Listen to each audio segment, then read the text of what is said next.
Councilor Siddiqui, Vice Mayor Devereaux, Councilor Zondervan, and I'm Councilor Dennis Carlone and Chair of the Ordinance Committee. We do expect other councilors to be here, so as they walk in, we will introduce them to you. The call of the meeting is as follows. The Ordinance Committee will conduct a public hearing to discuss a proposed amendment to the zoning ordinance to create an affordable housing overlay district. This meeting is being audio and video recorded. There is an attendee and speaker sign-up sheet just by the gentleman leaning over at the railing. We expect that there'll be in the order of 30 to 50 people speaking, and depending on the number, we might be forced to reduce your presentation time to 2 minutes, or we will be in public comment for multiple hours. It's normally an ordinance committee, as all committee meetings, is supposed to last around 2 hours. We know this will go longer. The planning board meeting lasted 5.5 hours. Was it last week?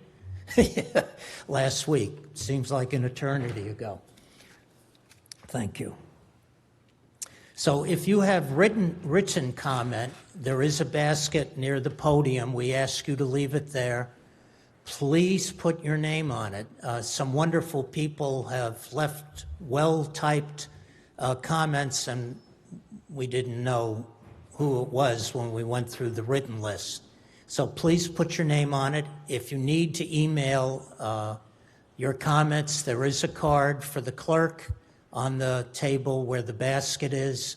Please take one and try to email them in before midnight tonight so that they become part of today's record. Yes. We have, as you saw at the outside table, we have an enormous amount of paper. There is a huge amount of comments representing all opinions on the matter before us, and we have many handouts that community development put together and also gave out at the planning board hearing. There are copies outside. So the format of the hearing will be as follows. The city petition will be presented. Community development staff will introduce themselves. This will be a similar presentation to the planning board presentation. At least the first part will be similar. After that, we will have, the council will have a moment or two for clarifying questions, strictly questions on the presentation, what's in the petition, which is still the petition of April 24th or 25th. Nothing has been changed yet. If after the clarifying questions are asked, then we will have public comment. I won't stop you in mid-sentence, but I'll ask you to finish the sentence and wrap it up, meaning one more sentence, only because there's 60 other people looking at your back waiting for their chance to talk. After that, we will have a discussion among the council members, hearing their points of view and their recommendations, possible considerations. Given the complexity of this issue and the number of papers I have in front of me and you have in your lap, any amendment that wishes to be considered must be submitted in written form by the council. We can talk about amendments, we can certainly talk about issues, but just to keep things simple and try to make it very clear for the clerk and myself, we will handle it that way. At the end of the meeting, we will make a recommendation to keep the matter in committee, to move it forward with a positive recommendation, negative recommendation, or no recommendation. I thank you all for coming. I hope you have the opportunity to speak or at least submit your comments We've learned a lot from the public over the last month or so on this issue.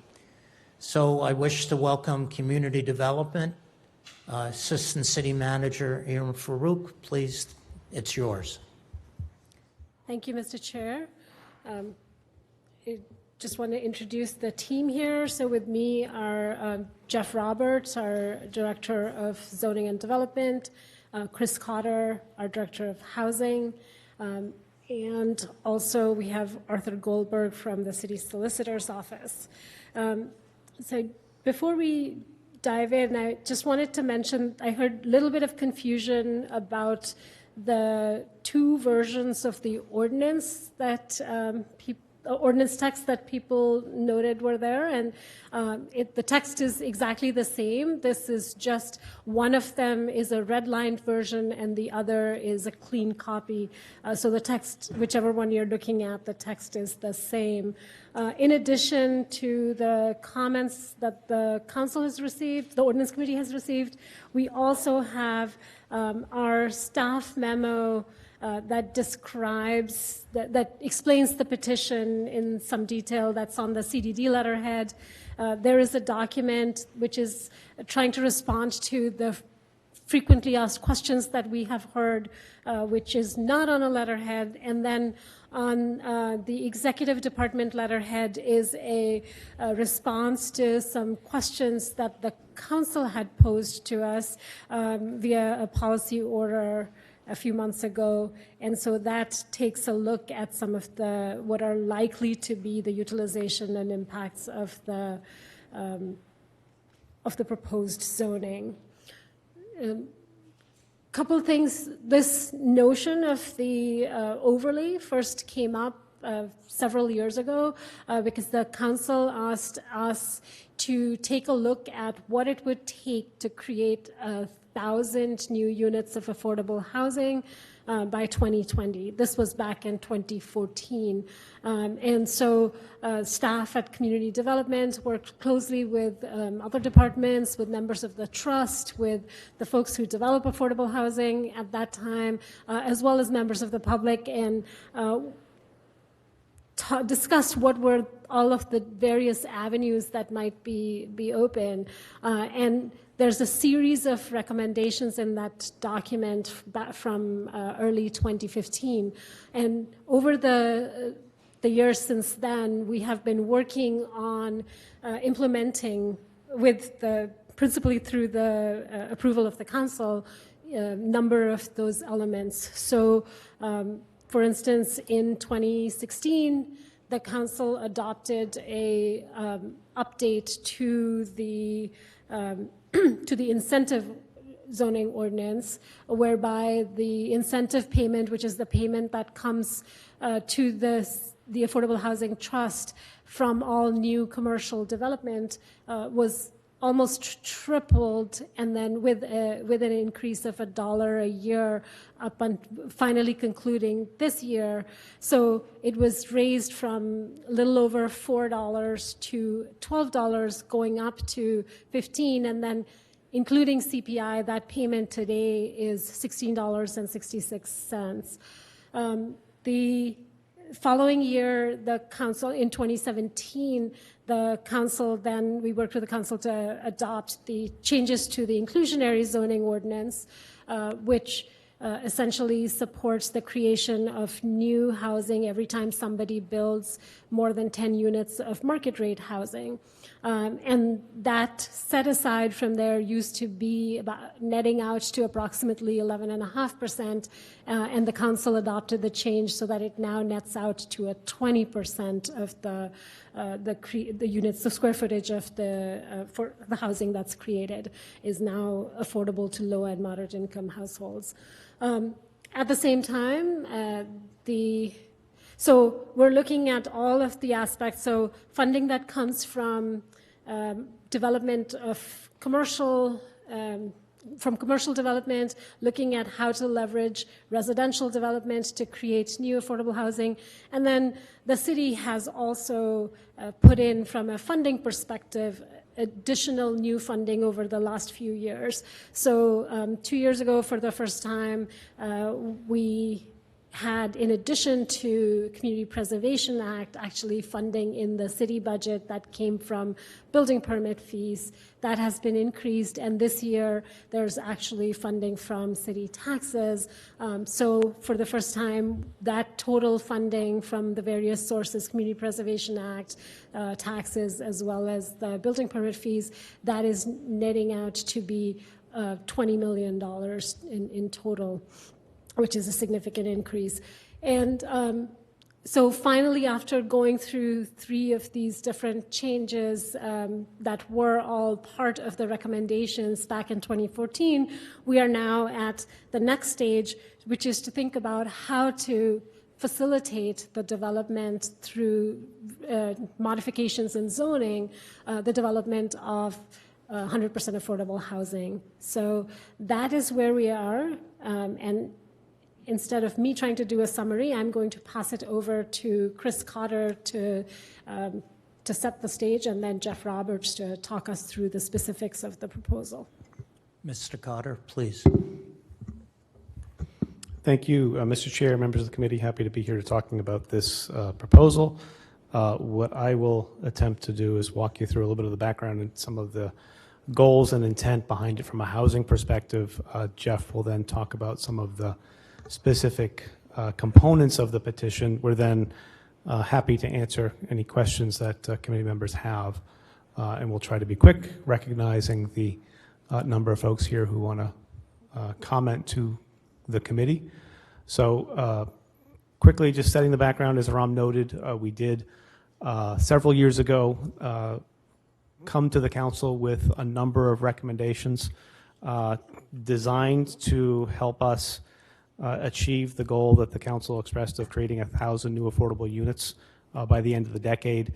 And we have been slowly but surely going through those ideas, putting them in place, improving some mechanisms that are already there, and now at this point getting to new ideas, such as the idea of an overlay district for 100% affordable housing. So the discussion does go back a few years. If you look at the conversations we had with the Housing Committee and the idea of looking at zoning to try to help advantage developers of 100% affordable housing, to give them a better ability to compete in the market with market buyers for buildings and development sites.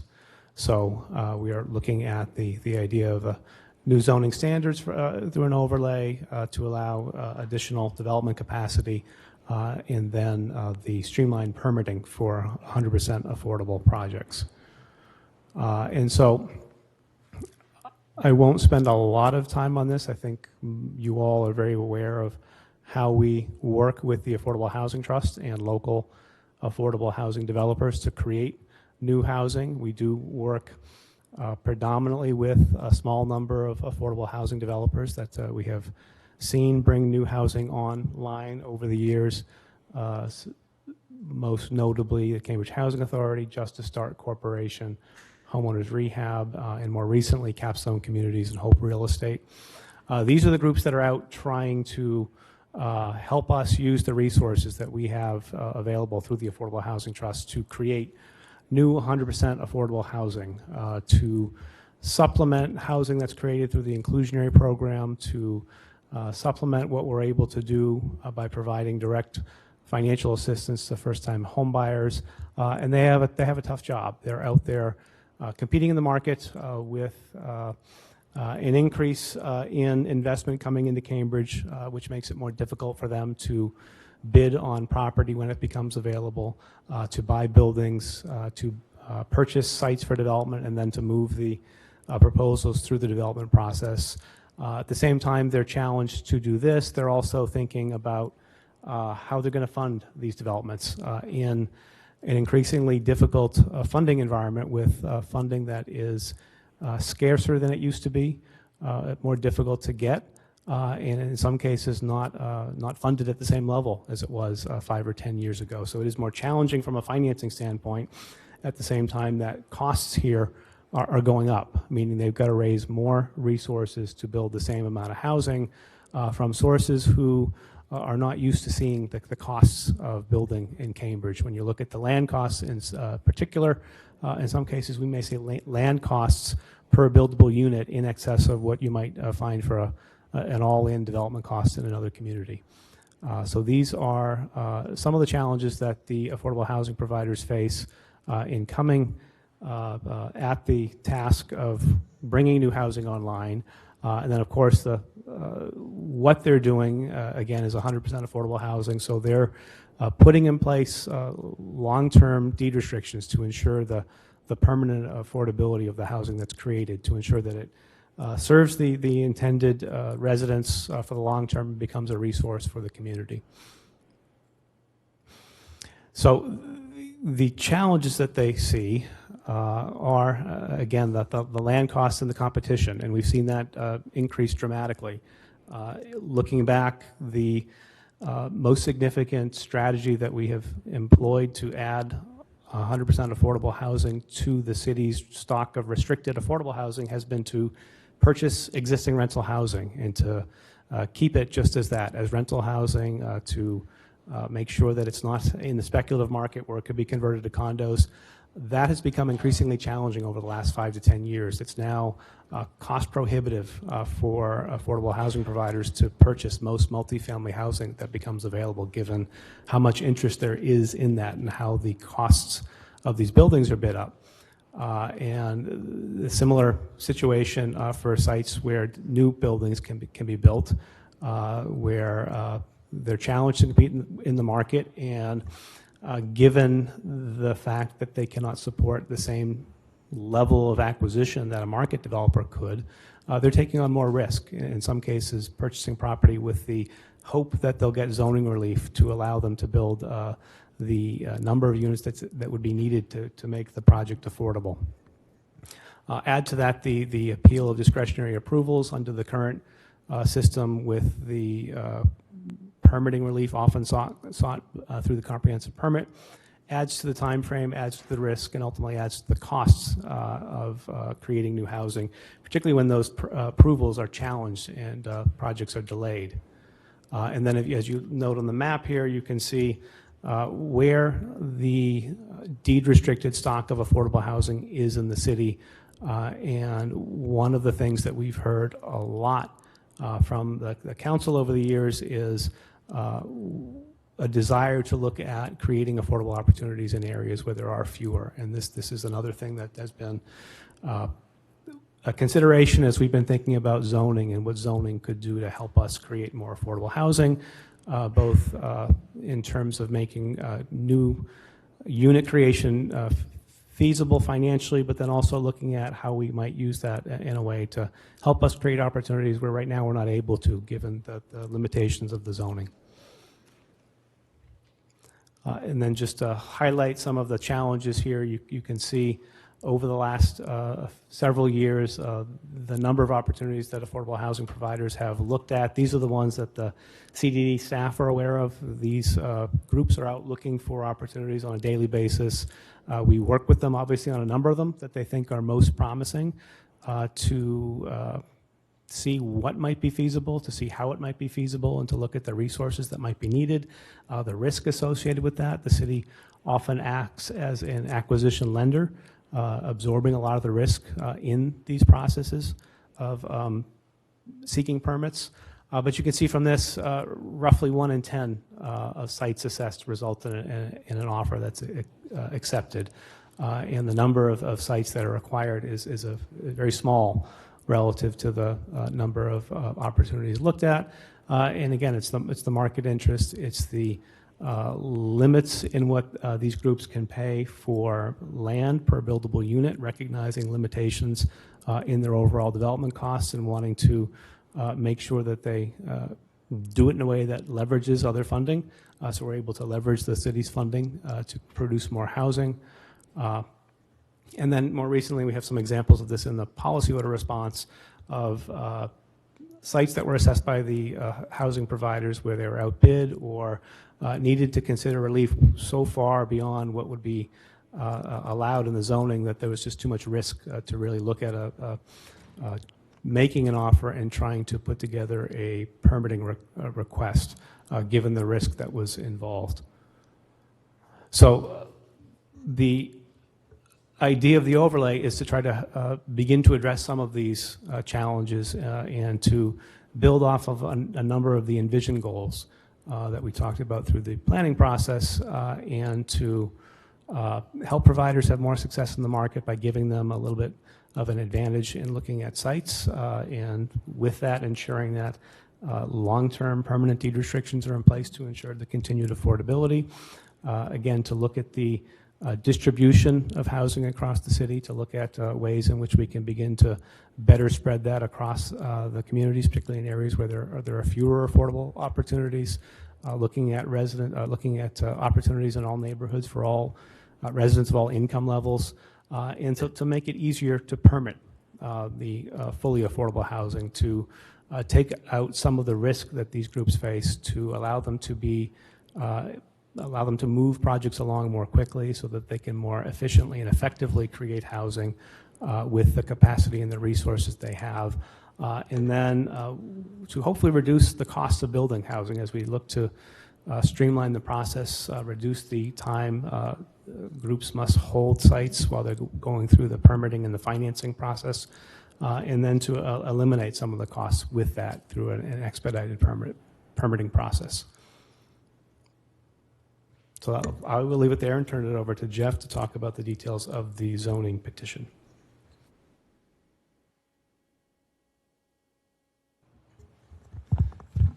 Welcome, Jeff.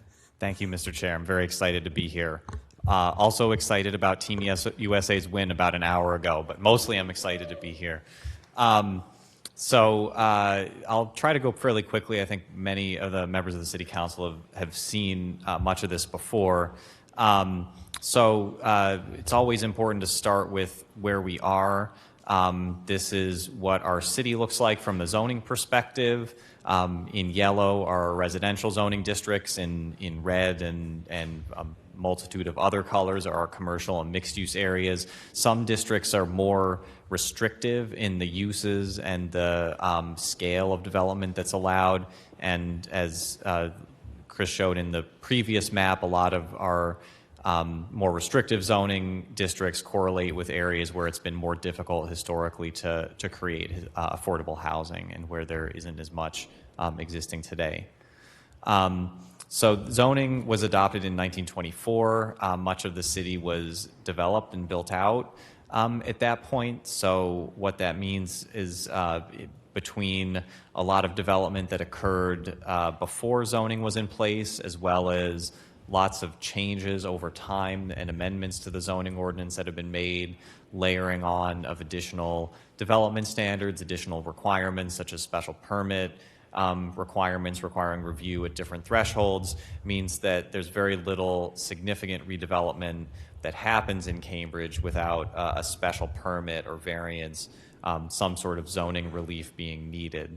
And in the case of affordable housing projects, as Chris pointed out, most projects are going through the route of the comprehensive permit. And they use that as a way to seek a special permit and variance relief that's needed. So the task for us in this affordable housing overlay approach is to devise a very special and a very specific set of standards that would apply only to projects in which all units are affordable and subject to permanent affordability restrictions. Because none of the units in these projects are market rate, it's a little different from some of the other zoning proposals and zoning approaches that we're more familiar with in Cambridge. The intent is not to spur some private market activity through economic incentives. The intent is to give more leeway to projects that are already limited by virtue of the fact that they require subsidy in order to be feasible. So the idea is to modify the zoning in a way that creates less restrictive standards for projects in which all units are affordable.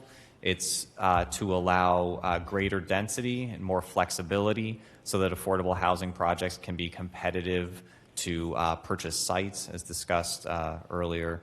and to have standards that are specific enough so that a project that meets the standards can seek approval without needing to get relief from zoning through a special permit or a variance process.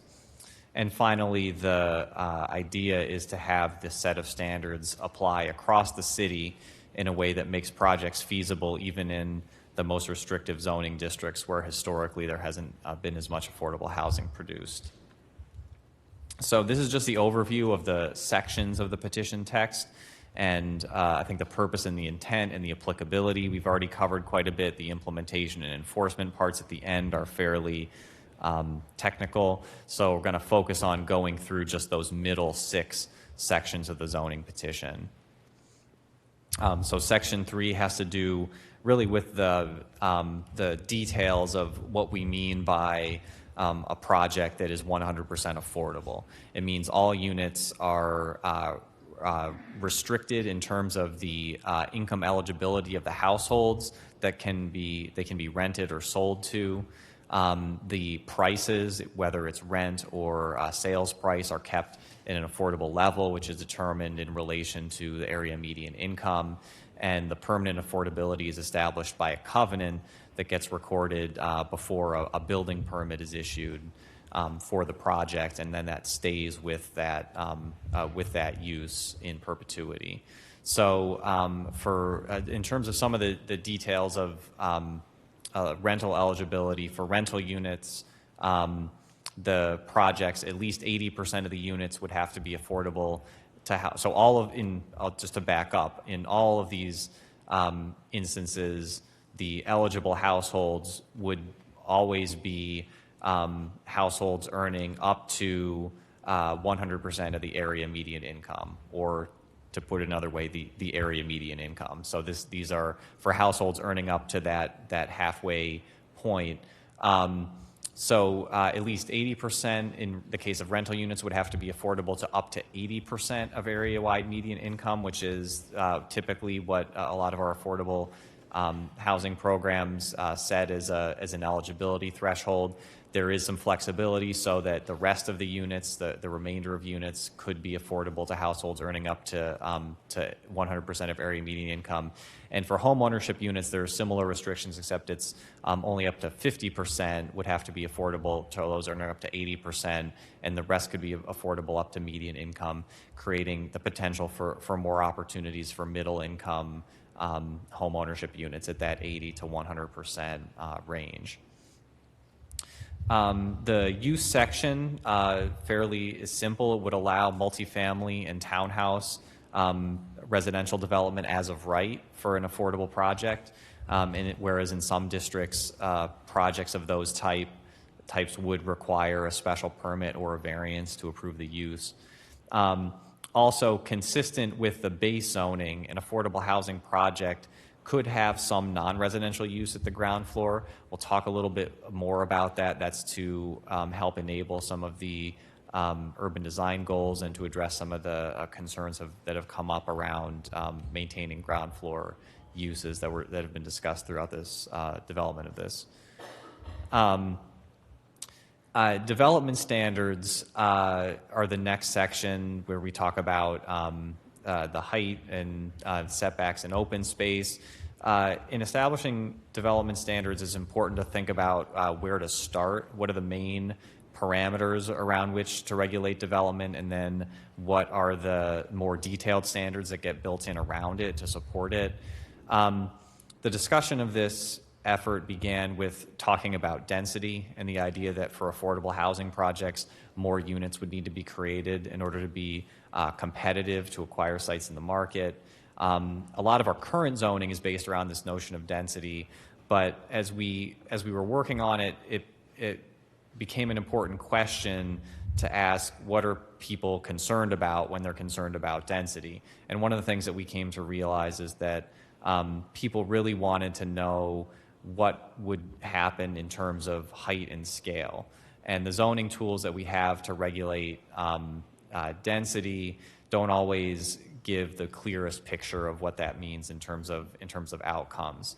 So we took I'll go back a second. We took a different approach, and in the past, I've called it more of a form-based approach. That is sort of more planning jargon, which maybe isn't entirely helpful. But to put it simply, we said, let's think about regulations that start with regulating the number of stories in the building, instead of starting by talking about density. We could put other restrictions, other regulations in place. We can always regulate density. We could put other layers of regulation on. But the challenge with this effort is to enable affordable housing development. And so it's one of the important considerations is to be selective about what regulations to put in place and what flexibility to allow if the goal is ultimately to create to enable the creation of more affordable units. So starting with this approach of looking at housing development based on height and scale, we look at this is a different way of looking at our zoning map. So again, the yellow areas are primarily our traditional neighborhoods. In those areas, the height limits under current zoning is mostly 35 feet, allowing about 3 stories of development. And the areas in green allow 45 to 80 feet. So under current zoning, they could allow between 4 and 7-story buildings. And the blue areas are the areas that currently allow heights of 80 feet or more, which it could include higher rise buildings. So the proposal is to, for affordable housing projects under this overlay, to allow 4-story buildings in those districts that are in yellow, where currently 3 stories would be allowed in most cases, and to allow 7 stories in all of the areas where taller heights are allowed. In districts that allow more than 80 feet, an affordable housing project that wants to go beyond 7 stories would have to do that under the normal underlying zoning requirements. So it wouldn't, an affordable housing project could still be larger, but it wouldn't come under this overlay. It would have to go under the underlying zoning, and if they needed relief under the underlying zoning, it would go through through a comprehensive permit process or some other process to seek that relief. So in looking at these scale requirements, we incorporated some of the site models that we worked on to try to illustrate on example sites what kind of development would look like within a context that shows a range of different types of buildings that are typical in Cambridge. So this shows that in the residential areas where it's predominantly 3 stories of development, showing what a 4-story building would look like. And in many neighborhoods, there are already 4-story buildings that can be looked at for reference. And then looking at the taller height districts, what a building of 7 stories might look like. We should note that looking at these models, we have tried to assume what the maximum development could be under zoning. There's nothing that says that projects would have to be built to the maximum, but we're trying to illustrate what it could look like if it were fully built.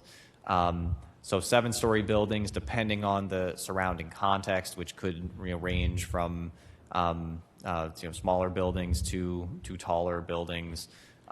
This is what a 7-story building would look like, and we have there aren't that many 7-story buildings in Cambridge, but there is one example that we found that gives an illustration of what a residential building of that scale might look like. And for those taller height districts where up to 7 stories would be allowed, there's a provision that requires a step down to 5 stories where a taller height district borders a lower height district, and there are borders like that throughout the city. This is also we also express this in stories. Again, to be clear, the goal of these provisions, as we propose it here, and as we have similar provisions in the zoning, is to create sort of a sky plane, so that again, as the illustration shows, if you're stepping back a considerable distance, you could see the full height of the building. But the closer you get to the building, and especially if you're abutting it, the taller part of the building becomes less visible. It's shielded by the lower height part of the building, and above it, if you're standing close to the building, above that 5-story, you'd see more sky. So now we get into yards and open space. We produced a report for the planning board, which goes into a lot of detail about the very complicated ways that setbacks and open space are calculated in current zoning. And the approach here is to apply some simpler and straightforward standards, which would apply, and the district requirements, the underlying zoning district requirements, could apply if they're less restrictive than what's in the affordable housing overlay.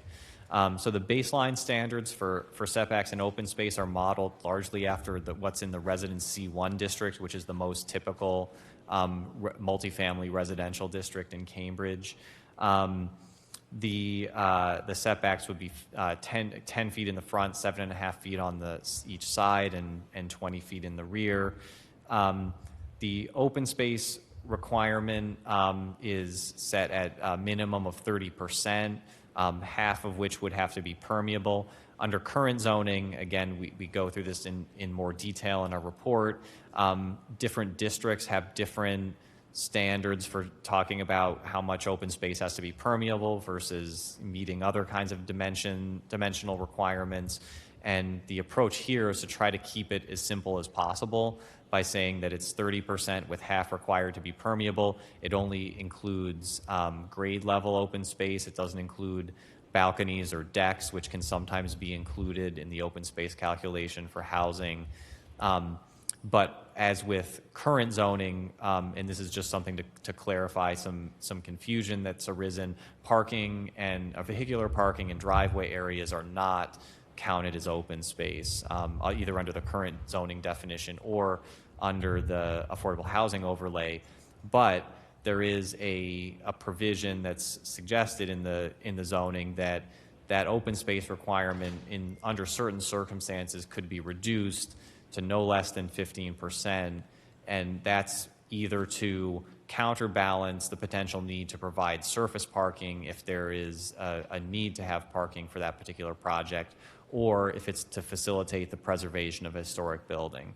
And as with all of these provisions, it's a matter of trade-offs, and those trade-offs could be discussed further. So parking, the idea with parking in the affordable housing overlay is to start by applying a baseline standard based on what we thought was a right sizing of parking requirements. So looking at affordable housing projects across the city and looking at what the demand tends to be for parking spaces from those developments, finding that about 0.4 spaces per unit tends to be the demand, and setting that as the baseline ratio for minimum parking requirements. But then having, again, some flexibility to waive requirements in certain circumstances for projects, particularly for projects that are near public transit, again, to facilitate the preservation of historic buildings, which might be impacted in a negative way by having to add parking to a site. Additions, again, if it's a historic building, making sure that a project doesn't have to could feasibly add an addition in order to preserve the historic building without having to make a difficult trade-off between that and parking. And just for projects where there wouldn't be that many parking spaces required to begin with, not having to impose a requirement that might result in the need for driveways and curb cuts and other site changes that could have a negative impact. So there's additional flexibility proposed in terms of trying to allow for off-site parking. There's some flexibility proposed in bicycle parking, although it would still be required. There could be flexibility in where it's located beyond what the current zoning allows, and some potential reductions if bicycle sharing is provided. And wherever there's a parking reduction, there would be provisions included for transportation demand management programs to try to make sure that that demand for parking is minimized as much as possible. So just to segue for a second to talk about an issue that's come up in these discussions, which is the preservation of existing buildings. The first thing is that this is zoning, which sets standards for land use and development. It doesn't affect ordinances governing historic preservation or conservation. So ordinances such as the demolition delay ordinance would continue to apply. That's a separate ordinance from zoning. So what this is trying to do is trying to make it easier through zoning for an affordable housing project to preserve an existing building when that's a preferred outcome, either for historic purposes or because in some cases it might just be more economical for an affordable housing project to reuse an existing structure. So this talks about various ways that current zoning can sometimes be an impediment to the adaptive reuse of a building, and how the proposed zoning helps to alleviate some of those impacts. So, for instance, if an existing building were having affordable units added within it, that could require relief if it increases the density in terms of the amount of floor area or the number of units on the site. And this approach, because it's a more of a form-based approach, it would allow for additional density to be created inside an existing envelope. Additions and alterations to a non-conforming building under our current zoning can require a special permit or variance. And under this provision, as long as the additions that are made conform to the affordable housing overlay standards, they could be allowed without having to require that kind of relief. And conversion of non-residential buildings can sometimes create issues which are, again, addressed in the zoning proposal by allowing existing setbacks and open space to be maintained, allowing some flexibility for alterations such as improvements for accessibility or improvements to improve the envelope of the building in terms of energy use. And parking, again, is something that more flexibility is included in the affordable housing overlay, specifically with the intent of preserving existing buildings or facilitating the use of historic buildings. So, and then the next section is about building and site design standards. These are things that would apply, again, just to new construction. And the best way to describe this set of standards is it's kind of a compilation album of design standards that are found currently in the zoning ordinance. Many of these are in current Article 19, what we call the building and site plan requirements, which apply to projects that are 25,000 square feet or more. They also include some standards and some design-based requirements that are in specific districts where there's an urban design plan, such as areas like Mass Ave. And these standards are mainly concerned with making sure that projects are designed in a way that's pedestrian and bicycle friendly rather than automobile oriented, and that they're developed in a way that complements the patterns of development that have evolved over time in Cambridge. So some of these are, when it comes to site design and building facades, some of these are variations on existing standards. Ground floors, as I mentioned earlier, there are some design standards to make sure that the ground floors are addressing the sidewalk in an appropriate way. And this is an area where we've introduced something that we do in only a few places in our zoning, a requirement that if there is existing retail use on the site and on an abutting site, that a non-residential space would need to be created in order to maintain the continuity of storefronts in that area. Again, we don't require that everywhere. In this case, we would require it if there's an existing use and if it's in a district that allows retail at the ground floor in the first place. And then standards about things like mechanicals and screening. We just took the same standards that are in Article 19 currently. So some new things that have been introduced, some new concepts that have been introduced. The one in the bottom I actually just talked about. There's also a provision that for buildings longer than 250 feet would require sort of courtyard breaks so that the longer building massings can be broken down into a smaller scale pattern that fits better within a typical Cambridge context. There are also provisions that deal with facades, requiring some degree of articulation that could be achieved in different ways, but with recessed balconies or projecting bays or other kinds of devices, and facade standards related to windows and transparency at the both at the ground floor, along public sides of the building, and that's meant to achieve again, a pattern of development that's more consistent with the residential character in the city. The trick to all of these standards, particularly the facade standards, is that we want to establish a set of minimum requirements that aren't so onerous that they will either be too restrictive, or we don't want to result in the same exact form of development or the same exact design of building occurring on all of the affordable housing projects that would come under this overlay. It's to try to ensure that the sort of baseline standards are met, but to allow for some differences in expression.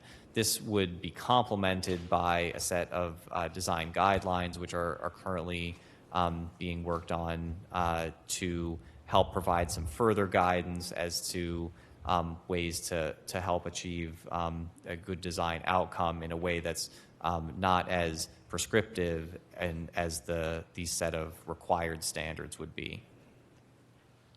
And finally, environmental performance standards. Again, the simple message is that the requirements that currently apply that are performance-based, where they're requirements that are met through administrative review rather than requiring some kind of a special permit review, those would continue to apply for projects under the affordable housing overlay, just as they apply to any other residential project that's comparable. And then the final piece that we'll talk about is the design consultation procedure. And the proposal is to have a non-binding review process, which is somewhat of a more intensive version of the non-binding development consultations that we currently have in the zoning ordinance in Article 19. They apply to certain kinds of as-of-right residential projects and other projects. In thinking about how this, just to quickly go through how the process works, it requires community meetings the same way that the planning board currently requires early community engagement before application. It requires a submission of plans to the planning board, an initial public meeting where there's an opportunity for public comment and for the planning board to make comments, to make suggestions, to talk about the way the project responds to cities' urban design objectives and guidelines, and to suggest ways that it could be improved. And then the developer would have to go back and, working with CDD staff, would work through revisions and improvements, and then would submit a set of plans for a second meeting where they would have to present what has been, what's been changed and how the design has responded to the planning board's comments. And the planning board concludes by making a final report, which goes to the staff and goes to ISD before they can get a building permit. So I think in thinking about this review process, it's helpful to think about how the process works now, which is that the review process with the planning board is an advisory consultation. It's a process where, and we've gone through this for several recent projects that have I think have had successful results. Projects come to CDD staff for review, and they go to the community for review. The planning board, under the current comprehensive permit process, makes advisory comments and suggestions, which get written up in a report, which goes to the Board of Zoning Appeal. And the Board of Zoning Appeal is not generally a design review board. Their role is to make a decision on the project in light of the comprehensive permit criteria. So the one thing about this process that's changing isn't the review by the planning board. It's the BZA comprehensive permit that's the part that's different in this process. So again, this is the just an overview of the different sections. So we can go back to those different sections if you'd like, and we're going to conclude the presentation there and answer any questions. Thank you. Thank you. Council, are there any clarifying questions? I know. Well, first, let me introduce, as you began your presentation, Councilor Toomey joined us, Councilor Kelly, and Councilor Simmons. And we have a new employee in the city, Director of Assessors, Gail Willett, is here. And Gail, this is not a typical length of a night meeting. This will be very long, so don't think it's typical. Normally, they're about 2 hours. We might break a record tonight. So, any clarifying questions, Council? One sec, sorry. Oh, yes. And the clerk has reminded me that Councilor Mallon is out of town. She has submitted a letter with her thoughts on the matter, and is that in our packet? Yes, I thought it was in our packet. So Co-Chair Kelly is first, followed by Councilor Zondervan. Welcome. Thank you very much, and thanks for the presentation. My clarifying questions are, first, when one says 4 stories, as I read the zoning, arguably that's 5 habitable stories if the ground floor stops at below 4 feet of median grade. So is it possible to make a 5 habitable story building where the zoning says it's a 4-story building? Thanks to you, Mr. Chair. Good clarification. So it's 4 stories above grade. So there's nothing currently in the zoning that would prohibit what's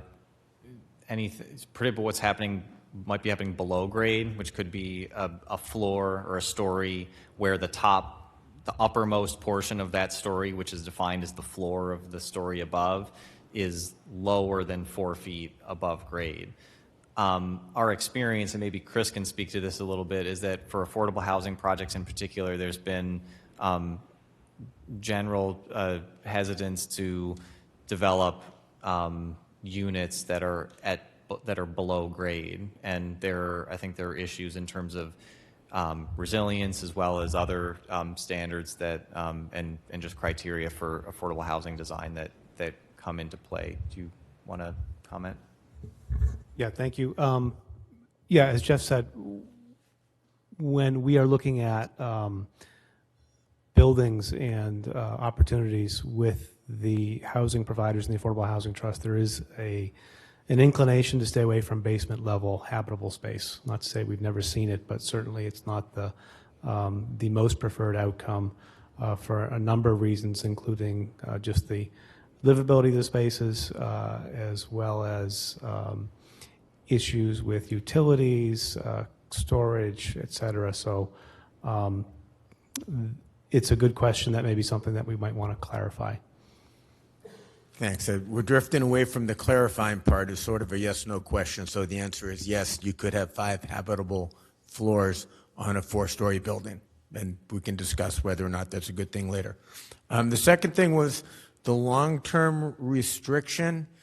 I don't know what long-term is, and it doesn't sound like it's in perpetuity. So what defines long-term? Well, when we say long-term restriction, we're really meaning a permanent restriction. In perpetuity means forever. So in the case of a building that would be there forever, then yes, the restriction would continue. But when we think of forever as in hundreds or thousands of years, that we may see changes in the urban environment. So when we are talking about permanent, what we're talking about is something that continues for so long as the building is in existence and relies on this zoning to be compliant with or relies on this provision of the zoning to be compliant with the ordinance. So long-term doesn't have a fixed time. It's permanent. Well, I'm confused, so I guess we can clarify that later. And this may not be the place for this particular question, so we can talk about it later if it's not.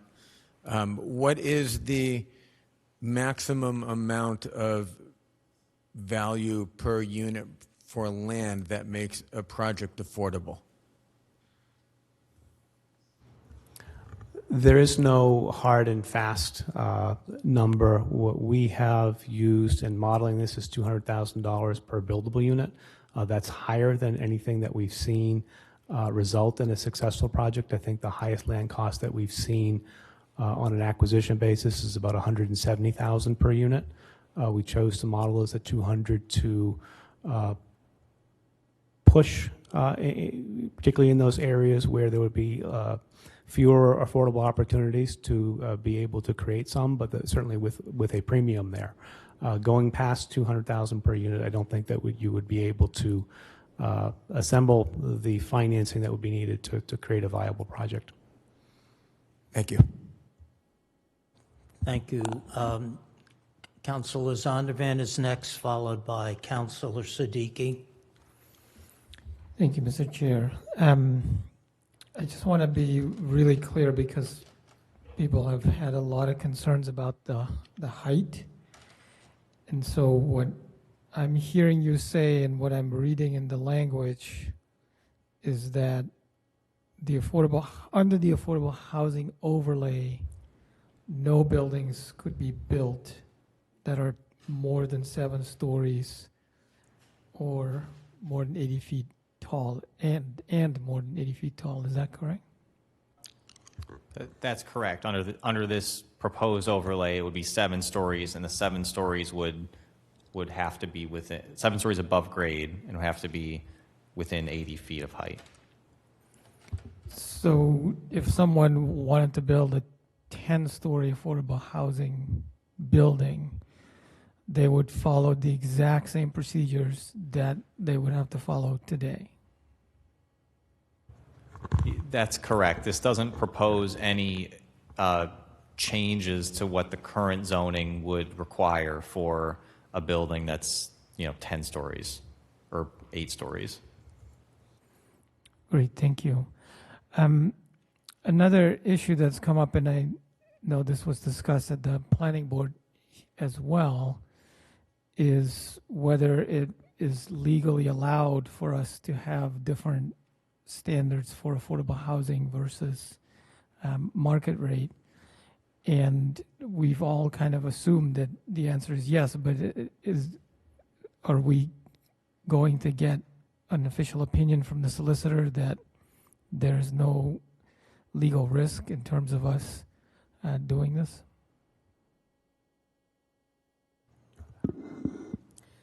Through you, Mr. Chair. So the law department has been involved in drafting the zoning. So one could assume that they have thought through the risk. But if the council wanted to get an opinion on a specific question, I think certainly you could vote to request that today. Great, thank you. Thank you. By the way, normally housing above 70 feet costs significantly more because of all the extra added costs, and that's why affordable housing usually stops at 70 feet at the most. Now, maybe there's some technique that I can get around that, but not in my knowledge. So we have Councilor Siddiqui followed by the mayor. Councilor, please. Thank you, Mr. Chair. Councilor Zondervan beat me to the legal question. So I had a question about number 9, the implementation of the affordable housing overlay. So it says the city manager shall have the authority to promulgate regulations for the implementation. And I wanted to clarify because we've been, with cannabis zoning, we're looking at, we've done the zoning, now we're looking at our permitting process, but we further said there'll be another set potentially of regulations that we can come up with. So is that similar here? Are we able to come up with some other regulations that then govern this document? That's something I want to clarify. And with that, I think it piggybacks on a question that Councillor Mallon has raised in her memo, and she's not out of town. She's unfortunately attending a memorial service for a close friend, but she submitted this, and it's this notion of additional criteria that we, I think, should be looking at,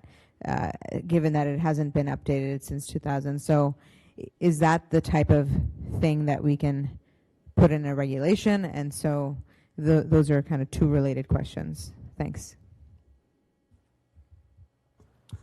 So through you, Mr. Chair. So the language that's in the proposal mirrors what's in our inclusionary housing zoning regarding the promulgation of regulations. And what it's intended to provide for is, so the zoning has, as described, it lays out a set of standards for affordability of rent, of prices, selection of eligible households. While it sets the requirements in place, there's details that need to be worked out and procedures that need to be put in place to ensure that those requirements are carried out properly. So that's where that in particular is where regulations might be helpful. So it seemed to be important to provide in the zoning for the possibility that the city may need to promulgate regulations to make sure that those standards that are laid out in the zoning requirements are met. So, and in terms of the second question, I think do you want to? Sure. Through you, Mr. Chair. In terms of the second question, I think Councillor Mallon has suggested the appropriate location for those kinds of criteria to be utilized, because while one can have the criteria of who is eligible in terms of who the funding allocations from the trust, that is not something that can be incorporated into zoning, because there needs to be, while the zoning can talk about the what is being built, it typically, and I'm just saying typically because I am not aware of any scenario in which this has happened, but Arthur might have other thoughts. I'm not aware of any instance, and in other contexts, the law department has talked to us about how the who cannot be something that is limited by zoning. So we can't say that so-and-so is a good person and so they should be allowed to do this versus another person who we don't think is as good. So we ran into this, you might recall, with the formula business ordinance as well, where we had to treat all businesses the same way, and similarly we would have to treat all developers essentially the same way. But we do know that the financing is an extremely challenging thing in 100% affordable projects, and so we would anticipate that people would have to come and request funding from the city, from the state. And so by having that kind of guidance in the trust rules, that would be the way to essentially have that same kind of oversight. Okay. Yeah, I think there's some of the big themes are this concern that this is some kind of Trojan horse for developers, and given that the trust has normally worked with affordable housing developers, but this is open to all developers who also build affordable housing and must build affordable housing, and that rarely does happen. I think some clarification on that as we move forward is helpful. And you have the FAQ, which is, comes out and says this, but I do think that is an inherent confusion about, and I can get into some further questions about, there's been some folks who've asked about 40B and the process and limiting profits and so forth, and there's some questions around that as well, but I think your answer clears up some of my confusion I had. Thank you. Thank you. We're going to move on to Mayor McGovern, followed by Councilor Toomey. Thank you. So I only had 2 questions on my own, but now I have a few more since my colleagues have asked some good questions, and I want to follow up on a couple things. Real quick to Councilor Kelly's question about the whole permanent perpetuity. Basically, these are non-expiring affordable housing units, right? So it's not another Fresh Pond Apartments where in 30 years they're going to be able, the affordability ends. So that's what you mean by permanent. They will be permanent.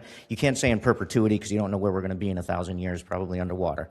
But permanent means they're staying affordable. No one's flipping these buildings. Nobody's expiring these buildings. No one's getting kicked out because all of a sudden the rents are going to be market rent instead of affordable, right?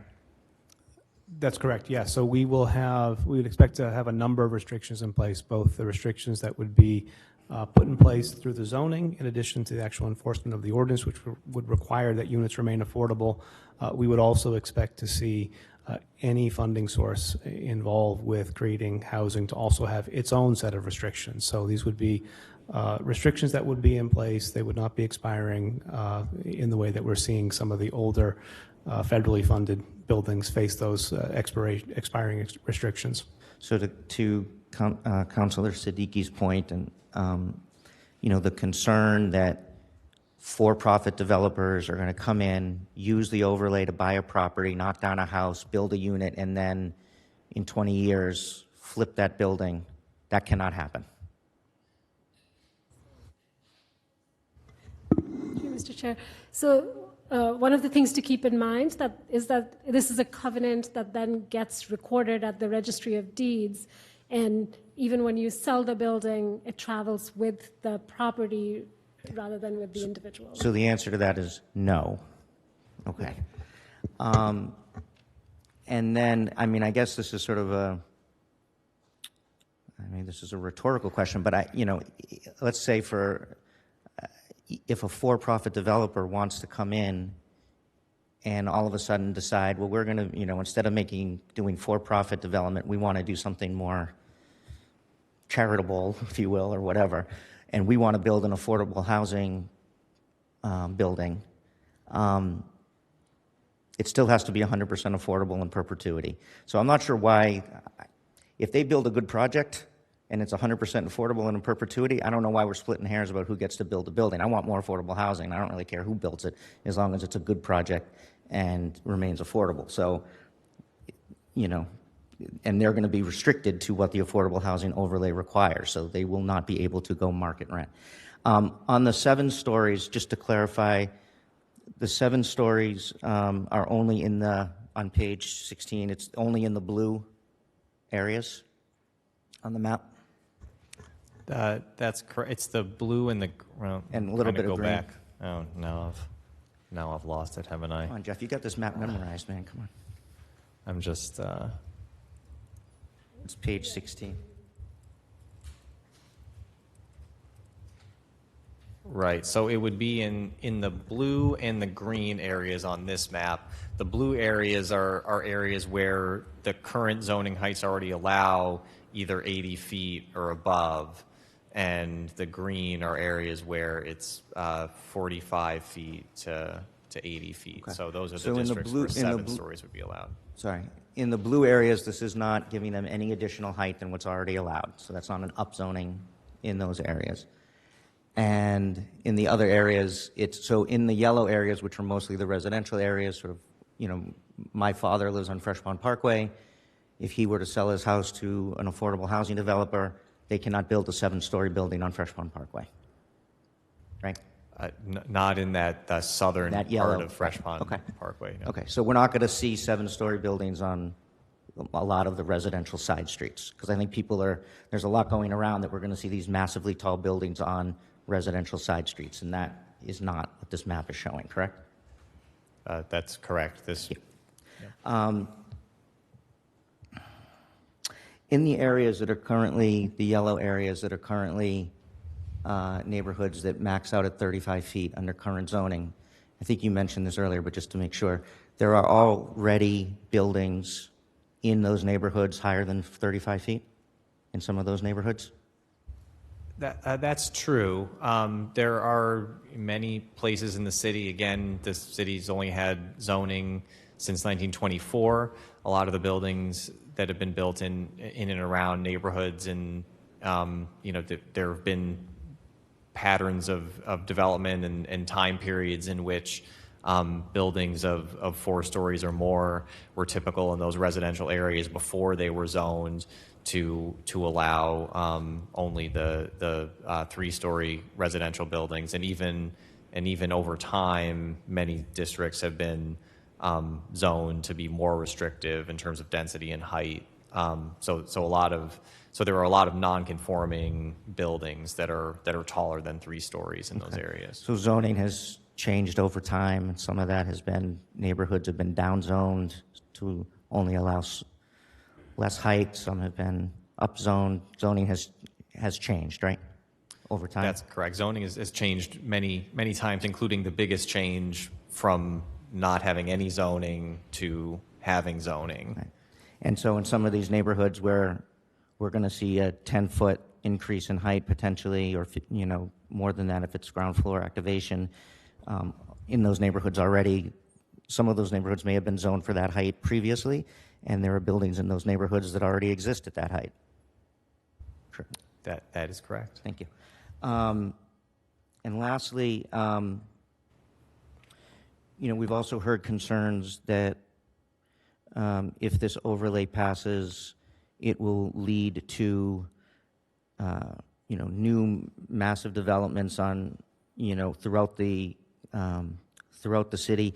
I didn't see in here, I think at one point there was an estimate of how many units we're actually talking about this overlay. I think on one hand you have folks who are really supportive of this overlay that feel like this is going to make a huge difference in the affordable housing crisis. And then you have folks on the other side that say this is going to lead to massive development everywhere all over the city and change every neighborhood. I'm not sure either one of those things are true, right?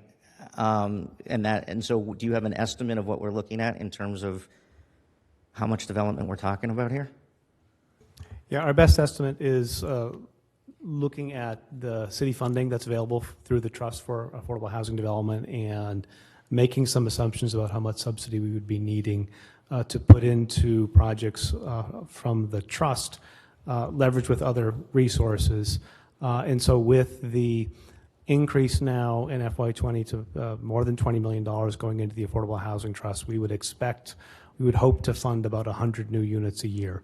And that would be done through a variety of ways, through new development, through acquisition of existing buildings, through funding the program through which first-time homebuyers purchase condominium units. So could be a range of different outcomes. Our best estimate is about 100 new units a year.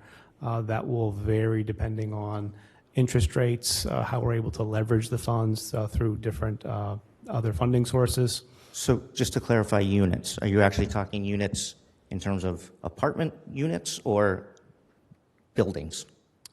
Units in terms of apartment. So if you had, Yeah. So if you had 5 new buildings that were 20 units each spread out around the city, you're talking about 5 new developments, not 100 new developments. Yeah, the other thing that we would expect to see, certainly on larger developments in the corridors, would be limitation in our ability to access resources from the state and other funders, where we might hope to get 1 to 2 projects funded in any given year. We've got 3 active new construction projects that are underway now. We would expect to see similar activity, albeit hopefully with some more infill projects in the neighborhoods to add to that. But we would be, again, limited by funding, both in terms of our using local resources, but more importantly, the limitations of the state and other funders, just given the competitiveness there. So is it fair to say that if this overlay were to pass, this is not going to open floodgates of development in every part of the city, on every street in the city, with massive developments? Because the funding just isn't there to do that, and the properties aren't there to do that. It's not our expectation that it would result in a massive wave of new development, and certainly if it did, I would imagine there'd be another conversation about the outcome. And I'm not sure that's a bad thing if we get more affordable housing built, but the expectation or the sort of what people are concerned about, that all of a sudden this is going to pass and then we're going to get 10, 20, 30, 50, 100 new developments spread out. You don't see that happen? I think the challenges that we see in the market, I think the concern we have is on the other side, that in the current market, it's so difficult for affordable housing providers to get new sites and opportunities under control and then to move them forward, that our ability to use the resources we have is challenged. So creating a way through which housing providers could more effectively get new sites underway is the goal, and we would then look to work within the resources that we have. And again, the resources that we have, we would hope to use to fund about 100 new units a year. If I might just add to that. So what this would allow is to be able to more efficiently utilize the funds that we have. And right now, we average about 60 units, 60 apartments a year of affordable housing, and we anticipate, as we've described in the memo, that if this were to be adopted, we would be at more like 100. So while if you look at the total number of units, housing units in the city, market rate, affordable, everything included, it's not a huge increase, but if you look at the change from 60 to 100, from the perspective of expanding the pool of affordable housing, it actually is a very significant change. Right, and I mean, I'm someone who believes every unit counts. So I'm not saying that, but I'm just to address this concern that, I don't want people to be afraid that what this is going to lead to, hundreds of houses being knocked down and all the. I mean, we got to keep this conversation in some reality of what actually can happen and not happen. Thank you, Mr. Chair. Thank you, Mr. Mayor. Councilor Toomey, you're next, followed by Vice Mayor. Thank you, Mr. Chair. Through you to the panel, thank you for the presentation. My clarifying question is about parking, which a lot of people have raised. And on page 21, if you can go to page 21, please. It says the parking utilization survey for affordable housing, properties 24. Those 24 properties, are they all affordable housing units, or is it a mix? Do you know? Through you, Mr. Chair, I believe that they're all 100% affordable. I'd want to double check to confirm, but I believe that that's accurate.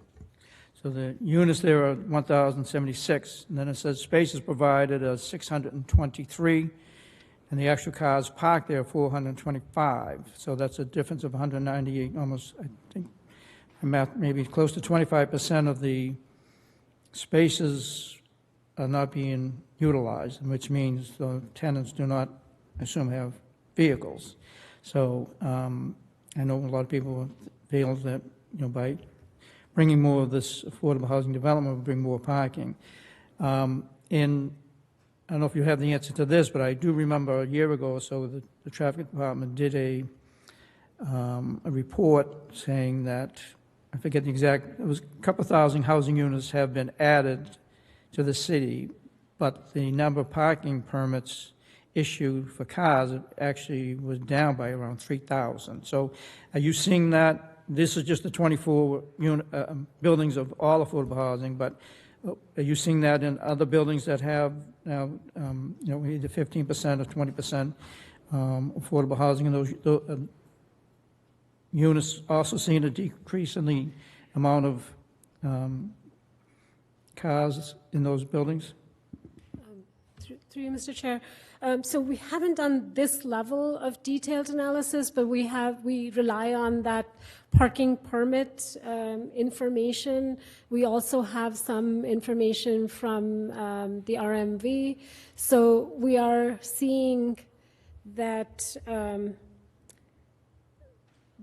that parallel of parking permits being reduced despite being lower despite the number of additional housing units in the city. So we're using that as a proxy, but because we were doing this very specific recommendation for the affordable housing, we were easily able to ask those who manage and own the affordable housing to go in and actually take a look at utilization on some consistent basis. So this is more reliable and detailed information, but we do see that trend that you mentioned from the parking permit information as well. So overall, both on the commercial and residential side, developers are talking to us about how they have overbuilt parking historically, and how we now are having to figure out ways to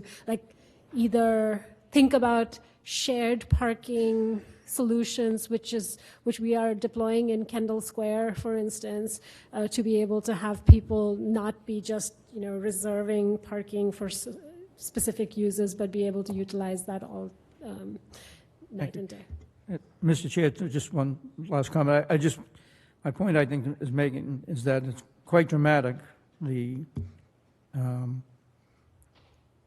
to see that there's 198 spaces that were allocated and not being utilized. So I think, a lot of people fear that, again, all this additional parking cars coming, that is not borne out by this 24 buildings that have all affordable housing there. And maybe we can follow up with Mr. Barr on just citywide, an update on that analysis of the new units and how many parking permits have actually decreased. So, thank you, Mr. Chair. Thank you, Councilor. Vice Mayor, you're next. Thank you.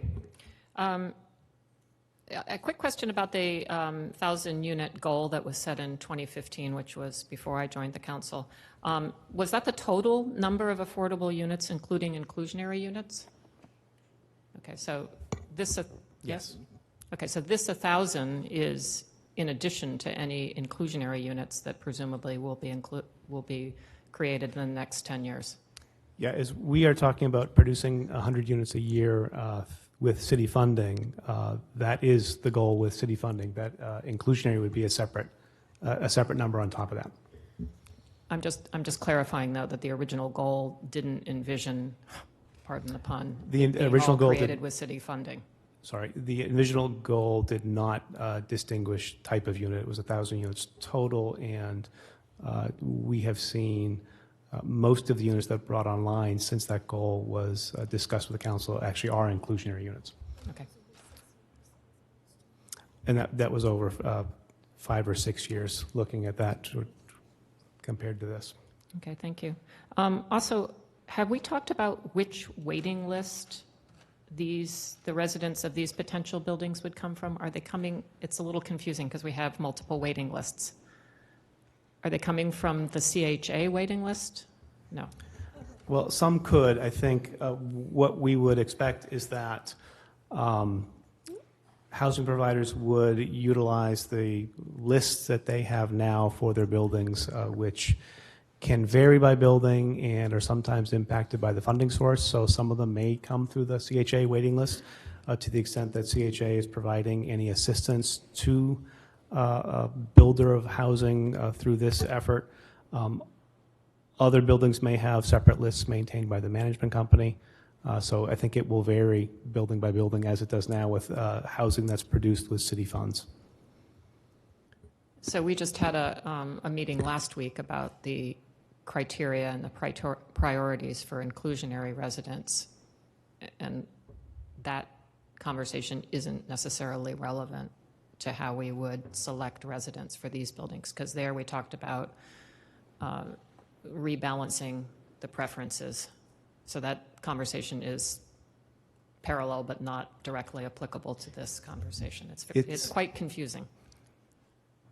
Through you, For Mr. Chair. applicants too, I'm Yes, sure. no, it can be confusing when you look at the number of avenues through which one could apply for housing in the city, given the complexity of housing programs and buildings that have got a lot of funding sources.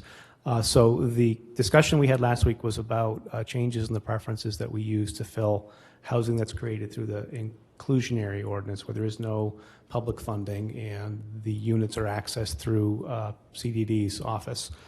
These units would be different in that they would be operated by affordable housing providers who would be capable of managing access to them. And as I noted, many might have assistance from the Housing Authority, so access to the CHA list might also be a possibility.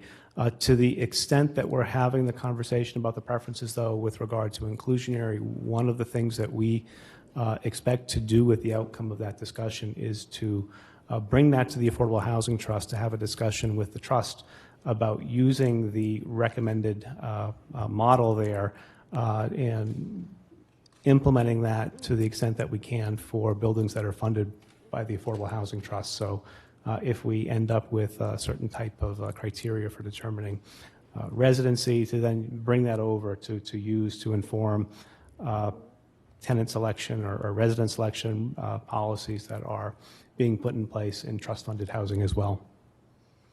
Thank you. That seems like a smart thing to do.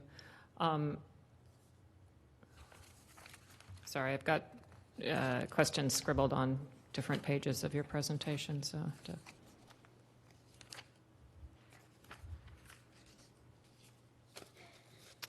on page 14, when we talk about use and active non-residential use allowed on ground floor consistent with zoning district, and it would consider whether there is retail on either side or on one of two sides. I can't remember how exactly it works. We haven't talked about how non-residential uses are financed in these projects. Is there a separate, low-income tax credits can't be used for that, so does that complicate how those are financed? And through you, Mr. Chair, it can. However, we've always been able to find a way to do it when we've had the opportunity, the desire to create ground level space. It does not come without adding a certain level of complexity, but the ground level space does, in the ideal world, generate some income which can be used to leverage debt to pay for some of that space.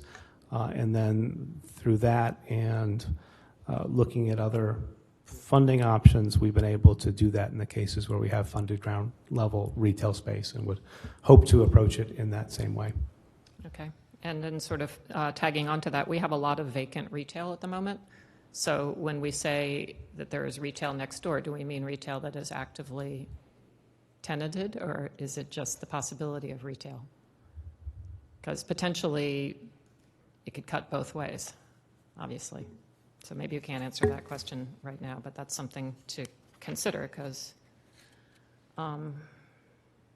the map where we talk about development standards, height and scale, which is on page 16, we need that in a large format too. I think we have some large format maps which are really helpful, but I don't think we have this one in the large format unless I'm just overwhelmed with paper. And it would also be helpful if it could show those areas where an additional story could be added for retail to be included, because I don't believe it breaks out commercial districts within these residential districts. Mr. Chair? Please, I'll just Jeff. make a note if it's helpful, and there is a lot of paper. I apologize for that. There is a map with, on one side of it is the zoning map. It's an 11 by 17, and then the other side of it has the heights map, unless it was misprinted. Well, No, maybe it wasn't. no heights on this one. I think it's blank on our, so. Okay. Well, that was a It exists, technical but it error, wasn't- so it I didn't make apologize. it. We'll make That's sure okay. we correct that the next time. I'm curious on page, sorry, I'm having trouble reading the page numbers because I guess I'm blind. 18, you found one example of a 7-story building, residential building. Where is that? Is that in Kendall? Through you, Mr. Chair, that's on First Street. It's near where Leechmere Station is right now. Okay. Oh, thank you. Okay, thank you. And in general, all of these prototypes, it would be really helpful. I'm assuming they're taken, the grayed out, sort of buildings that show context. I'm assuming those are taken from real streets somewhere, from some GIS or something. It would be really helpful if they were identified. Or they're not?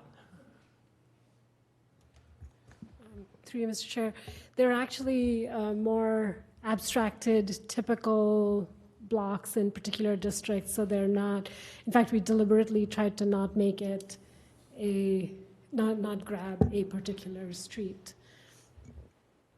Okay, well, that also cuts both ways because some of them don't really look like streets in certain districts. On the next page, page 19, where we talk about the transitions, is this step down, is that the same as what is referred to as a bulk plane setback in some zoning, or is this just a... Through you, Mr. Chair, yeah, it goes by many names. This is a way to frame it as a step down from a certain number of stories to a lower number of stories within a certain distance. Sometimes the same thing is accomplished by creating a kind of an imaginary angled plane that you have to build behind. So that's another way of achieving the same result, but the way it's written in the proposal, it's meant to keep it reasonably simple. Okay, I guess I would need to understand that better and to see different types of diagrams because to me it doesn't look quite adequate.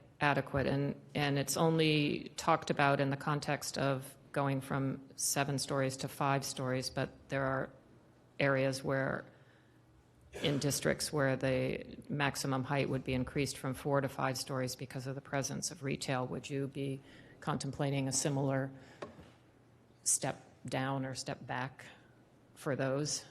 Because then you could end up with a 5-story building next to a 2-story building, which would be fairly overwhelming. Okay, And let's some- try to Okay, limit well- it to questions That is a question. Through you, Mr. Chair, that's and an explanation of why the question. We can get to that later. through you, Mr. We Chair, have that's a a long helpful meeting. It's a helpful point of clarification, and I wish I had a better image. So I'll just go back to this. So in the yellow areas, and you're correct that this wouldn't necessarily apply in all of the yellow areas, it would just be the areas where non-residential uses are allowed at the ground floor. The number of stories would not increase. It would still be 4 stories that's allowed. The increase to 50 feet is because with that ground floor retail space, the first floor would be taller. So it's typical, a 4-story building with retail at the ground floor typically will reach a height of around 49, 50 feet in order to accommodate that ground floor use. Okay, then, but that's where we get into the use of stories versus height. And if height is the only dimensional standard that this zoning controls for, then height is what we should be talking about in terms of impact on a butter. So I'll leave that. That's not a question. When you talk about preserving historic buildings, does that mean a designated historic building? In the original language, there was something about a state registry, and there isn't a state registry. So is this something that has been? How do you define historic in this?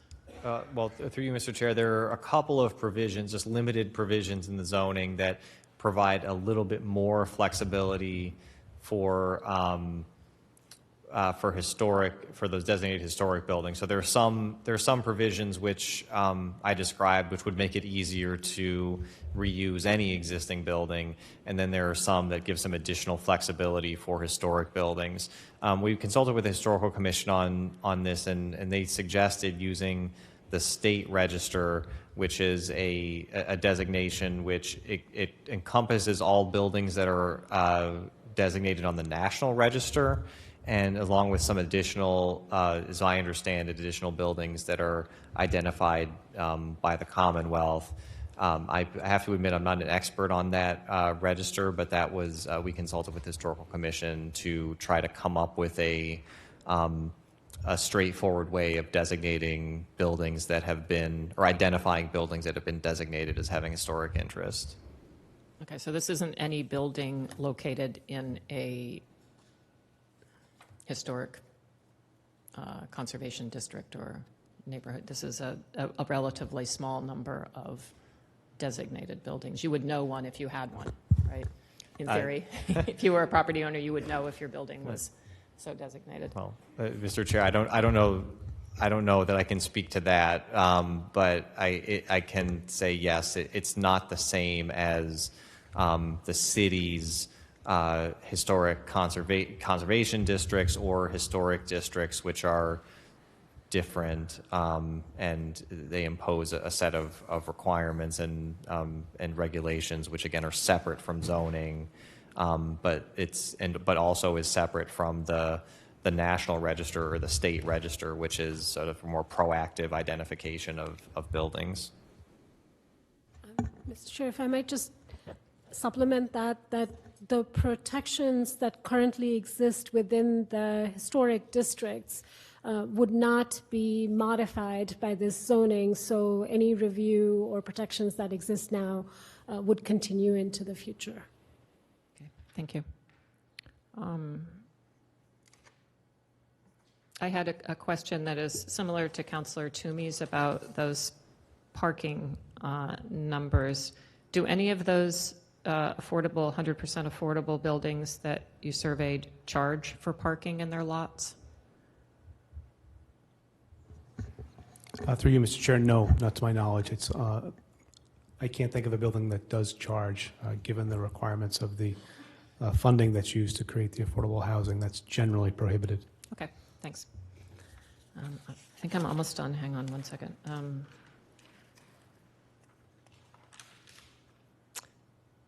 On the business of if let's see, page 24, courtyard breaks for massing longer than 250 feet. How did you get to 250 feet? That would be 5 lots in some residential neighborhoods, 5 50-foot lots. That would be a pretty big building. So that's sort of something you'd build in ALY for Kendall or something, a 250-foot building. Through you, Mr. Chair,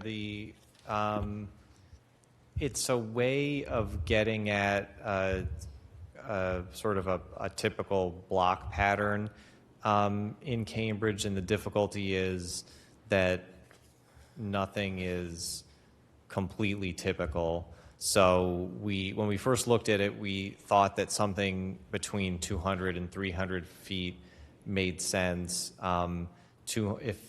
For many typical urban block patterns in Cambridge, 200 feet is a standard block dimension.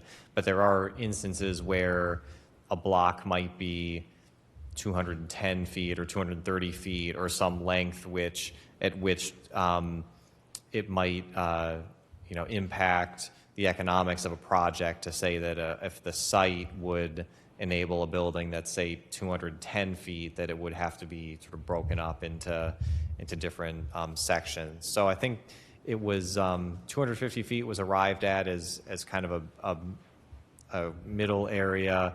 That it was, again, intended to be something that indicates an interest in having buildings fit into a kind of typical Cambridge residential or mixed-use block pattern, but not to be too onerous in a way that might prevent flexibility for cases where something a little bit longer might be okay.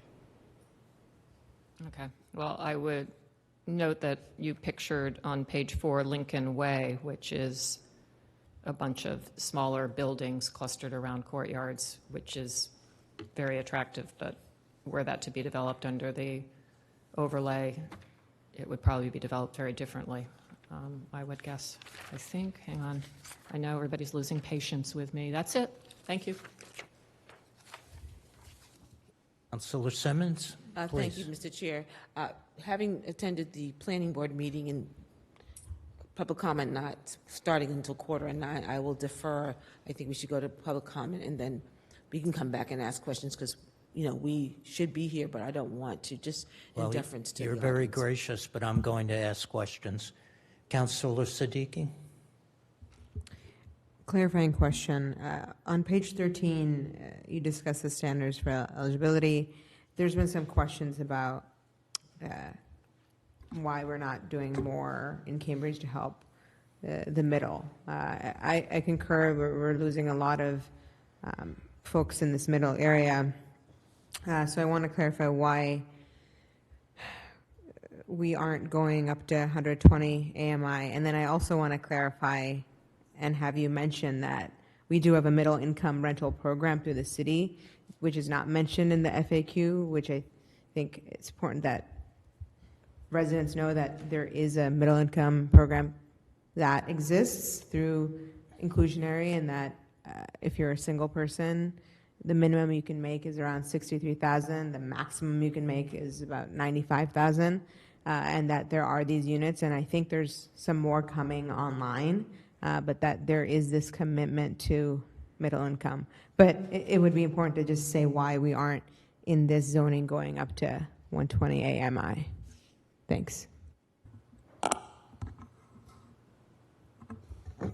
Through you, Mr. Chair, yes. So with this zoning, we are looking at households earning under 100% of median. And that really a couple of reasons. First off, the greatest demand that we see for housing is from households under 80%. And in the current market, increasingly from households under 100%. So that's really the low end of what we might call the middle income range, between 80 and 100% of median. And over the last several years, we've seen an increase in demand in that cohort, but not to the extent, nothing comparable to the demand and the need for households under 80%. So we wanted to include that because we do see housing that is created with 80 to 100% tiers. We wanted to allow for that flexibility. Not to say that every building that we see coming through this might include that, but certainly we want that flexibility to do that where we can do that and it makes sense. And then again, to focus the majority of the housing to households under 80%. The other piece is that when you look at funding that's available to create this housing, the public funding that's available is predominantly targeted at households under 80%, with some sources, including the CPA funds through the Affordable Housing Trust, eligibility goes up to 100%. To go up beyond that would be challenging because there's not funding that's dedicated for that. So if we were to say 110 or 120%, it would be really almost in name only, because it would be very challenging to fund those units. You mentioned the middle income program that we have, and we do have a middle income rental program that is like the inclusionary housing program, where we see rental units created in market rate buildings, and we do have middle income units that are available to households earning between 80% and 120% of median. And so we see the numbers of people applying, so we see, firsthand comparing the demand that we see in the 80 to 120 range to the households under 80%. We similarly have seen other zoning restricted units created for households up to 120% in the home ownership as well, through certain permitting of certain buildings. So we do have a stock of units in the city that are affordable and restricted to households in that range. It is growing because we will be adding new units to that as we see some units in the Mass and Main development come online that will be added to our middle income rental program. Thanks for the clarification. Okay, I just have a few questions. How do you decide what is home ownership versus a rental? As far as construction, I realize that some funding might dictate what program it is. Is there a way to expand home ownership? Through you, Mr. Chair, to you. Yes, I think that those decisions are made really on a case-by-case basis as we look at opportunities with the housing providers. Some sites lend themselves to rental housing just by virtue of the size or the scale. You know, if we're doing we see a request for a 20, 30, or 40 unit development at this point, the funding is not there to subsidize home ownership units, so that's likely to be a rental project. When we see smaller developments, we have seen more success creating new home ownership units in infill type developments and small condominiums, and those are places where, notwithstanding the fact that there aren't other subsidy sources that are available now to create that housing, we've been able to use city funds to create affordable, 100% affordable, deed-restricted condominium units. Thank you. On the zoning, bay windows can project into the side yard setback, which is only 7.5 feet, and the bay window's 2 feet, which leaves a little over 5 feet. But it doesn't specify the width of the bay windows. I know in the code elsewhere we specify it, so unless I'm wrong, you might want to add that. Open space is typically thought of as 15 by 15, and this ordinance is not looking at open space that way. I understand the tightness of sites, but how do we rationalize that, especially with bay windows going in the side yards? Please explain why we're dropping that. Thanks for the question, Mr. Chair. The provision in our current zoning, again, it varies from district to district, but it has that minimum dimensional standard of 15 by 15 for what's referred to as private open space, which is open space that's intended to be used by residential occupants of a building. It makes, maybe I'll go to the diagram. There certainly is a rationale for having it, and if you look at a site like this, you can see that with a normal rear setback, the 15 by 15 can be met. The issue tends to come into play when there are lots of varying sizes and shapes, where strictly meeting the 15 by 15 dimension can become very onerous.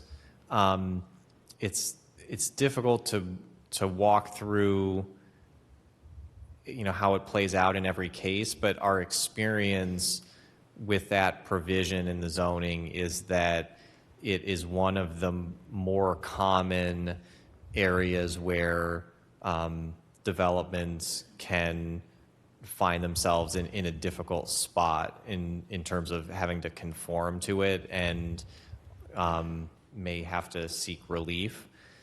There could be, again, in selecting what standards should or shouldn't be applied and what flexibility could or couldn't be allowed, there could be provisions for having some amount of the open space have a dimension of 15 by 15 or a more flexible way of characterizing it. And the intent, as you sort of suggested, is to make sure that there is some space on the lot that is usable as sort of recreation area or just an enjoyable yard space that residents can use.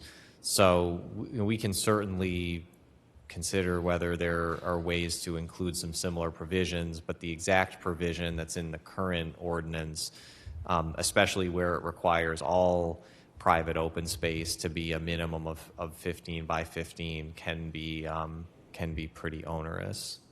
Okay, I won't go into it now. I'll go into it later when we're in discussion, but this is related to it.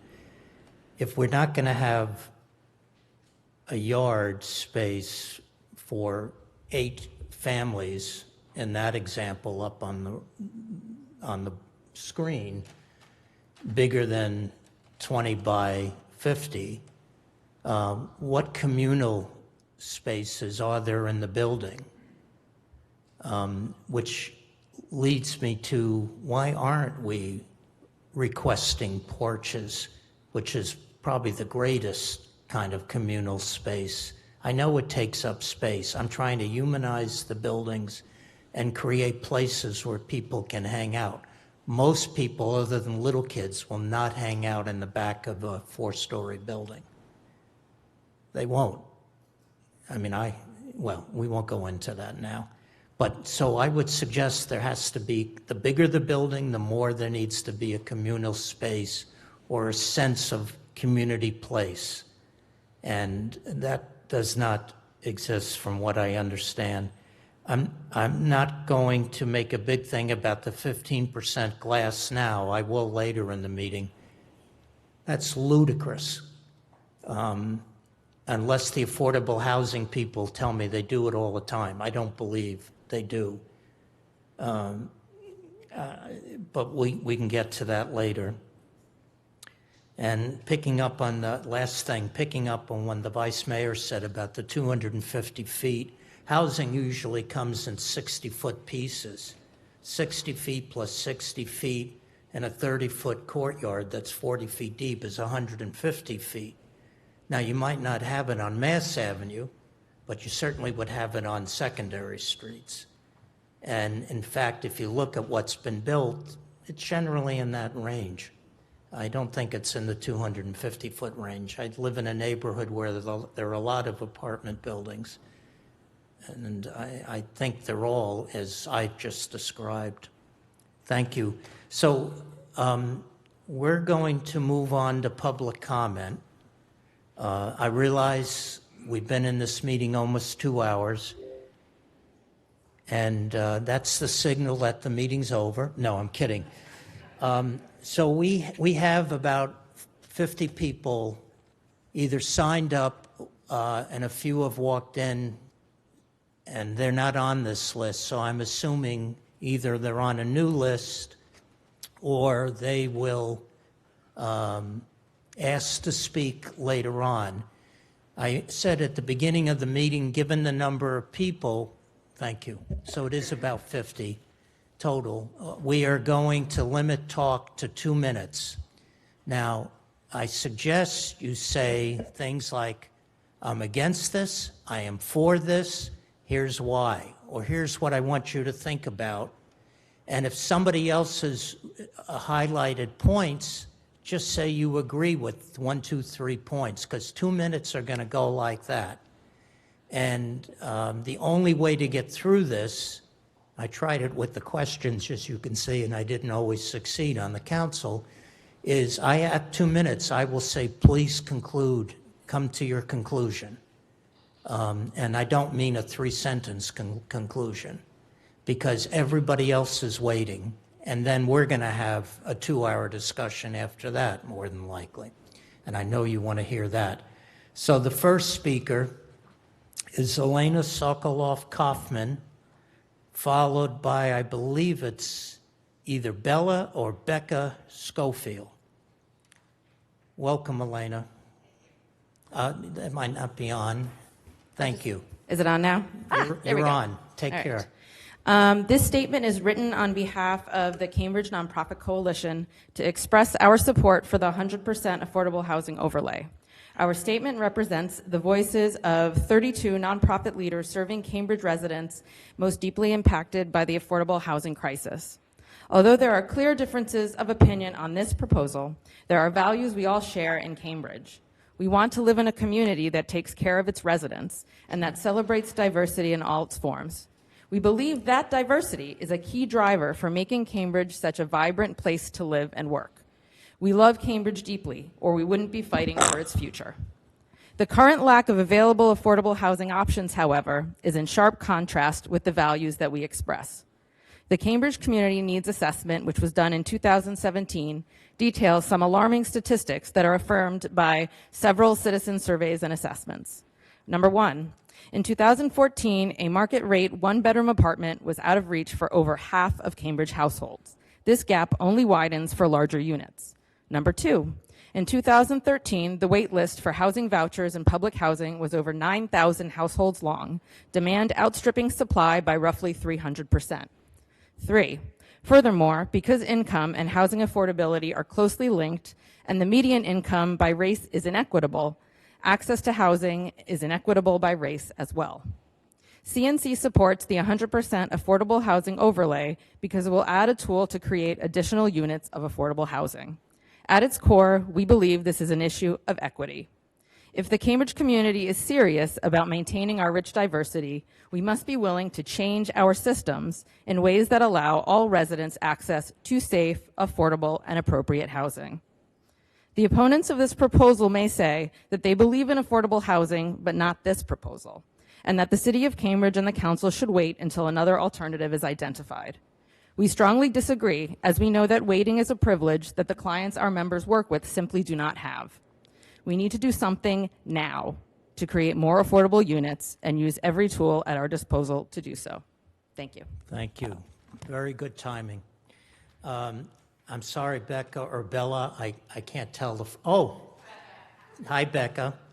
I know your first name, followed by Skip Schloming. Welcome. Hi, folks. Thank you. My name is Becca Schofield. I grew up at 35 North Street in North Cambridge, and I'm a project manager at a local housing nonprofit and a co-chair of ABC. I'm a strong supporter of the affordable housing overlay. I believe it's an essential tool for building urgently needed affordable housing in Cambridge.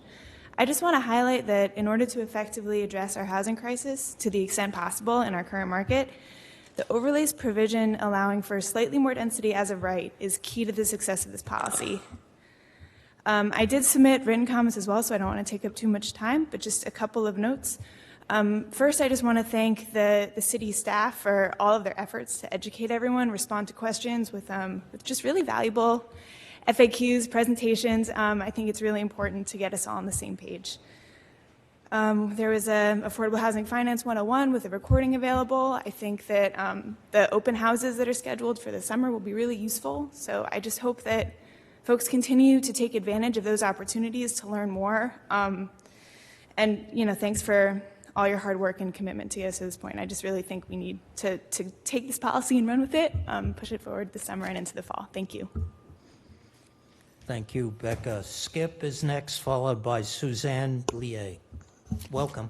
Yeah, hi. Thank you for this opportunity. I think there's a fatal flaw in the affordable housing proposal.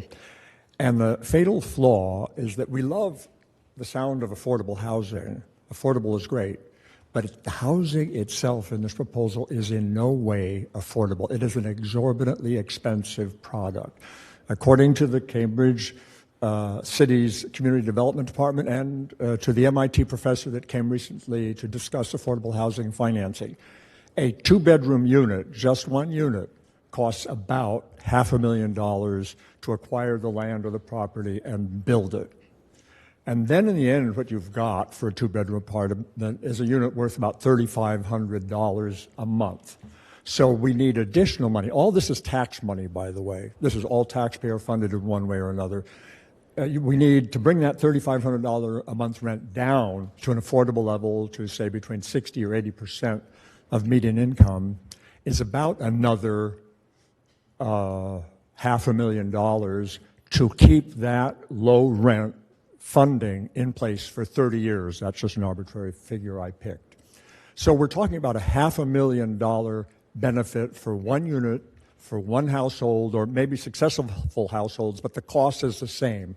And I don't see the justification for taxpayers to be giving only a few households such a great benefit, such a huge benefit, because very little can be built. The taxpayers will not allow a lot to be built. So that means that a lot of households at the same income level of those who will occupy the affordable housing will be totally unhelped. And I don't see how one can justify city money for that. I'd like to suggest just one other thing. I will come up with a zoning proposal for you, I hope in a week or so, that is totally different. But I'd like to point out that if we take the money that's being spent, especially on the bureaucracies, there's 19 bureaucracies that just supply funding for this kind of housing. If we take all the money that's being spent that way and put it into mobile tenant vouchers, the tenants use to buy or to rent private rental housing, at least 3 times the household can be built. And if you count all the money saved on the bureaucracies, Thank you. probably up to 10 Your times. time ran out 20 Great. seconds I just ago. don't see how we justify giving such a large amount to a Thank very you. small group of Suzanne people. Blier, please. When I talk, last sentence, or I'll start talking too, we're not going to get through this night together. It sounds harsh, but let's respect each other. 2 minutes, Suzanne. Welcome, followed by Marilee Meyer. Great, go. I was one of 10 citizens from around the city who submitted to you a very detailed analysis of some of the critical problems in the overlay and what we really need to do to fix it, to make it viable for the city.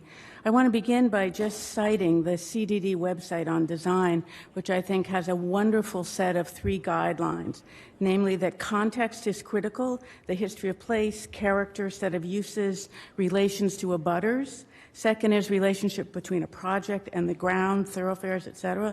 And thirdly, scale and character of a new project. The affordable housing overlay overlooks these critical concerns that have been an important part of our history and need to be important going forward.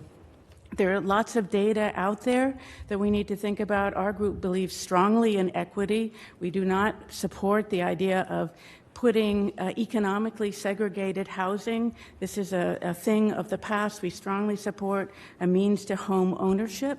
The city has already built a lot of housing, and we need a sunset on this. We need key criteria.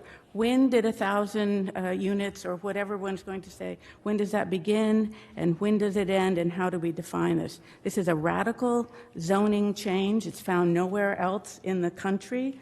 In some ways, it's a slippery slope. It doesn't address the core problems, which is to say the huge amount of increase that we've had in developments, even including luxury housing, which has increasingly caused gentrification. The highest rents in the city are in those areas with the highest numbers of new housing, East Cambridge and Alewife. We don't need to rush this. I know it's a real concern for all of us, and we all do believe strongly in affordable housing, but the Boston Foundation showed that Cambridge rents meet or beat Arlington, Belmont, and Somerville. They're doing some things right, and we need to as well. There are also key green issues, saving mature trees, green spaces, et cetera. Thank you.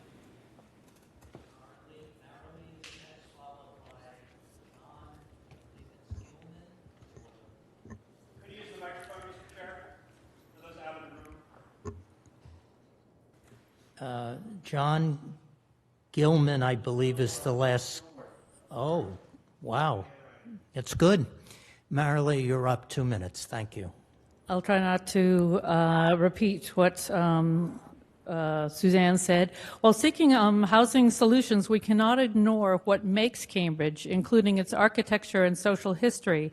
Gentrification is displacing renters and longtime residents, and equitable, actionable measures to protect both are still lacking. We cannot eliminate affordable housing review process and ignore those residents who have invested their life savings or inherited properties to be passed down. If we are looking at 40B amounts of units, we also must look at the state's 40B design standards, which are stronger than Cambridge's. New zoning encourages shortcuts and waives the binding design review.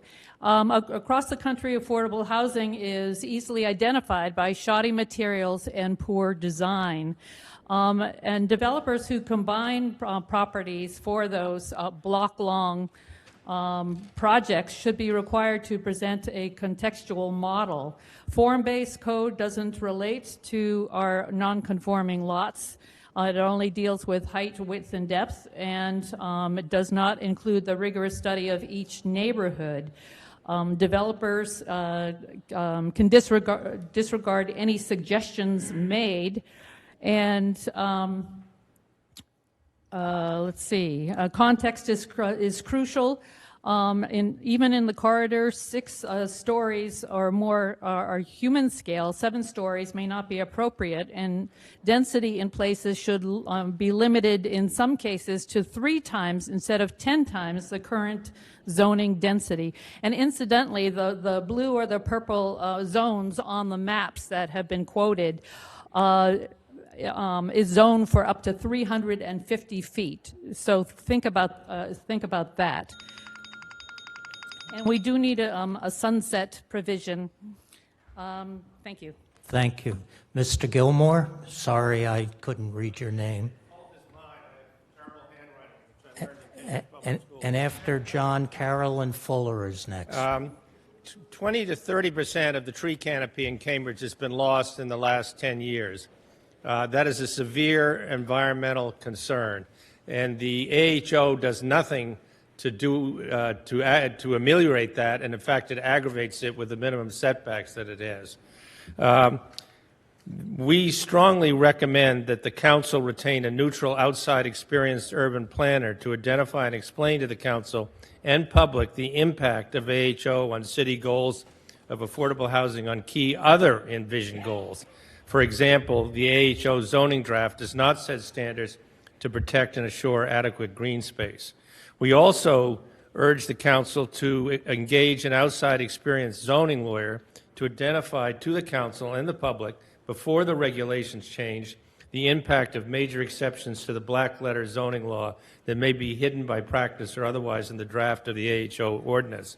For example, the practice of treating below-grade floors as underground, even if they are actually above ground, so they are not subject to setback rules. The Planning Board, we strongly believe the Planning Board should not lose its traditional role in design oversight. The rationales for doing so in the AHO are not justified. We also strongly believe that FAR should not be replaced by what CDD calls form-based design, particularly since FAR provides greater flexibility for addressing the diversity of building context and design issues. I submit the AHO is not form-based zoning, which the CDD has sometimes referred to it as. In form-based zoning, you look to the consistency, you look for consistency in scale and look on a streetscape. As the prototypes in the CDD handout show clearly, these buildings stick out like a sore thumb in their neighborhoods. And in response to, I think, Councilor McGovern's point, that, oh, this is, too much hysteria, there's not going to be very many of these buildings built that are outsized. Sorry, can I just finish my sentence? Yes, please do. I'm 70 years old, and I've been in Cambridge all my life. This upzoning will be there for decades. What will happen in 10 years, who knows? Over time, it's a zero-sum game, and over time it erodes. Thank you, John. So Carolyn Fuller is next, followed by Patrick Braga. Welcome, Carolyn. Chairman Carlone, Mayor McGovern, councilors, my name is Carolyn Fuller, 12 Douglas Street. A proud 40-year resident of the Port, a very proud member of A Better Cambridge, and a strong proponent for a richly diverse population throughout our entire city. I'm here this evening in support of the affordable housing overlay in hopes that zoning is no longer allowed to be the tool used to bifurcate our fair city into the haves and the have-nots. It is easy to say Cambridge supports welcoming new immigrant arrivals, supports greater diversity, supports the production of more affordable housing, etc. But those sentiments fly out the window with the first whiff of sacrifice.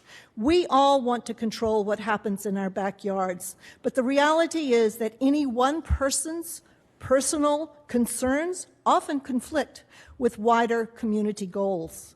Restrictive zoning is currently hampering our ability to reach our stated affordable housing goals. It is time to loosen these zoning restrictions and give any developer who is willing to build 100% affordable housing an opportunity to do the job.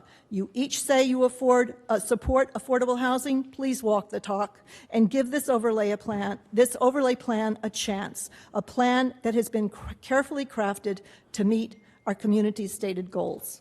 Thank you. Patrick, you're next, followed by Larry Field.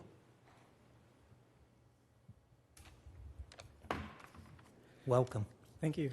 Good evening. I'm Patrick Braga, 11 Everett Street, urban planner at Harvard and registered voter in Cambridge, and I support the overlay.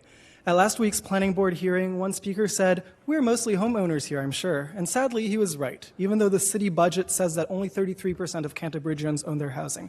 That's an issue in a 67% renter city. Our public hearings amplify homeowner positions over experiences of housing hardship. One even complained about for-profit affordable housing developers, but home ownership is an investment too. Some owners are just as concerned about their equity appreciation as commercial investors, and in fact, some speakers explicitly fear that the overlay would reduce their property value. The difference is that unlike a commercial investor, many homeowners put their equity in a single, non-liquid, non-diversified asset. But if that's your investment strategy, change is a risk you have to be willing to take, especially in a city with explosive growth and progressive politics. Ironically, many opponents decry by-right zoning, but it already exists in Cambridge for single-unit detached houses specifically, which I refuse to call single-family homes because such an emotional moniker masks the realities of unrelated adults or immigrant families having to double up on rent to make ends meet. So while as-of-right approvals exist for people making above the median income, I want us to expand that right to housing for Canterburyans earning below the median. One person said the overlay would, quote, pervert the market to meet a social end, but that's exactly what our exclusionary zoning already does. Plus, 100% affordable projects wouldn't mean segregation because the economic story of a household earning 80% of the median income is very different from one earning 50%. Why can't we be brave enough to re-engineer, reinvent, and redevelop our city to make it a more inclusive and ever more perfect community? Some opponents call the overlay undemocratic, but you know it's not democratic? Keeping up regulatory barriers that make it harder for more people to enjoy the blessings of an opportunity-rich city like Cambridge. Thank you. Thank you, Patrick. Larry Field, followed by Bill McAvaney. Welcome, Larry. Larry Field, Porter Square. For the last 8 years, I've been working for the Department of Housing and Community Development in the Executive Office of Housing Economic Development and the nonprofit Massachusetts Smart Growth Alliance. I'm speaking in favor because this proposal will help us keep the economic and racial diversity that we all value. One point. This is a smart growth and climate-friendly proposal. The numbers show that Cambridge is the most walkable, the most transit-connected, the most bike-friendly city in the state. Virtually every piece of Cambridge is within 1/2 mile of a subway stop or one of our 26 bus routes. We have, in this proposal, a number of lots that will be developed over the next 10 years. Every one of those lots will have existing structures and/or impervious surfaces. Given these smart growth characteristics, it more than makes up for the possible negative climate change effects of loss of tree canopy and open space. The numbers are that each tree absorbs 48 pounds of carbon a year. Each car emits 9,200 pounds a year.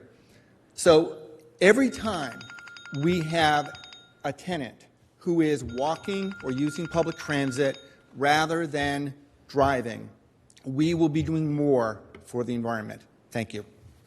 Thank you, Larry. Bill McAvaney's next, followed by Elizabeth Gilmore. Welcome.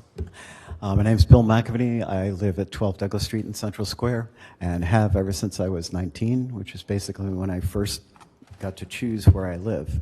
And I moved to Cambridge, and I've stayed here in large part because of the economic and racial diversity of the city and the fact that it is a very welcoming city. We are losing that economic diversity without taking, if we do not take action. For someone like me who's middle income, or for higher income people, this is basically a contest between those of us who want to preserve Cambridge's economic and racial diversity and those of us who feel like small changes in the architectural character of our neighborhoods is offensive. But that pales compared to both of those pale with comparison to losing your home. And that's what's happening for many of our low-income residents. They are losing their home because they're being priced out.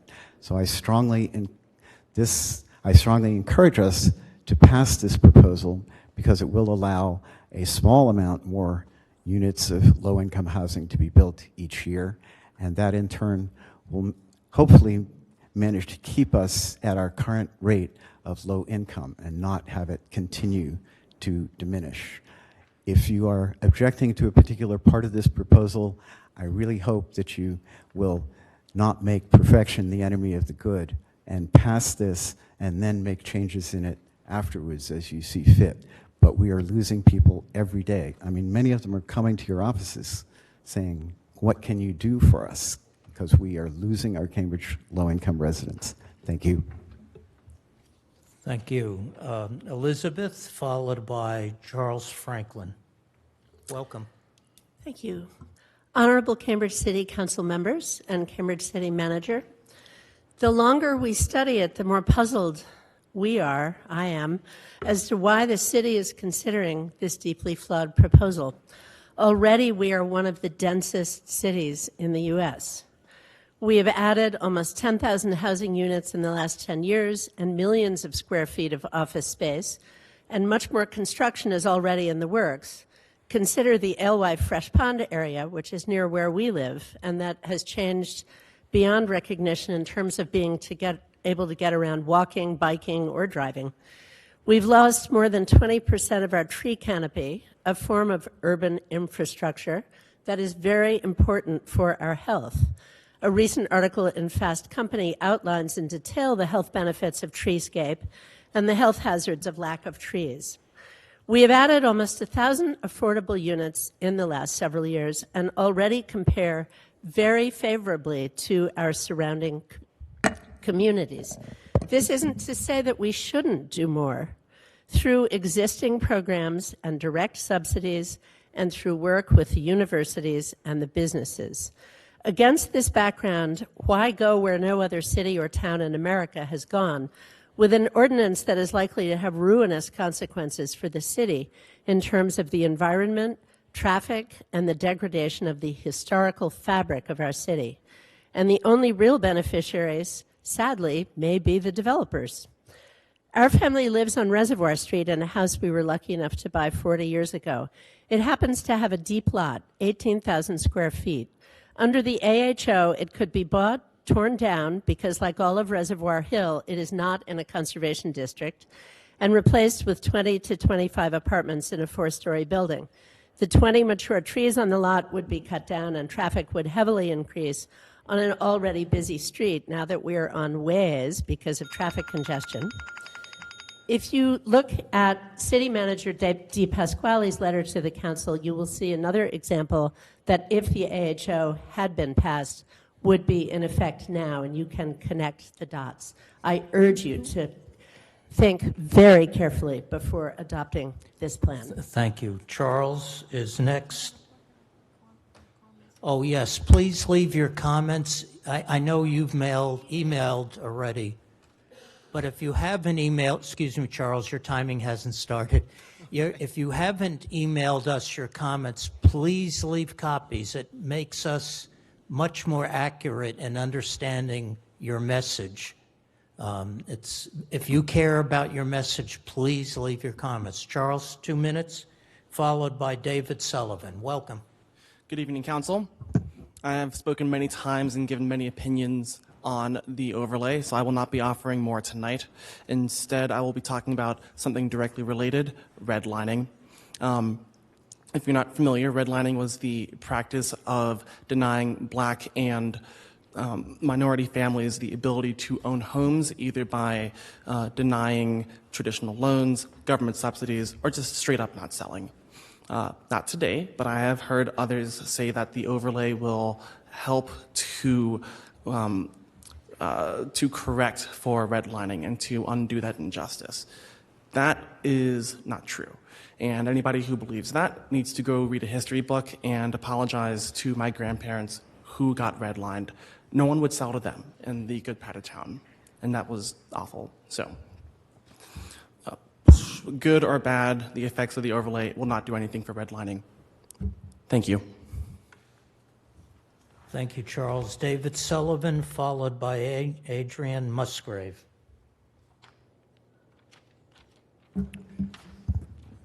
Welcome. Thank you, Mr. Chairman. My name is David Sullivan. I live at 16 Notre Dame Avenue in North Cambridge.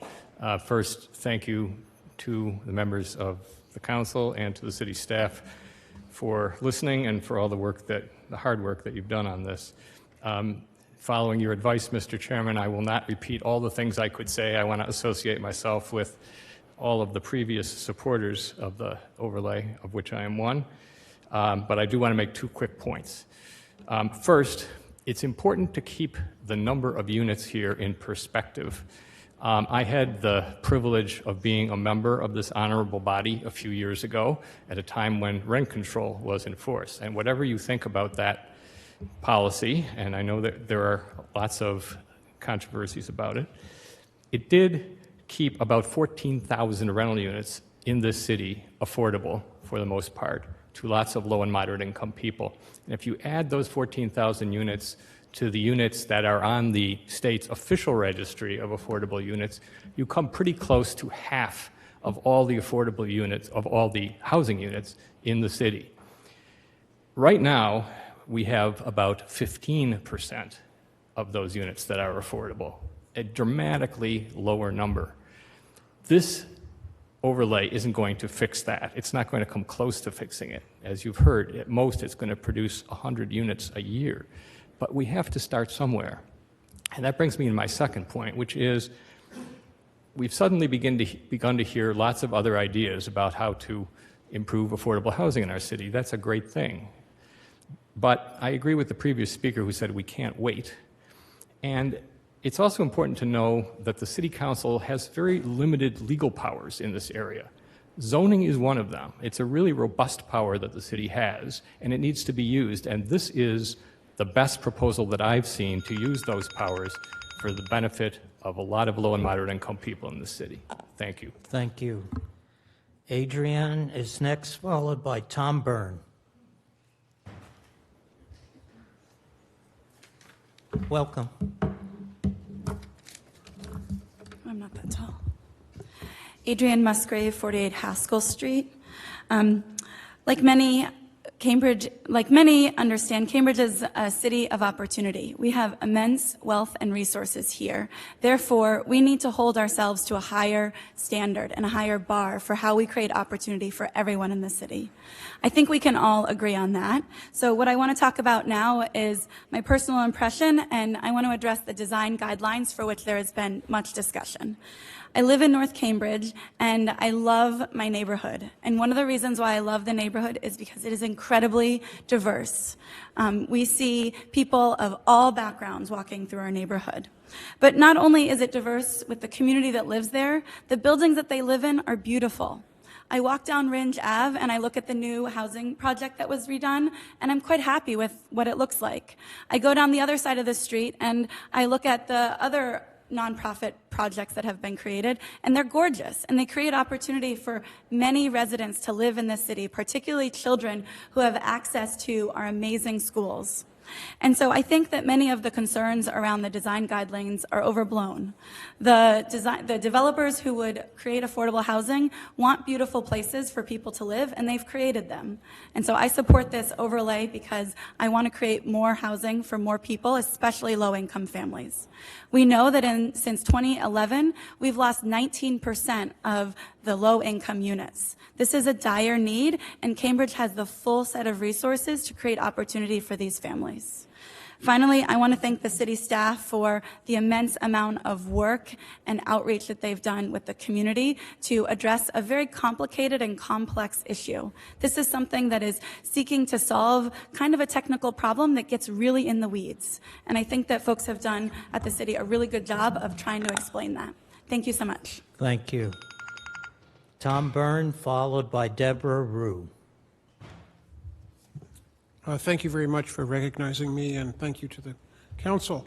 I think we all agree that affordable housing is most important. The question is the devil is in the details, and I think the councilors listening to you this evening have raised a number of very, very crucial questions in your debate this evening.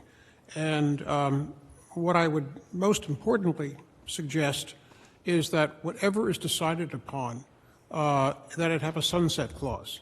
That is to say, not the mayor's concern about whether you can convert an existing property into a market property, but rather whether new properties could be created at some point in the future, and determining whether that should be in a couple of years or something, see what actually happens with this, or 5 years, see what actually is undertaken given the experiment that's about to be taking place. Please consider the infrastructure of this city. We've had some very large bursts of water lines, et cetera, here, which have caused a huge amount of damage to properties. And I think that the question will be, can our infrastructure support and what's the cost going to be involved in that? And again, that gets to this issue of a sunset clause, of whether we should reconsider going forward. I'm concerned about maintaining properties. If we get a developer here who builds a not very durable product, who's going to maintain these properties going forward? You know, many of the properties here are 100 years old or more. And they are well built, and who's going to maintain the properties going forward? And, you know, I would consider, rather than many of these large structures that you've described here, that have been described to us, I would consider turning single-family homes into 2 to 3 family homes. Thank you for your attention. Thank you, Tom. Deborah Rue, followed by Dominic Jones. Good evening, Mr. Chair and members of the committee. Deborah Rue, I am a resident of 16 Seven Pines Avenue in North Cambridge, a very small street. And I am still the executive director of Just to Start, but only for 16 more days. So as I am winding down, I hope that you'll leave me this parting gift of passing this.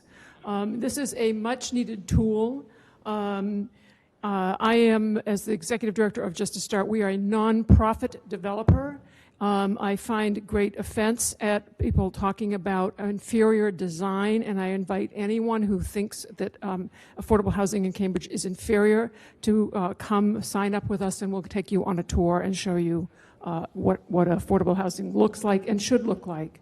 We have not been able to develop a new property in 7 years because we could not acquire property. This is why this tool is needed. In the past year, we lost on 2 properties that had this been in place, quite likely we could have acquired, and we could have almost 90 or around 90 homes in the making. That is 90 human families. It's not just units, it's not just housing. These are people on waiting lists and desperately needing the housing. So, and just closing quickly, please pass this. It's a tool we need. It's not the giant fix. but it is one of the things that we desperately need in order to make projects feasible to be done. We are now in the process of building 23 units on parking lots, on a parking lot we own. We have 2 more projects in the pipeline on our parking lots, on our land. Then we're out. That's it. So that is why this is so important, and I hope that you'll give me a nice parting gift. Thank you. Thank you. Dominic Jones is next, followed by Brad Bellows. Dominic, are you still here? I saw him earlier. Mr. Bellows, followed by Ben Simon.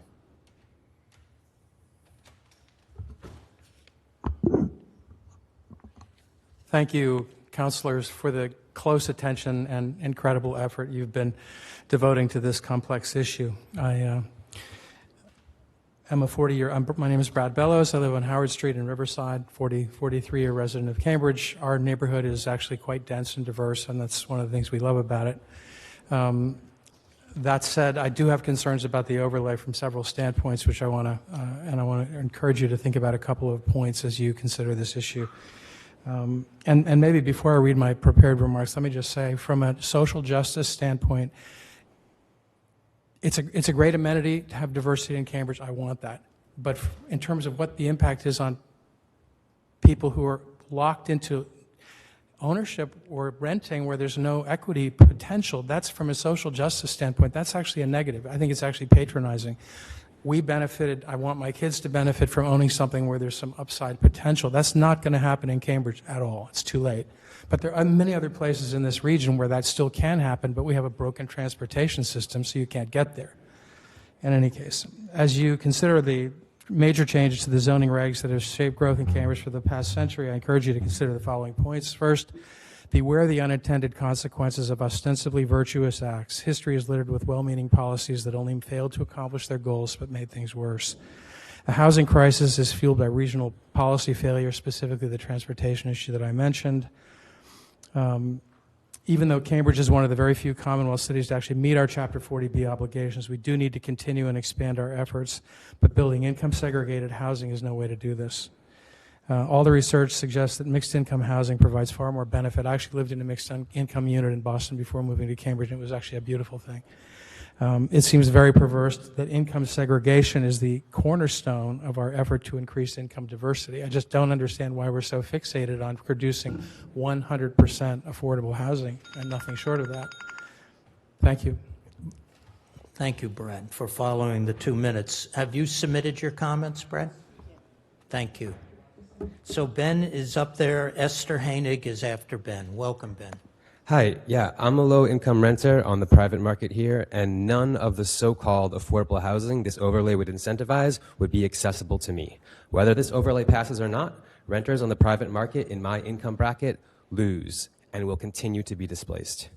But there is one party that comes out a winner in this debate, no matter which way it goes, and that party is private developers. We have let private developers determine what affordable housing means and what housing equity should look like. And of course, they're going to define those terms in ways that protect their basic interests. The problem with this situation is that the policies that would actually better the lives of vulnerable communities are a threat to developers. They are things like rent control, just cause eviction, tenants' right to purchase, and non-market, truly affordable housing. I wish that we were here today discussing how we can achieve these policies in Cambridge instead of this wrong-minded, market-based solution. The whole discussion has set one half of Cambridge against the other. While we're exhausting ourselves fighting one another, developers win no matter the outcome. This is classic divide and conquer. Whether this overlay passes or not, the fundamental causes of displacement, homelessness, and housing unaffordability goes unchecked. A commodified, for-profit housing system. But like most political questions in a capitalist economic system, housing equity is not a question of policy as much as it's a question of power. In Berlin, rapidly rising rents led to a popular mass movement for nationalizing buildings from corporate landlords and adding them to the social housing stock. It was in this political climate that Berlin's government just last month agreed to a 5-year rent freeze. This recent victory in Berlin and similar victories throughout American history instruct us that the surest way to get elected representatives to represent the people instead instead of their corporate donors is a popular mass movement. We need a movement for real housing justice in Cambridge, one that calls for tenant protections, truly affordable social housing, and a stop to endless displacement-driving development. Thank you. Thank you. Esther is next, followed by Larry Bluestone. Welcome, Esther. My name is Esther Hainig. I live at 136 Pine Street, and I'm here to express my very strong support for the Affordable Housing Overlay District. We are all aware of the need for affordable housing that is particularly great in our city because of our high housing costs and heavy demand. Additional affordable housing will provide very badly needed housing for those struggling to make ends meet, including people who are raised here and those who work here. But for me, there's another strong reason that I support more affordable housing in our city, and that's that it will help to preserve and hopefully expand the too rapidly diminishing diversity of our city, which I strongly value. I want to speak to a couple of concerns that have been raised in previous hearings about how this proposal would impact the people who would find housing as a result. The first is about the impact of less open space. I would respond that, first of all, we are fortunate to live in a city where there is extensive access to parks. Also, those families who would get the additional units made possible by less open space will far prefer that to being forced to live far away from Cambridge, or even worse, in shelters or motels. I also have heard concerns about these families being segregated because they will be living in 100% affordable buildings. But these buildings will not be like the housing projects such as Newtown Court or Washington Elms. While such projects provide much needed housing and their residents have built strong and vibrant communities, nonetheless, they are to some extent separate and isolated from the rest of my neighborhood.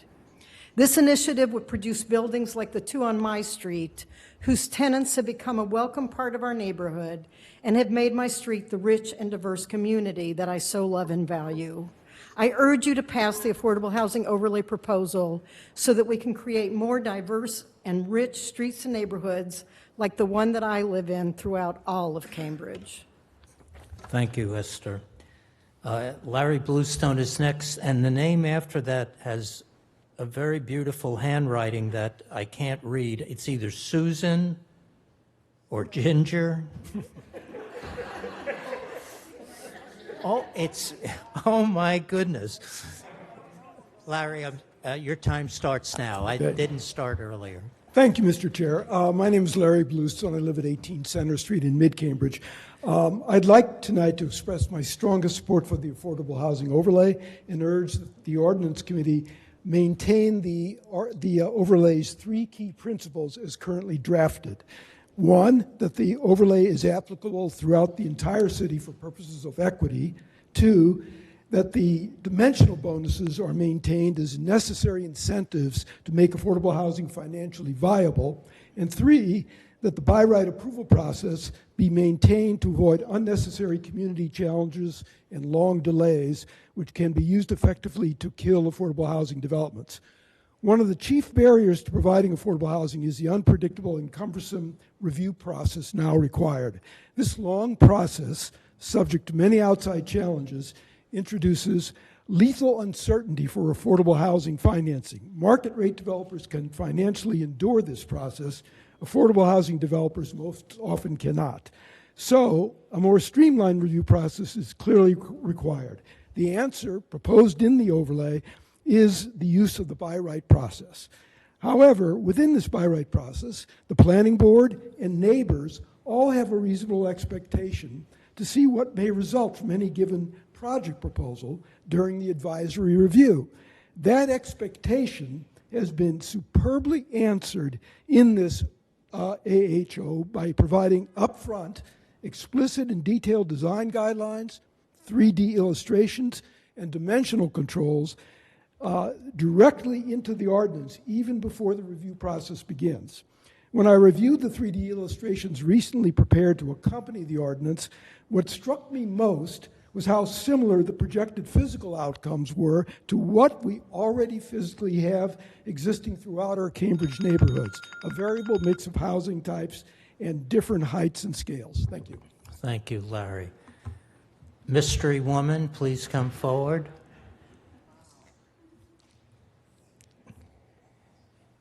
You have a lovely last name. You should use all of it in your signature. I've signed too many things, I guess, over the years. My name is Susan Schlesinger, and I live at 34 Glenwood Ave. And not surprisingly, I'm strongly in favor of the affordable housing overlay.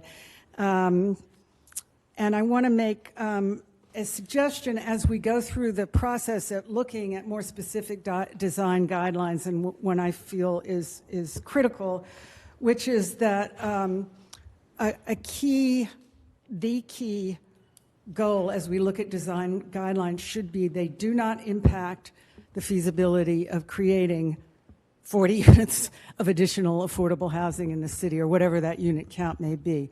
That is, if we're going to start making changes that really impact feasibility, then at some point it becomes many cuts that kill what we're trying to do here.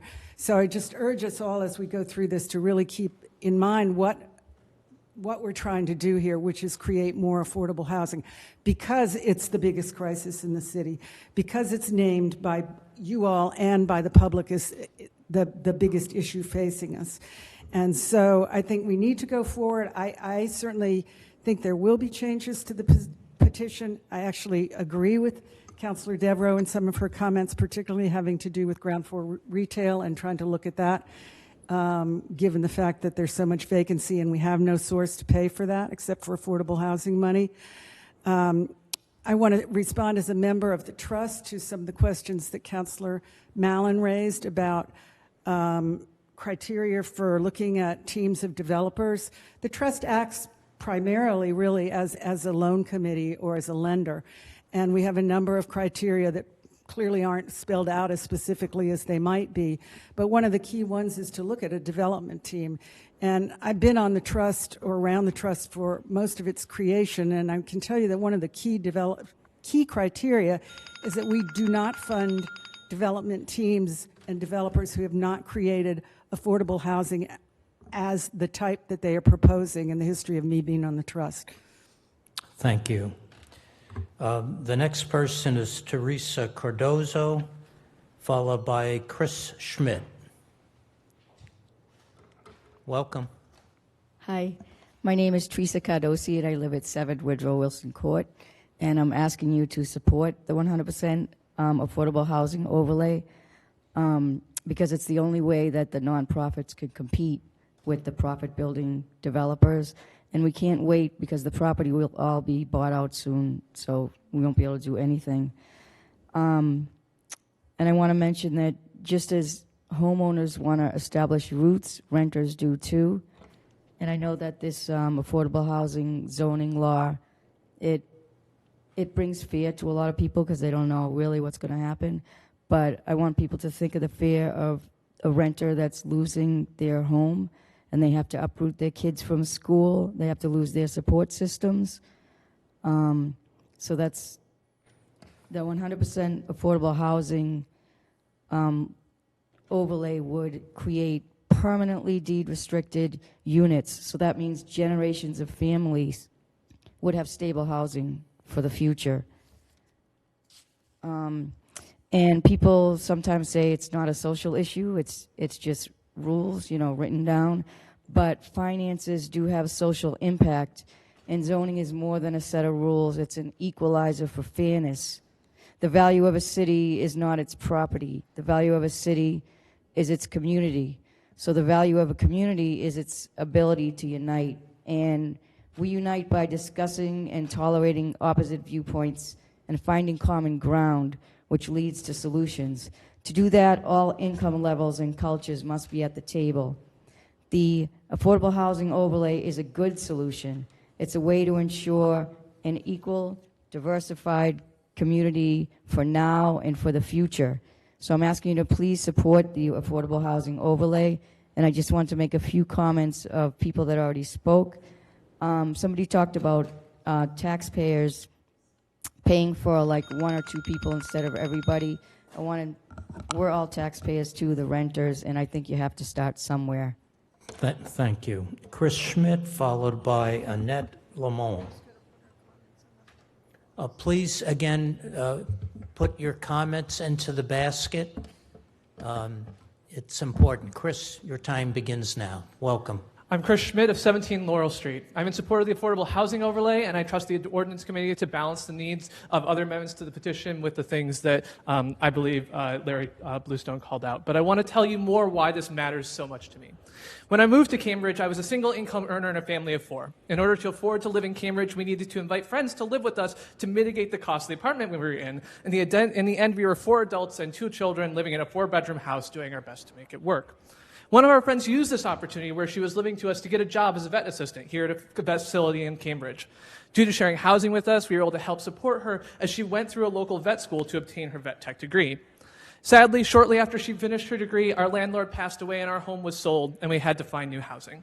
We could not find something affordable that would fit our extended family, and we had to move into a smaller unit where we could not share. That shift left my friend without a space to live, and despite having a full-time job working as a trained vet tech in Cambridge, she was unable to find any place in Cambridge that was within her budget. Instead, she moved to Salem. Living in a studio apartment, she continued to try to work for Cambridge Vet Care, using the commuter rail from Salem to reach work each day. Unfortunately, in the end, this didn't turn out to be affordable either. With the rising cost and unpredictable failures of the commuter rail, she was eventually forced to leave the area and return to live with her family 7 states away. She was working full-time at a trained job after having gotten a degree, in that she could not afford to live in Cambridge. With an affordable housing waiting list for Cambridge residents that numbers in decades, there was no chance of such a home for her. I lost my friend, a friend who had become as close to us as family, because Cambridge was not welcoming to her. When I look at the ways to increase the amount of affordable housing, I do so thinking of her, someone who went to school, studied, got a job, and eventually had to give it all up because Cambridge as a community at the time could not make room for her. I hope that the Affordable Housing Overlay will be one way that we can make a little more room for people like my friend. Thank you for your time. Thank you. Annette, followed by Deborah Gervault. Close. Sorry. Excuse Welcome. me, I'm a little nervous. My name is Annette Lamond. I'm speaking to voice my opposition to the proposed overlay. The city is already making good progress toward affordable housing goals through inclusionary requirements for new development. The new apartment construction over the past few years has greatly increased traffic congestion on the city's streets, many of which are narrow and one-way.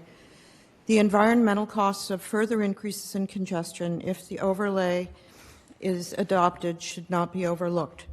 Rather than a divisive debate on this proposal, we should be uniting to press for transit improvements to make it easier to commute in and out of Cambridge. Second, Cambridge is a historic city. Although there are historic districts and neighborhood conservation districts, not every neighborhood has the historic protection that it deserves. I live in a neighborhood that the Cambridge Historical Commission has dubbed Reservoir Hill. Many houses in my neighborhood are featured in the Commission's books, but we have no special protection beyond the demolition regulations on houses that are more than 50 years old.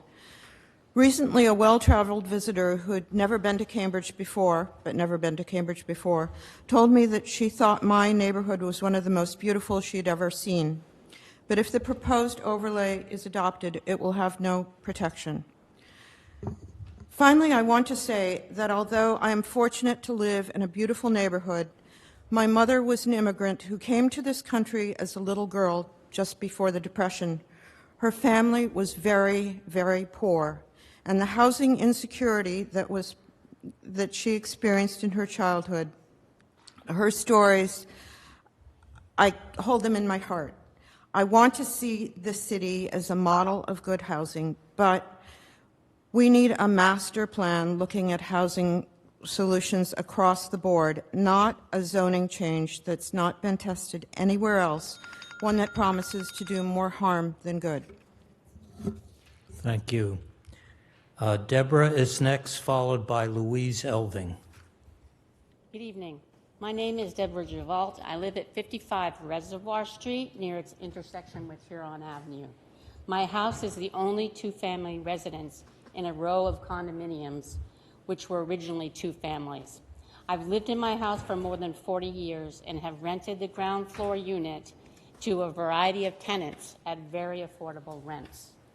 I've been following the 100% affordable housing issue and have become more concerned about its impact on our city in the last few months.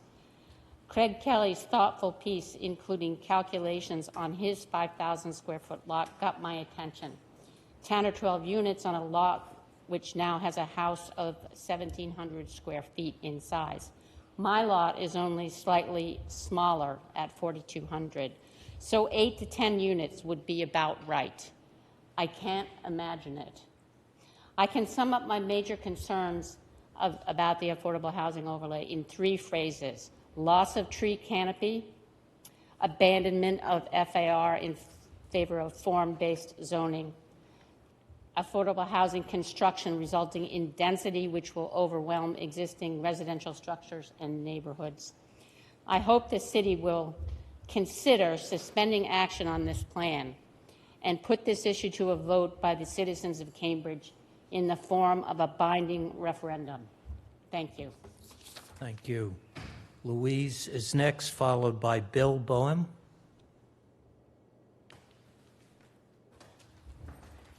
Welcome.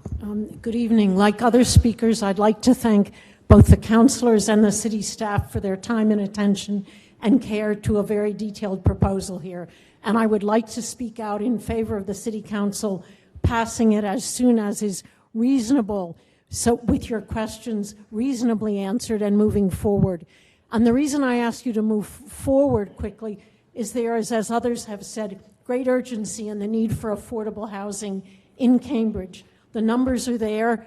The number quoted earlier that there are 9,000 people on the Housing Authority's waiting list, that new affordable housing, when available, generally has hundreds of applicants for every unit, and that I think we all are aware of, that the rapidly escalating rents and prices in Cambridge mean that as units turn over, we are becoming increasingly a wealthy city and losing people of more modest incomes and low incomes.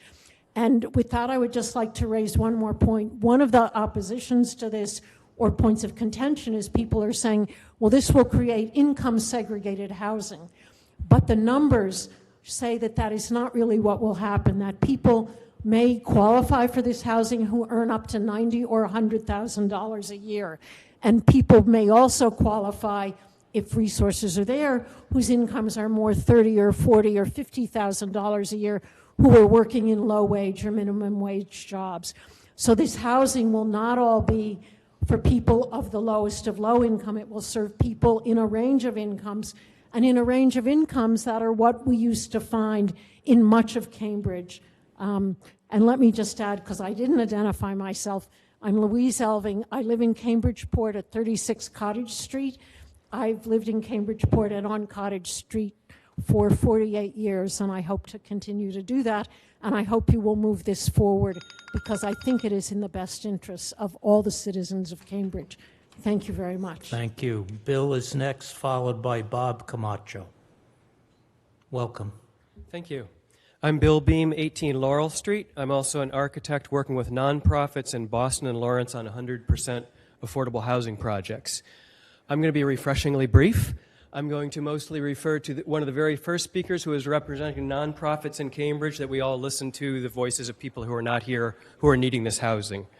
I'm in support of the affordable housing overlay. I believe the overlay is one of the many efforts we need to be making to address the housing crisis in our city. Since its inception, zoning has been used, among other things, as a tool to segregate neighborhoods. People who haven't yet read Richard Rothstein's The Color of Law should pick that up if they're interested in this topic. This proposal will begin to undo some of the damage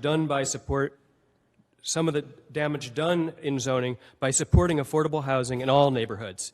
The proposal is complicated. All zoning and development is complicated.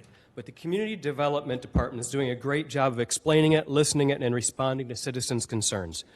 The recently published responses to the Council's questions, including the prototypical site models, address many of the questions and concerns that have been raised over the past few months. We're fortunate to live in such a desirable, diverse community. We should do everything within our powers to create affordable housing, maintain diversity, and stem the tide of gentrification and displacement. Thank you. Thank you.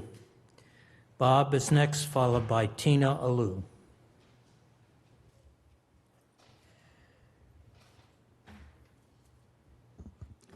My name is Bob Camacho. I live on Corporal Burns Road in Cambridge. as far as I'm concerned, the affordable housing overlay is an assault on the historical and democratic system of current zoning regulations, which are the only recourse a current homeowner can rely on to prevent inappropriate structures from being built on adjacent properties. The closest to this plan that I found looking over the internet occurred in Palo Alto, which passed a 100% affordable overlay on currently zoned commercial property within a half mile of transit hubs and a quarter mile of transit corridors. There are numerous sites in Cambridge that can be targeted in that way for affordable housing without putting home ownership in the entire city at the risk of unintended consequences. There is nothing wrong with an incremental approach to affordable housing. Next, I ask, where's the infrastructure to support a citywide zoning change? There's been no consideration of the impact on potable water, sewage systems, flood map, storm drain requirements, wetlands protection, nor on the city's electrical power requirements or on public schools. Has any consideration been given to vehicular traffic?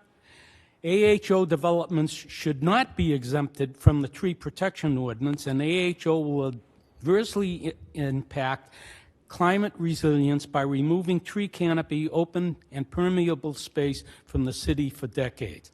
I believe this proposal will encourage more tear-downs of existing properties, perpetuating the loss of existing middle-income housing that the city has really not effectively addressed. The mention of the phrase affordable housing has become a key word used by petitioners to manipulate city government for exceptions to current zoning. Was that the bell? Was, if you want to conclude with the concluding statement, please do. Well, it's become a phrase that, you know, they're going to try and get city government to manipulate city government for exceptions to current zoning. Witness SSG increasing its offer of space for affordable housing to 20,000 square feet, yet maintaining the Evolve Fitness Center at a reduced 2,500 square feet from what it is now, which is 18,000 square feet. Okay. I mean... Thank you for your concluding statement, Bob. Okay, thank you. Tina is next, and we know who follows her. Elaine DeRosa is up next. Hello. My name is Tina Alou. I live at 113.5 Pleasant Street, and I'm the director of CEOC. I'm going to revise my testimony that I had written earlier. Hopefully will be out by midnight so I can get it to you by the midnight deadline. I don't want to repeat what people have said, but I want to share with you what the people who come to CEOC are concerned about. I don't see a lot of them here today. It's hard for them to come and spend 5 hours at a hearing, but I welcome any of you who are interested to let us know, or we'll be contacting you to set up meetings so that you can hear the voices of the people that are really going to be impacted by the overlay. When people come to us, they're not talking about the size of the yard that they'll have in their building. They're not concerned about the porches. They're not concerned about accruing escrow. They're concerned about remaining in Cambridge and being able to raise their families and have their children attend the Cambridge Public Schools. They're concerned about their community, many of which they've seen have to leave the community. They're concerned about having a sized apartment that fits their need as their family expands. Those are the things that people talk to us about. So I appreciate everyone's concern and all of the time that all of us have put into this. But if you really want to hear from the people who this is going to impact, then I really encourage all of us to find other ways for people to participate so their voices can be heard, so that you're hearing from them, kind of the silent majority in a lot of ways, and that what they would say is, as many units as we can get to support them remaining in Cambridge and their families staying here is what they would want. Thank you. Thank you. Elaine DeRosa, followed by, and I'm going to not say this name correctly, Yanisa Gunhorn. And I apologize in advance. Welcome, Elaine. Thank you. Elaine DeRosa, live at 4 Pleasant Place. I want to join with others thanking the Community Development Department for answering every question, taking every picture, making every drawing, because I think they really have put on the table what this ordinance is about. I'm going to echo a little bit about what Tina said. Having worked at CEOC for over 40 years, the biggest threat to people living in Cambridge who are poor is that their house is going to be sold if they don't have the luxury of being in a permanently, like forever, not ending, non-expiring place that nobody's going to throw them out of. Because that's the difference between being a property owner in Cambridge and being a tenant who's probably lived here for decades, who probably went to school here and is worried that they're not going to be able to stay here. So the addition of 100 units is not a toss in the bucket or a Trojan horse to them. To them, it's a piece of hope.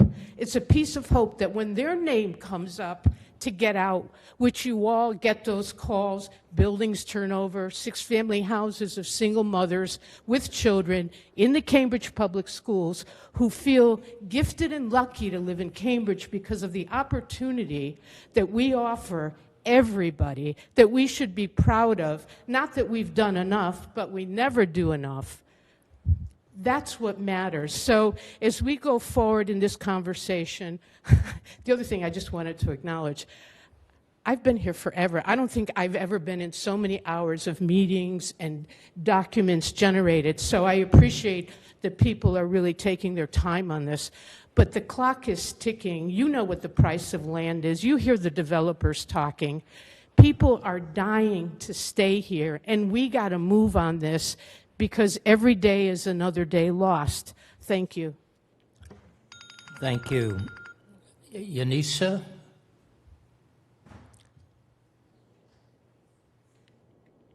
My pronunciation must have scared her away. I'm going to do it again.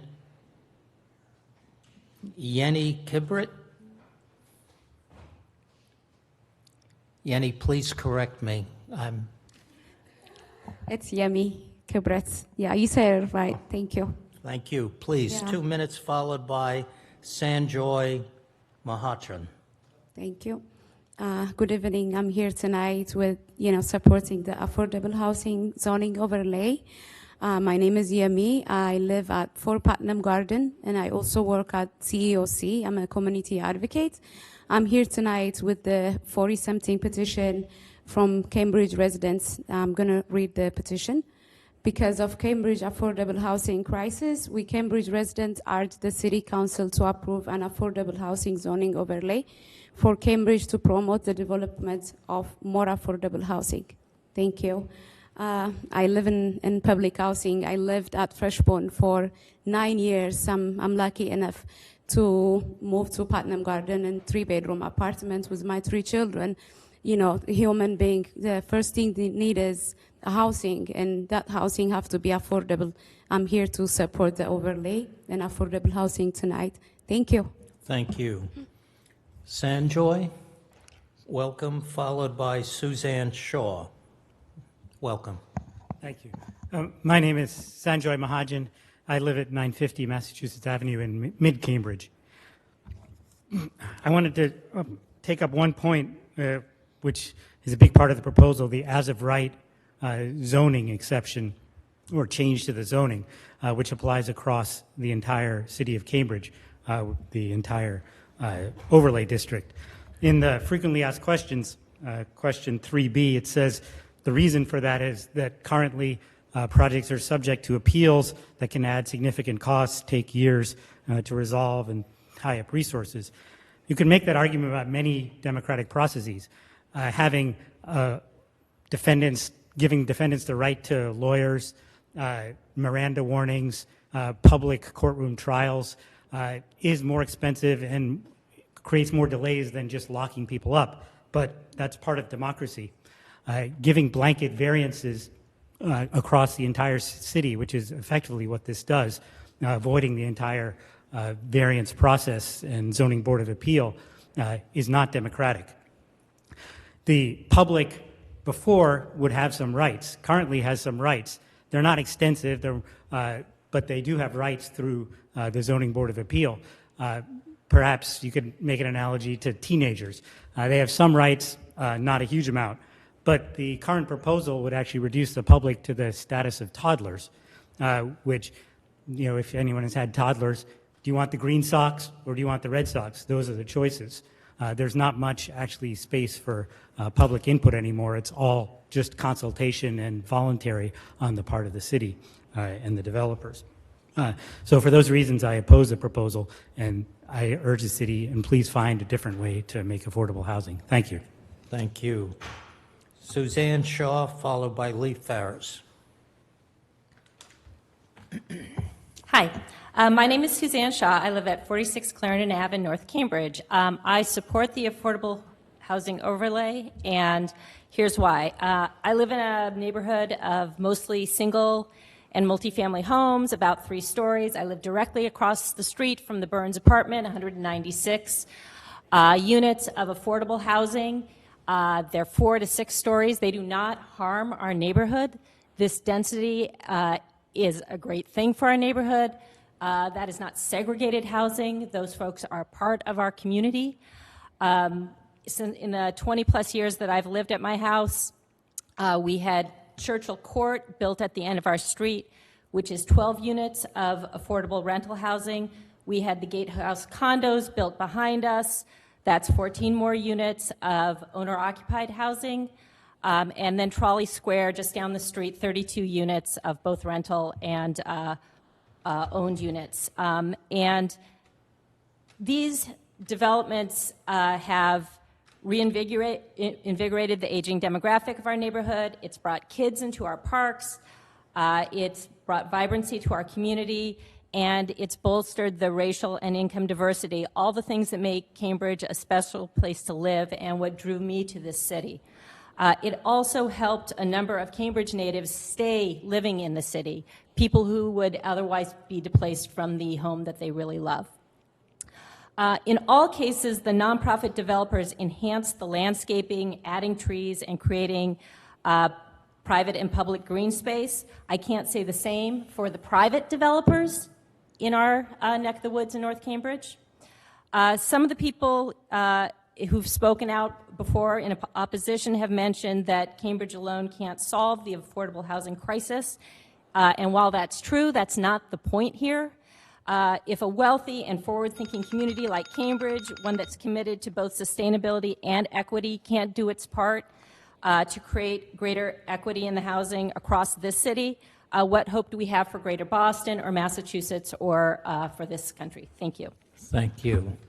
Lee is next, followed by, excuse me, Fred Meyer. Good evening, Lee Farris, resident of the Port. I'm speaking tonight for the officers of the Cambridge Residents Alliance. A core priority of the Residents Alliance is to increase affordable housing in Cambridge, and we seek to balance that priority with other important priorities. With the proposed affordable housing overlay, Cambridge's below-market housing would increase by 1.2% per year, or 12% over 10 years. That would be a huge advance and would help meet the envisioned targets of 3,175 new affordable units by the year 2030.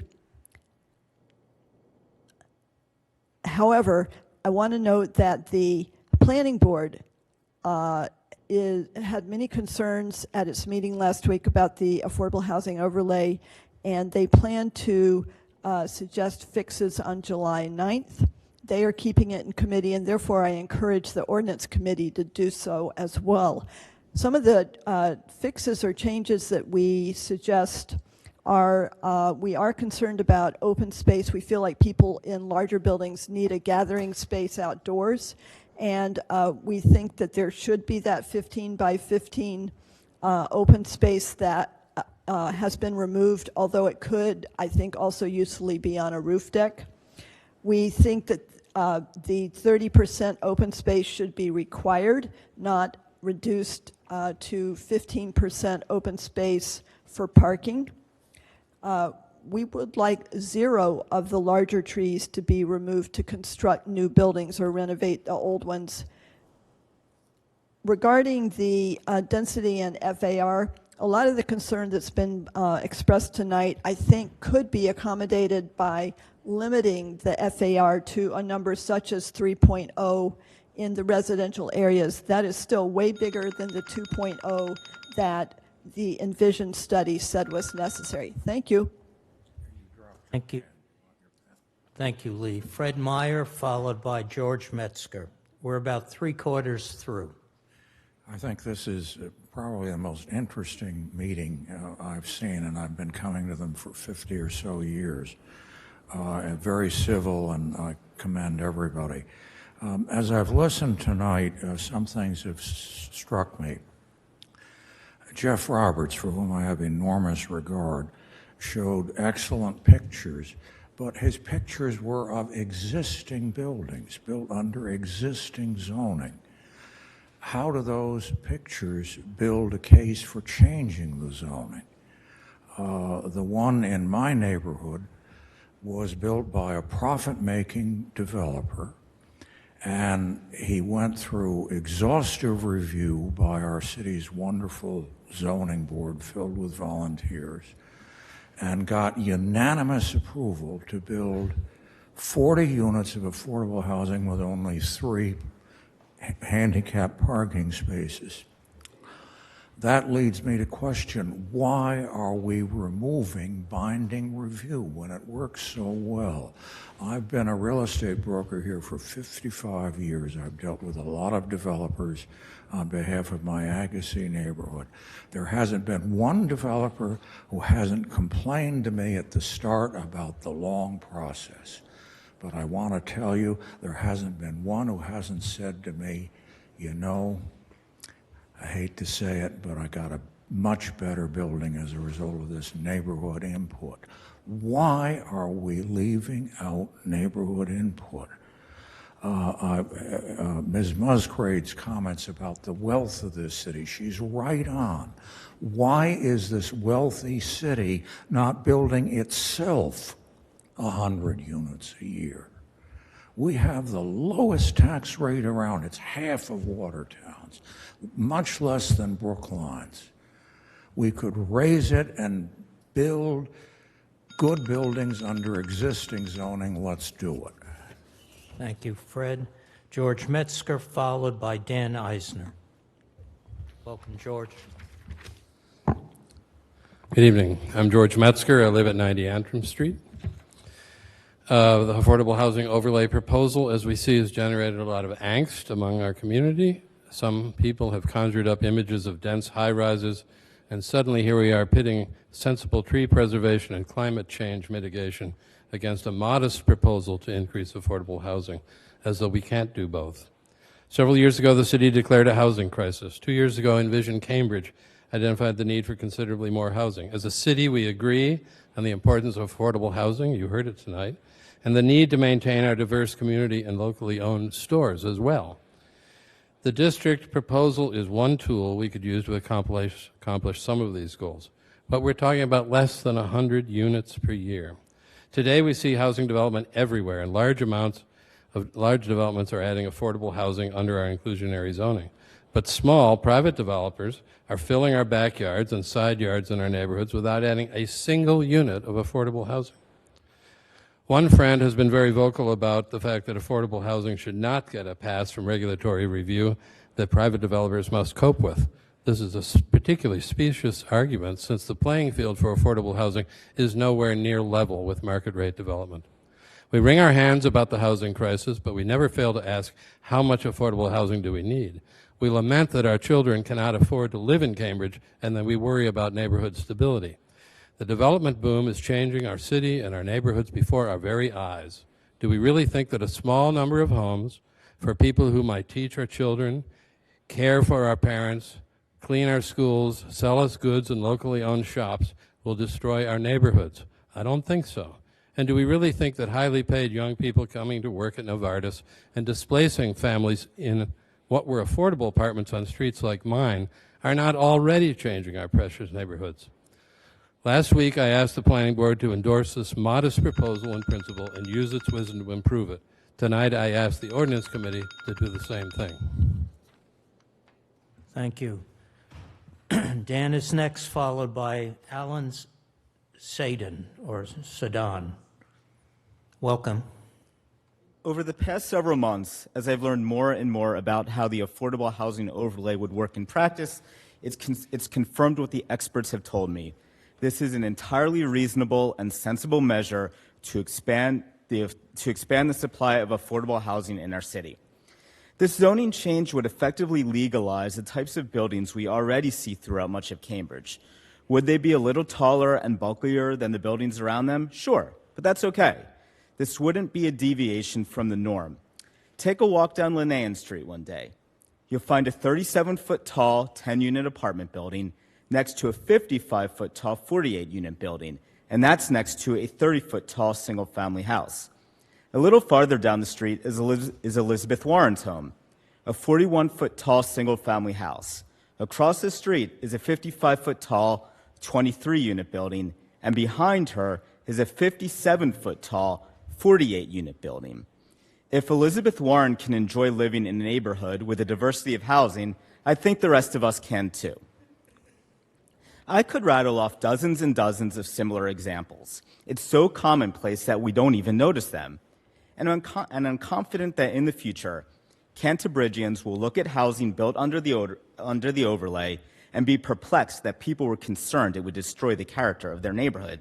Instead, they'll appreciate how these buildings contribute to the fabric of their community and give them more neighbors. Thank you. Alan?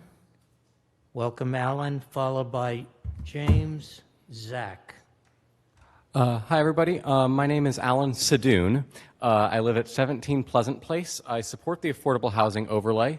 I urge you to move forward with it, perhaps adjust some of the design guidelines, but reject any proposals to weaken it.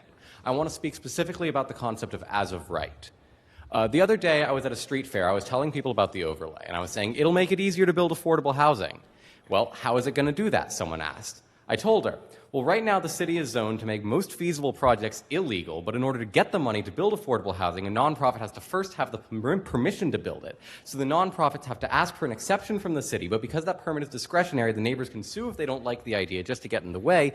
We want to make it legal to just build the affordable housing without going through that process. And her response was, amazing, love how this city works.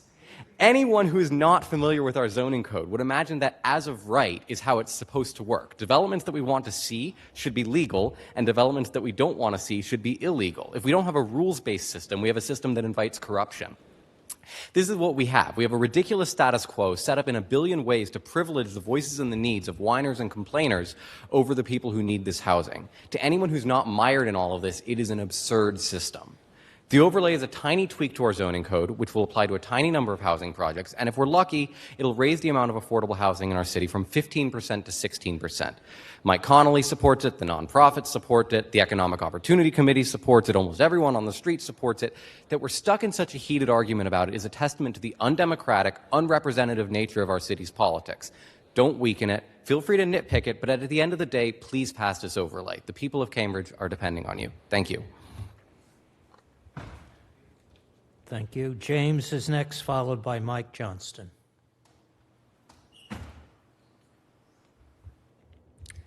I'm James Zoll, 203 Pemberton Street in North Cambridge. I would urge the councilors to focus on very specifically on the goal of the affordable housing overlay, which is to increase the supply of affordable housing and distribute that fairly. This has been a stated city goal for many years. I think the likely beneficial effects of the overlay have been described by CDD over and over and over again. I think they're also supported by some statistics that the city manager provided to the council within the last couple of weeks. Unfortunately, our existing zoning restrictions and our current permit process work against that goal, and we need to change those. I'd like to say something about the by right aspects of the overlay proposal. This is not a threat to democracy. A key part of our democracy is the idea that we are a nation of laws. In most cases where there are restrictions or we have to apply for a permit, there are a list of rules or requirements we must meet. If we meet those requirements, we get the permit, whether our neighbors object to us or not. I'm afraid that a lot of the objections to the overlay seem to be based on the unsupported claim, and I think sometimes the unexamined claim that taller buildings with more residents in them is somehow going to devastate or ruin a neighborhood. On the contrary, I think that it's continuing our present policies that are going to harm and continue the harm that those existing policies have done to the city. I would urge the council to pass this proposal. Thank you. Thank you. Mike Johnston is next, followed by Margaret Donnelly Moran.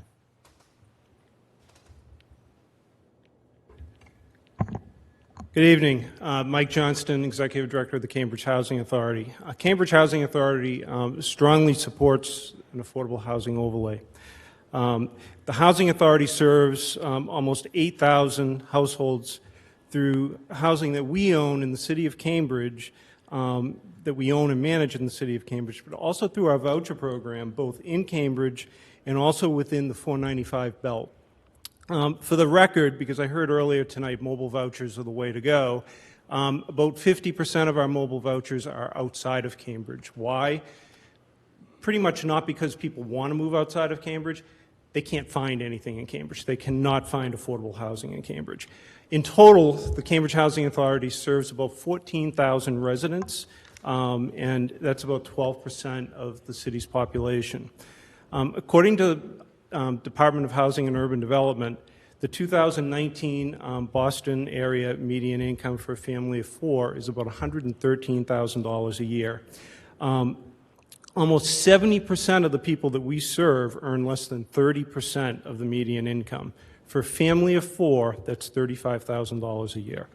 So without affordable housing that the Cambridge Housing Authority and other nonprofit developers own and manage here in the city of Cambridge, what could our residents afford in this city? The answer is nothing.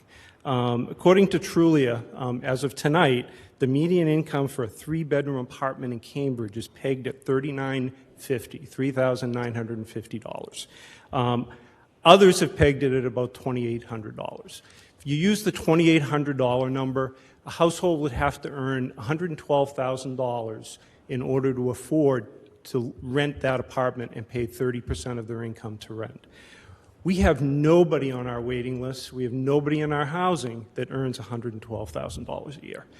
Currently, and I feel like I'm beating a dead horse on this, and I apologize, currently there's 19,000 people on the waiting list. 5,000 of them live or work in the city of Cambridge. Not one of them makes $112,000 a year.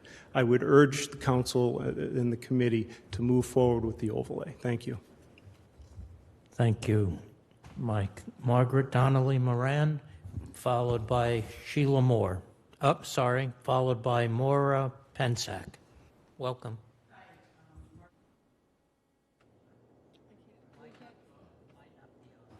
There we go. Margaret Donnelly Moran. I'm also from the Housing Authority. I'm the Director of Planning and Development. Michael spoke about the need for affordable housing. I wanted to add the perspective as being on the development side for the Housing Authority. As many folks have talked about it, it's been very difficult to develop affordable housing in Cambridge. Available land is very limited, very costly. We looked at one parcel recently where there was a 5,000 square foot lot with a dilapidated two-family house on it in Cambridgeport, and it sold just for the land, because the building wasn't worth anything, for $1.25 million, so about $600,000 per unit. Under the affordable housing overlay, by adding one floor, we would be able to construct 6 or 7 units, driving down the land cost to under $200,000 per unit, making it actually financially affordable or feasible for us to actually move forward with constructing affordable housing. In addition to opening up opportunity, the affordable housing overlay would eliminate risk. On CHA's very successful Temple project, which we've seen in some of the presentations today, we endured over 3 years of litigation, with the end result being that we reached agreement with the abutter to move the property just a few feet. Unfortunately, during the time of litigation, cost of construction went up, and the project, when we went out to bid, turned out to be $4 million higher than the funding that was available. And the only way forward was to redesign the project. We had to reduce the total number of units and eliminate family 3-bedroom units that were planned. In addition to the time delay and the substantial change in the building design, the delay resulted in over $1 million in added costs to the project for litigation, redesign, and added carrying costs. Second, there's been a concern that affordable housing developers will build buildings that won't be attractive or energy efficient. The CHA is very proud of its work, extending back over 30 years from Russell Apartments in Garfield Street in the 1980s and 1990s, and we win a lot of awards like HRI and Just to Start, and we will continue to provide that same quality of construction in the future. Thank you. Thank you. Maura Pensack is next. Welcome, Maura. And Carol Winehouse is next. Welcome. Thank you. Good evening. My name is Maura Pensack, and I live at 346 Concord Ave. I'm here to speak in support of the proposed overlay. As I've shared in testimony prior to this evening, I come before you as both a Cambridge resident and as someone who has worked for more than 37 years with individuals and families who are homeless and at risk of homelessness. Throughout my career, I have always been challenged to assist people in navigating complex affordable housing systems to obtain or retain affordable units. However, rising costs to develop housing in order to purchase owner-occupied multifamily units that might result in reasonable rents, as well as limited existing housing stock, has resulted in a rental crisis of unsurpassed proportions. Living in Cambridge, as you have heard, has become unviable for the middle-income retired couple who have always rented here but find their building being sold. It is unattainable for the young single parent who was born and grew up here, but even with 2 jobs, cannot afford to raise her children in her hometown. And it has become near impossible for a voucher holder to find a unit. As you just heard from Michael Johnson, it is no surprise that 50% of the voucher holders have had to find housing outside of Cambridge. I find these situations unacceptable because Cambridge has the knowledge, the know-how, and the resources to increase affordable housing opportunities. Yet I have continued to hear, I support affordable housing, but I hear, but there has been no process. To this I say, in fact, this process has been going on for many, many years. It is time to move it forward. I hear, but it will change my neighborhood. To this I say, in fact, our neighborhoods are changing every day because we are losing our neighbors. I hear, but the developers just want to make money. And again, I say, this proposal enables nonprofit community developers to compete with the developers. We have the knowledge, the know-how, and the resources. We just need the will. We need the will to recognize we cannot afford to be a city that only a few can afford. Please find the will and support the overlay. Thank you. Carol Winehouse, possibly followed by somebody who has the last name of Alpert. Welcome, Carol. Thank you. Thank you for the opportunity to speak.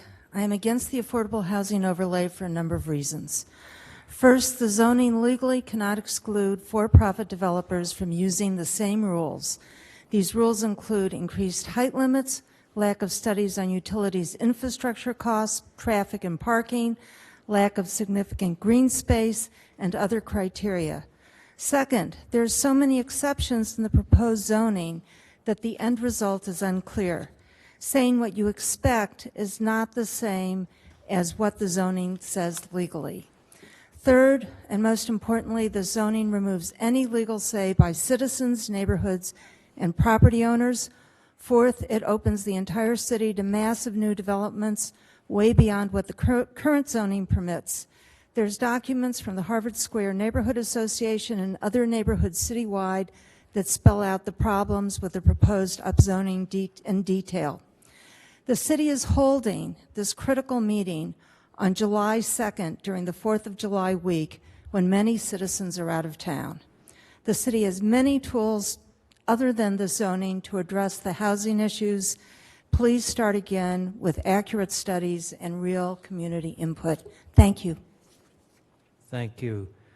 Someone with the last name Alpert, they didn't say yes or no if they wish to speak. I will assume that's a no. Peggy Barnes Lanhart.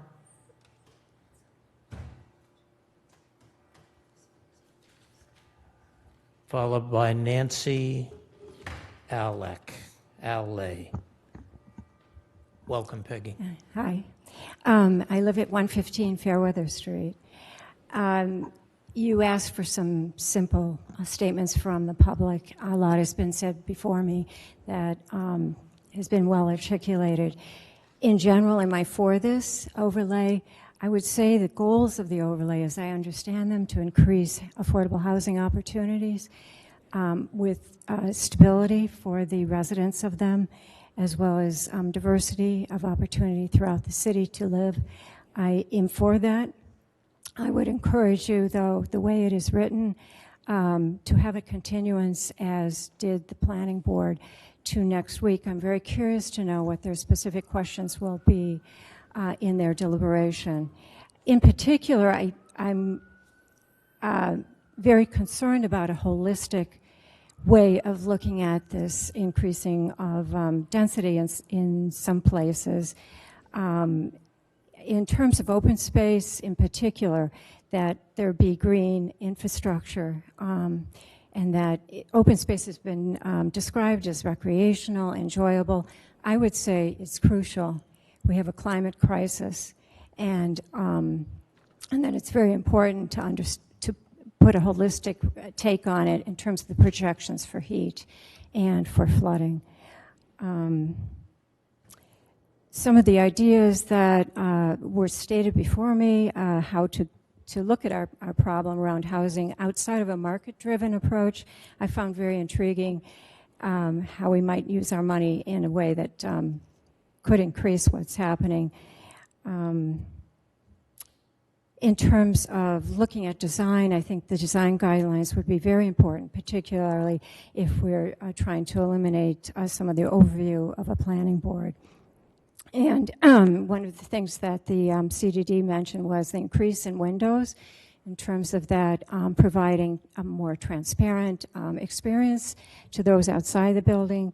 I think that that is something to really look at in terms of including environmental guidelines for the developers, which the nonprofit does indeed do much better than the for-profit. Thank you, Peggy. So Nancy, I might have mispronounced your last name. Oh, good. Just as Derek's leaving, he's in 4 names. So, okay, just wanted to make sure you knew. Nancy, welcome. Good evening. My name is Nancy Alec, and I live at 346 Concord Avenue in West Cambridge. I'm here tonight to speak in strong support of the Affordable Housing Overlay proposal. I've lived and worked in Cambridge for all of my adult life. I started working here in 1974, and I began living here in 1983. My wife and I raised our 27-year-old son here, and he went through Cambridge Public Schools. I changed what I was going to say because I've been at many of these hearings, and I've become increasingly disturbed by the number of people who say they are in favor of affordable housing, but I have lived everywhere in Cambridge, from east to mid to west Cambridge. I've lived in small rent control apartments. We live in a condo right now in West Cambridge, which is in a 2-family with a backyard and access to fresh pond. It's lovely, but what has mattered the most to me, wherever I lived in Cambridge, was the people who live here, the diversity, the vibrancy, and the progressive heart of the city. That is what has mattered to me. And for me, what it comes down to in the end of the day is whether people and their ability to find housing, which is a basic human need, is more or less important than yards, porches, views, etc. I would give up our backyard in a heartbeat if it would mean that more of my son's friends who grew up in this city could afford to live here.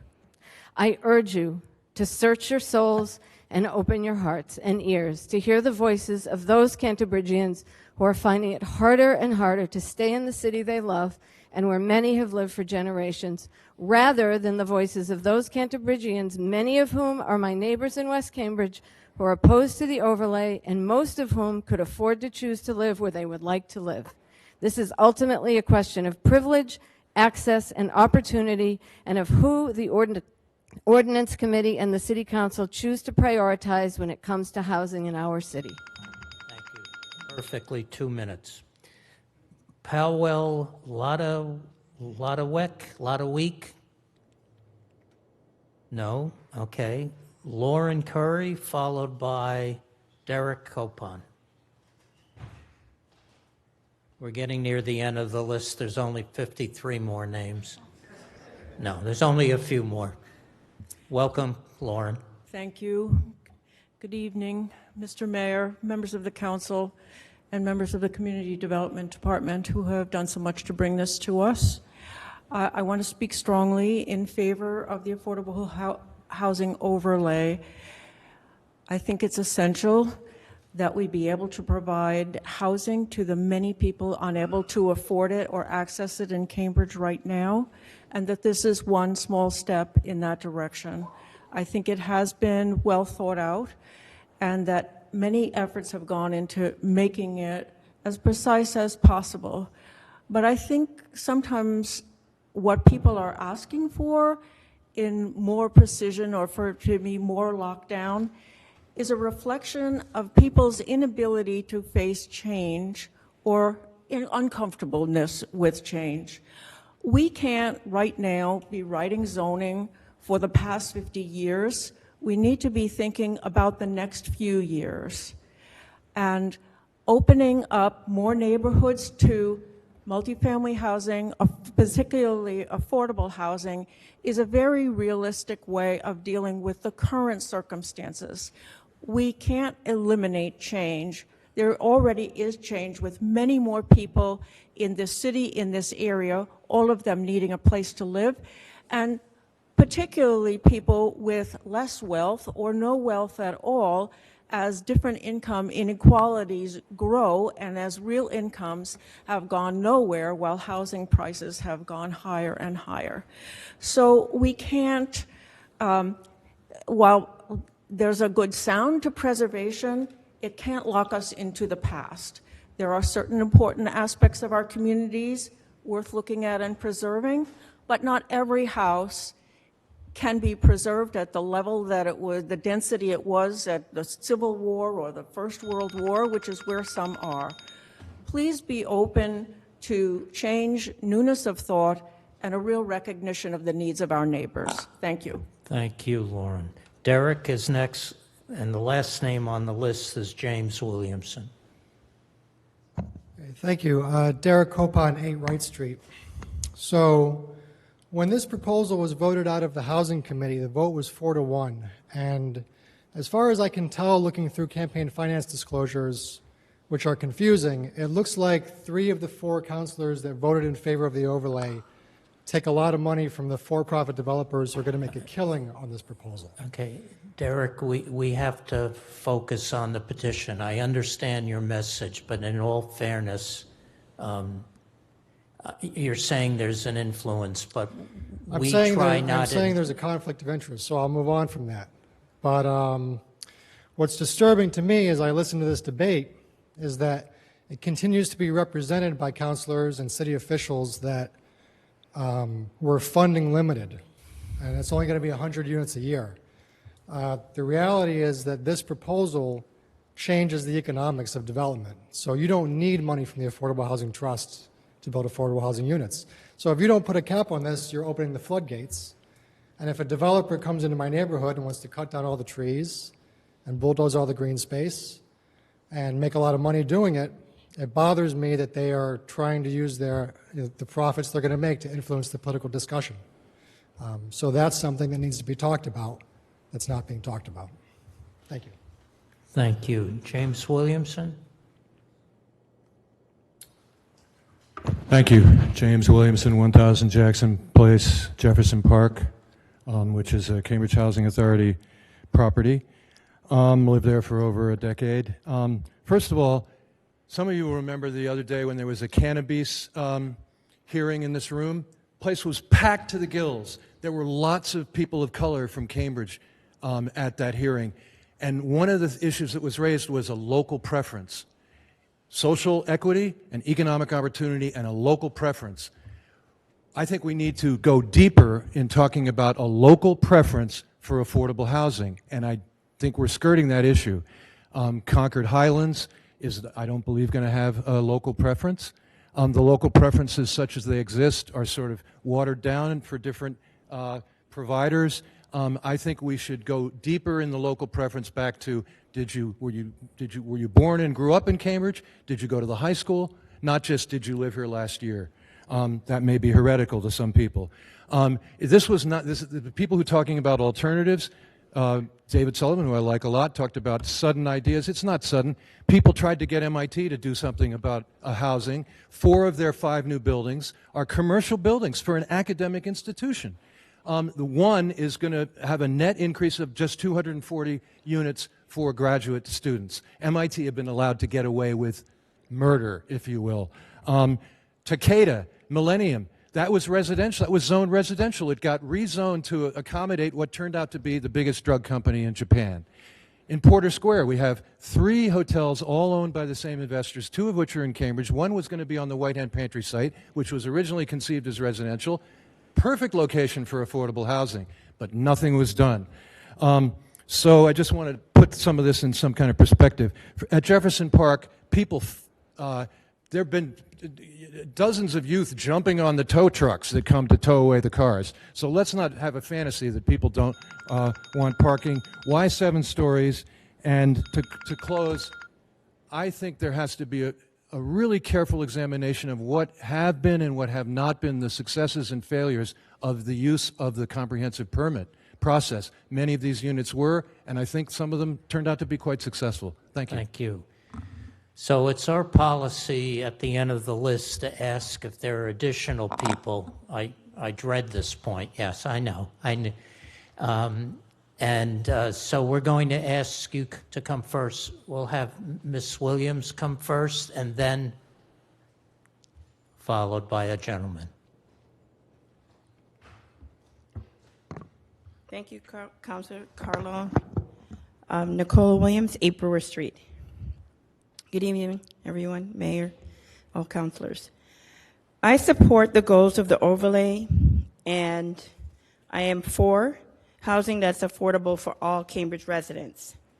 I'd like to say to people who have referenced it a couple of times tonight, please do not use the words projects when referring to government subsidized housing. It is derogatory. These are homes, people living them with dignity. These neighbors, these people are our neighbors and not experiments. So please refer to their homes as homes. I've been speaking to a lot of Cambridge residents lately, a lot. What's on people's mind is the fact that housing is not stable in Cambridge, especially for African Americans and middle income residents. African Americans is a demographic in Cambridge that has been displaced more than any other ethnic group based on recent data. Middle-income residents have also been displaced at a rapid pace. I strongly believe that in non-segregated low-income housing in single buildings, saying upzoning in this upzoning overlay is the best we can do at this point is not good enough. I know we can do better, and we need to do better. We need a comprehensive housing strategy that does not stress people out if their income changes or disincentivize people from improving their socioeconomic situation. People should not have to defer a promotion to remain in Cambridge to keep their children in school because their income changes. Where do they go? We need stable communities, and to do that, we need stable housing. That means looking into options that encourages home ownership, providing a pathway for things like co-ops, and we need to look at our existing stock and on city land. Thank you. Thank you. Please. I'm David Rabkin, 184 Huron Avenue. I've heard a lot of good arguments for and against tonight, but there's a couple things that I have not heard. First is, in a way, we're talking about issuing pre-approved special permits. And when you issue special permits, you make requests around them. One of the requests that I'd like you to think about is requirements around environmental sustainability, climate impact, and resiliency. I think we should be thinking carefully about how we build these structures and take those things into effect. Second, strikes me that 100% of AMI is actually pretty good money. And I look at that graph in the presentation, I wonder about, well, there's the 100%, there's the 80%. What about 50%? What about 30%? How are we taking care of those people and making sure that they're taken care of? Point 3, inclusionary zoning seems to have been very, very effective. I look at this and I worry that it's economically pretty inefficient. And I wonder if it makes sense to be pushing harder on inclusionary zoning and then using our funding to help people gain access to those units that are created. I don't know if that's the right answer, but please think about that. And finally, simulate how this thing is going to play out. I haven't heard a good answer about what's it really going to look like on the ground when this thing has happened. I've heard people say it's going to be awful. I've heard people say we only have $20 million a year to spend. It's not going to be a big deal. But if I'm for this, I'm going to be right on you guys soon to say, why the pitiful $20 million? We're a rich city. Why not 40 million? Why not 80 million? Why not 100 million? So I want to know if we're going to spend money at the $20 million level and more, how's it all going to look? And then we can make informed decisions about how we feel about the consequences. I don't feel like I have good information as a citizen to form an opinion about it at this point. Thanks so much for all your careful thought. Thank you. Anyone else? Well, this is a wonderful moment. Thank you all for your comments. We're going to go back and ask Community Development to come to the table. And Jeff, and Aram, could you please report on the Planning Board meeting? I failed to ask that earlier. And then we'll go to council discussion. Thank you, Mr. Chair. So Planning Board had their first hearing on this matter last Tuesday, so a week ago. They had similarly a fairly significant amount of public comment, which took up a significant amount of the meeting. This was the only item on the agenda, and they have, as some speakers mentioned, kept the matter at the board and have not yet made any kind of recommendation, primarily because a lot of questions similar to what the council has been asking were bubbling up for them. And their hearing went until midnight, and it was at that point they essentially felt that they needed to recess to a different date. So they will be taking it up again next week. They did talk about a whole range of issues, the scope, the geographic scope, the heights that we are talking about, urban design and design guidelines. So these were all topics that came up, but none of them were able to have a kind of robust discussion or reach any kind of conclusion on any of the issues. So we will have hopefully more concrete things to report after the next meeting. I think this was, the last week's meeting was more about bubbling up questions than having any kind of answers or recommendations. Okay, thank you. I was at that meeting, and I know a number of people, other people were there as well. Now, Councilor Simmons was gracious to not ask questions, so I'm going to ask her to come forward and begin the discussion, but she will have more time than other folks because she didn't ask questions, but I think it's important at this hour that we not talk a long time individually, at least go around the horn at a reasonably succinct period of time, and then we can go into more detail. I know I've been at meetings where I couldn't talk for an hour and a half, even when the council started, and that discourages people, and you zero out. So please begin, and then we'll go on from you. Thank you. Thank you, Mr. Chair. My first thing I'd like to ask is, can we have better chairs? Because sitting in this chair for this long was really, it's killing my back. So can I have a motion on that one? Very seriously, though, this has been a very good meeting. It's a very important meeting. My question, starting with my last question first, is at some point, Mr. Chair, I'd like to hear the process. You know, what is the sort of timeline you anticipate through the process in terms of moving this affordable housing overlay forward? So at some point, I would love to hear. Would you like me to respond right away? No, it's my last question. I started with it. I want to put my other things out here first. There was a lot of important issues that were put out on the table, and I don't want to repeat what other people have said, except for this. Mike Johnson mentioned the housing waiting list. The housing waiting list is, I think, a very clear example of where we are and why the affordable housing overlay is so important. 19,000 people waiting, 5 of those either work or live in Cambridge, looking for an opportunity to be housed, and that's just the CHA list. There's the inclusionary zoning list, which are not the same, and I heard we were conflating that a little bit. There are a number of lists, and a number of our CBOs have their own lists. Some of them use the CHA list. So we really don't even have a full range of how many people are waiting for affordable housing and how many of those that live in Cambridge. We do know it's acute. When we talked about the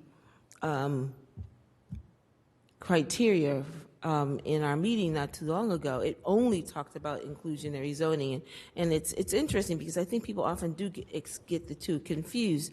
They'll think that when they're on a list for inclusionary zoning, they think they're on the housing authority list, and vice versa. But regardless, we know the number is large. We know this is a conversation that we've been having as far back as 2015 when Brian Murphy, and I don't have the document before me, when I was reading the minutes, clearly addressed the need for the affordable housing overlay. So I don't think that we're moving this too fast. In fact, in a lot of ways, it's moving at a snail's pace.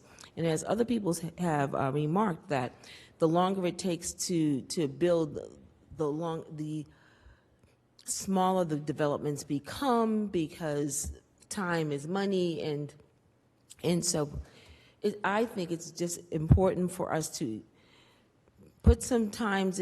set a time that we're going to move this forward and not keep sort of retilling the same soil. Other things that came up that I thought would be interesting, people have remarked about not having enough housing for the mid-range, and I think that's extraordinarily important. But when I remember talking to mid-income, that's what I mean by mid-range, when I listened to Mr. Carter several years ago talking about what was happening with our middle-income housing, and maybe that's changed, I was told that we do have the program, but some people are not going after it as aggressively as we would like. So I think it's certainly important that we always keep the middle-income families in mind. I don't want us to not move the affordable housing overlay because it doesn't speak enough to affordable homes. And that's another thing I would like for us to say more often. Instead of saying affordable housing, I want us to say affordable homes. This is where people are going to live, where they're going to raise their children, where they're going to make their memories. It's their home. When we think about housing, when we say housing, I think people trivialize it in some way. These are people's homes that we're talking about, and we're trying to make that more permanent. And so, there's not much more that I can think of right now. Give me some time, as long as it's before midnight. I might be able to say more on this issue that has not already been said. What's important for me, I think we've had the conversation. I think we've had community process. I know there are people on either side of the issue, but at some point, I think we should have some timeline that says this is where we're going to go with this, and this is when you anticipate they'll come to the floor of the council. Thank you. Before I pass it on, I'll respond on the time. This is literally the first meeting we've had in the Ordinance Committee. Mm-hmm. And there is a 90-day window. Mm-hmm. This is the most complex zoning I've ever seen. It raises many issues. Community development and the planning board said, and I say, we need much more refined guidelines. The guidelines in the zoning, quite frankly, don't say a heck of a lot. And we have neighbors on one side saying build, and I think I know all of us want more affordable housing, but it would be wrong to push something forward that isn't complete and doesn't get passed. We need 6 votes to pass it.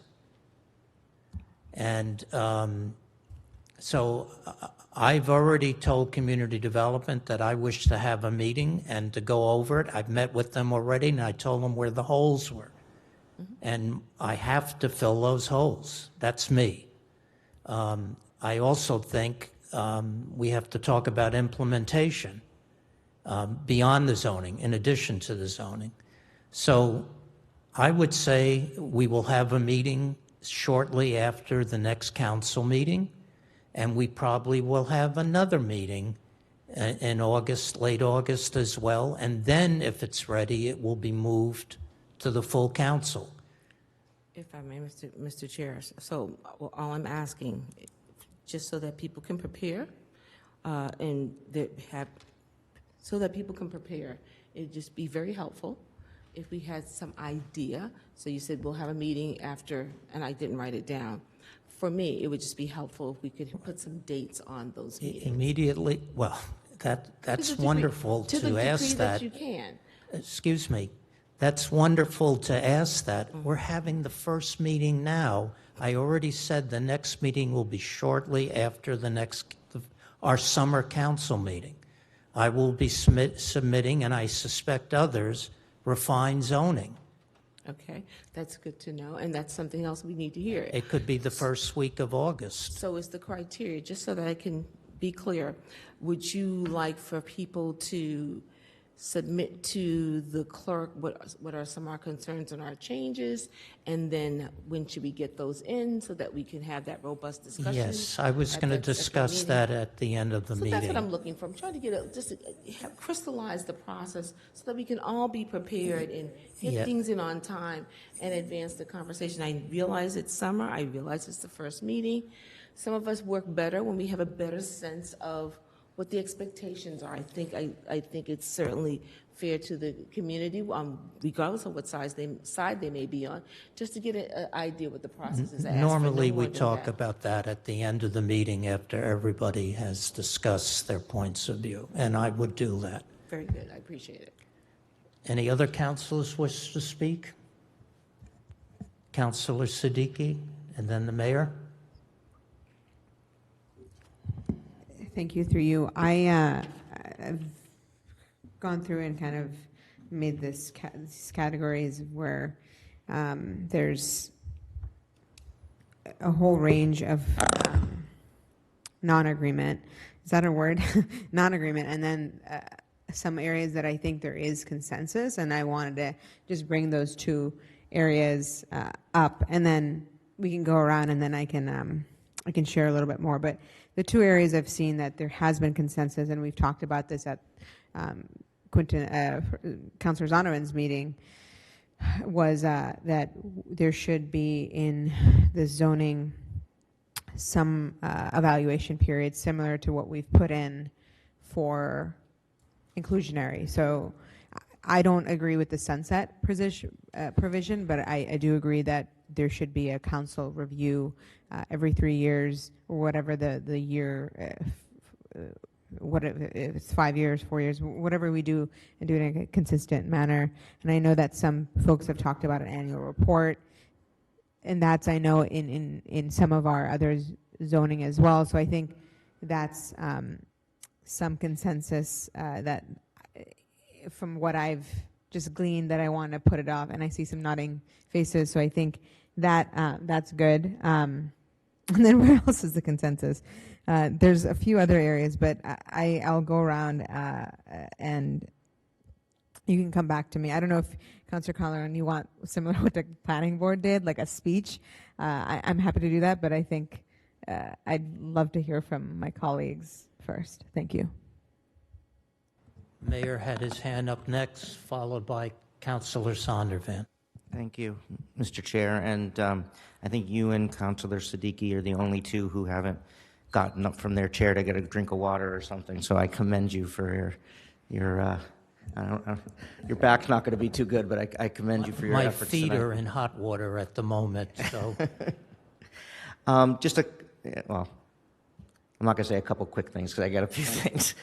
But just on the timing, and you know, I just want to make sure people understand that there are state laws that dictate when we have to take action on this. So we heard people raise concerns and say, well, you're doing this during the summer. Well, you know what? We got to do it during the summer because we have to take action on this within 90 days.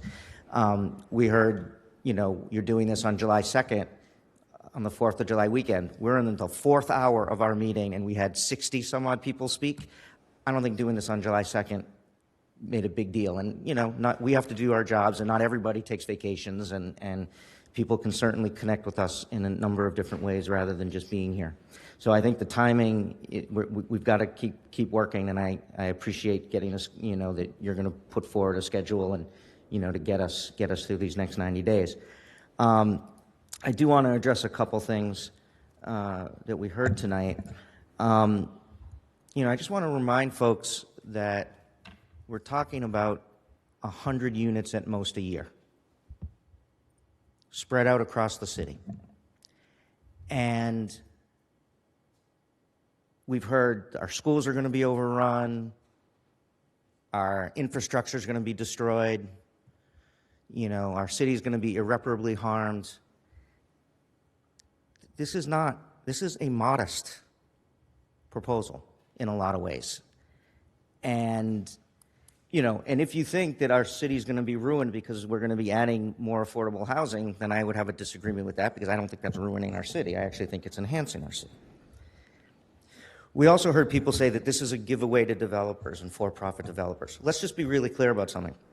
Right now, the way the market is now, the only developers that can afford to build anything in Cambridge are for-profit developers. All the folks who have decried market rent housing and luxury housing being built. Now, we can debate. I happen to think we need all kinds of housing in the city. But all the folks who were saying these for-profit developers are terrible and they're just going to build luxury units, they're not going to be happy with this, because this might actually increase some competition for them for some property.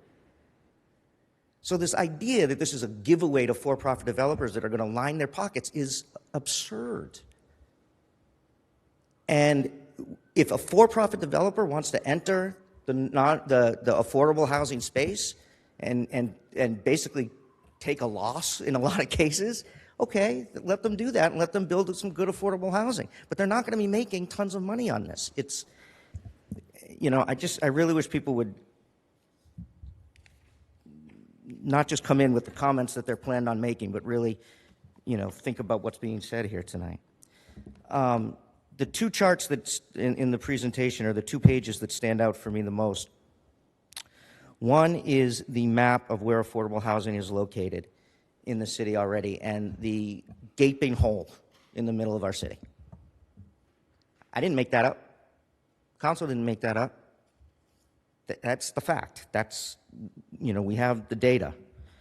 And so if we are really truthful about our desire to create equitable equity, inclusion, diversity in our city, then that map should disturb everybody. We have sections of the city that are completely off limits to certain groups of people. Now, I don't blame the people who live in those neighborhoods. They didn't do it. It's not their zoning. But that's the reality. And if you know, I'm not okay with that. Maybe some people are. The second chart on page 6 that shows that out of the 51 potential parcels where affordable housing developers could have built affordable housing since 2016, 4 were purchased. That should be, there it is right there in a chart. It is almost financially impossible for our affordable housing developers to buy parcels of land to build affordable housing. And so if we don't interrupt the market, this goes back to the for-profit developers, if we don't do something that changes that dynamic, the for-profit developers are going to win every time because they got more money.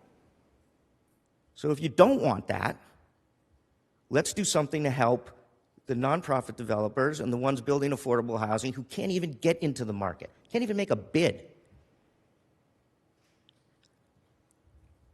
In terms of the details, 10-foot setbacks, 15-foot setbacks, all of that, I trust that Councilor Carlone, this is, as I like to say, in your wheelhouse, and I trust we're going to talk about all that, and I'm supportive of any amendment that makes this more palpable to people, so long as the amendments don't undercut what the foundation of this is about, which is to make this make things more financially viable to build affordable housing.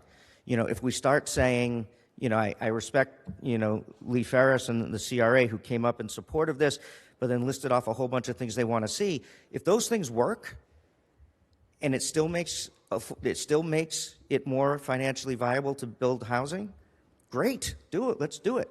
But if those things, if we kill this by 1,000 cuts, and it doesn't get us to the end point, which is to make it more affordable, then we've done nothing.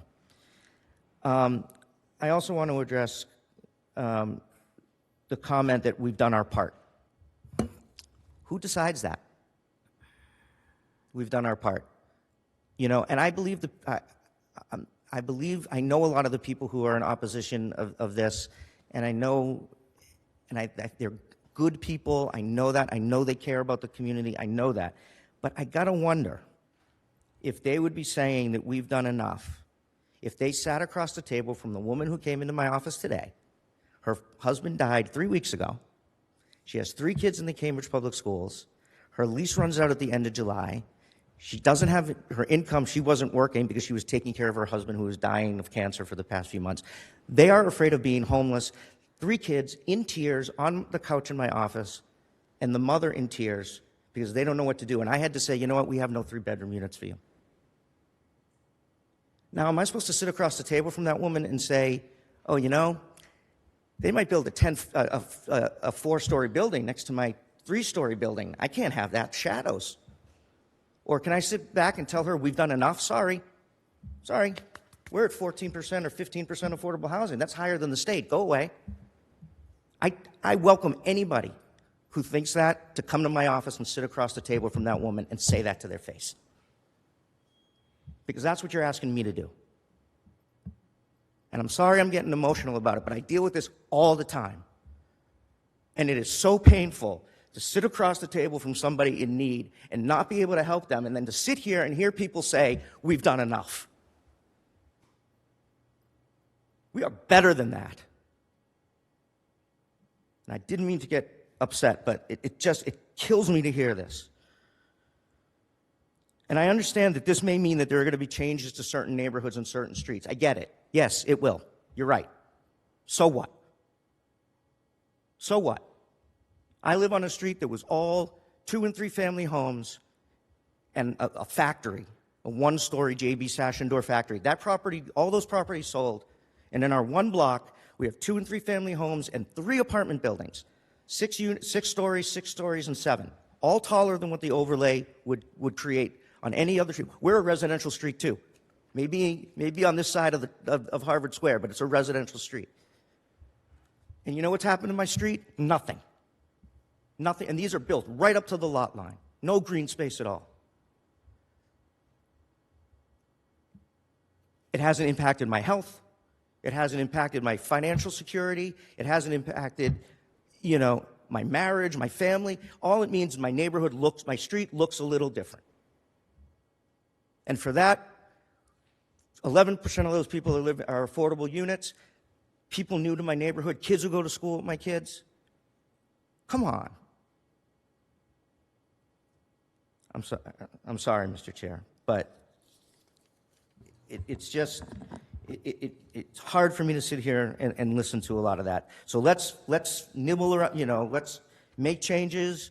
You know, if 20-foot setbacks work and planting 50 trees work, I'm for it. So I'm not saying that this is ready to go now or this has to be passed now, but we are talking about, you know, some people say that this is just zoning. Zoning dictates who gets to live in our community and who doesn't. And it's time to put up and support the progressive values we say we have. And I welcome anybody to come with me. I'll tour you around my street. I'll give you a cup of coffee. We can look at my neighborhood, and you can tell me how bad it is. Thank you, Mr. Chair. Thank you. The good news is everybody on the council wants to increase affordable housing. The question is, how do we do that?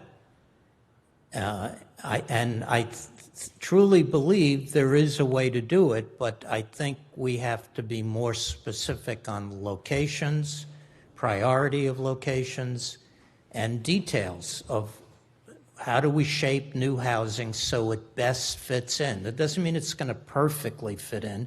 Some streets have all the same type of architecture, not the examples that were shown in the models. And something that might fit in on one street doesn't necessarily fit in on another street. We'll still get a good number of units. I think we can solve this. Councilor Zondervan, you were next. Thank you, Mr. Chair. I agree with the mayor that this is ultimately a modest proposal, and unfortunately, I don't think it does much to counteract the housing affordability crisis, which is enormous, and it is upsetting. I share his frustration, and I think all of my colleagues' frustration that we're not able to help more people find or preserve their housing. On a personal note, several members of my family wanted to move here, but were unable to do so because they couldn't afford it. So I understand why people think it's a good idea to move forward with this approach, and I can see myself supporting it as well. But I do have some concerns, and I think it's important that we address them.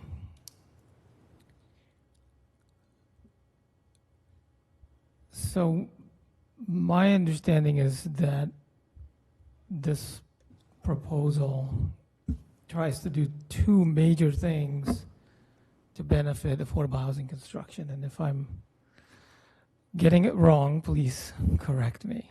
So the first piece is that giving a density bonus for 100% affordable housing makes more projects available to affordable housing developers because it reduces the relative cost of land per unit that they can build. And then the second piece is to eliminate the ability to challenge the project in the design phase. What I learned from the planning board hearing is that the project can still be challenged at the building permit phase after it's received its permit, but eliminating the challenge at the design phase saves a lot of time and effort and allows the project to get funded, whereas if it's at risk prior to that, it may not be able to get any funding at all. And then there's a third attempted benefit, which is to spread affordable housing construction more evenly through the city, which I think is a wonderful goal. I don't think the current proposal will accomplish much of that because of the high cost of land in some areas versus others. So personally, I'm not that concerned about what a building looks like, but I understand that that's important as well. My concerns are mostly around environmental justice, which I'm sure is not surprising to anybody. So I'm not sure, Mr. Chair, do you want us to propose amendments tonight, or would you prefer that we simply discuss them tonight and then forward them to the council? Given the time, I think discussing it tonight, write it up, and we'll present it at the next meeting. And I imagine we will send them out at the council meeting to everybody. I intend to do that. I'm sure others will. And that way we can go through it before the council meeting the next, ordinance meeting the next week, and try to organize it in a more clear way instead of pieces here and there. Thank you. That makes sense. So I'll just go quickly through the issues that I would like to see addressed before we move forward with this proposal. So the first one is this legal issue that keeps being raised about whether we in fact can have these different requirements for or benefits for affordable housing versus market rate. And I'm not a lawyer, so I don't know what the answer is. My gut tells me that presumably we can do it, otherwise we wouldn't be discussing it. But I think it might be helpful to have a formal legal opinion from the solicitor affirming that. The tree canopy is a big issue for me. I understand and I agree that this is a modest proposal, and so I don't think it's going to by itself devastate the tree canopy in our city. But the issue is so bad right now that we have to make sure that we're not making it worse, even in a small way. And it's also an environmental justice issue because everybody deserves access to green space and open space and the immediate health benefits of trees, not to mention the climate protections that they provide. So I would like to see us amend the tree protection ordinance at the same time that we move forward this zoning, so that we remove the affordable housing exemption that's currently in the tree protection ordinance. And to the extent that that would add costs to affordable housing projects, I think we should pay for that as a city through the Affordable Housing Trust, so that we are ensuring that our residents who will be living in these homes have access to trees and the protections and benefits they provide, just like all the rest of us. I don't think it's reasonable to suggest that we should be trading off trees for housing. That just doesn't make any sense to me, and it's not a just way to proceed. My third issue is around climate change, and I think this was mentioned in the public comment. I think these units should lead the way in terms of being net zero ready. And the city of Cambridge has already been leading the way. We've constructed several net zero ready buildings with no fossil fuel combustion on site. I think this is another opportunity to continue that leadership. And again, to the extent that that increases the cost, we should pay for it as a simple justice issue through our Affordable Housing Trust. And we should provide the funding necessary to do so. And so I'll be introducing a specific amendment to that effect. My fourth issue is around car storage. I think we should remove the parking requirements, because I think the trends, and this was discussed earlier, the trends are towards less and less car ownership across the city. You know, high income, low income, I think across the city we're seeing these trends.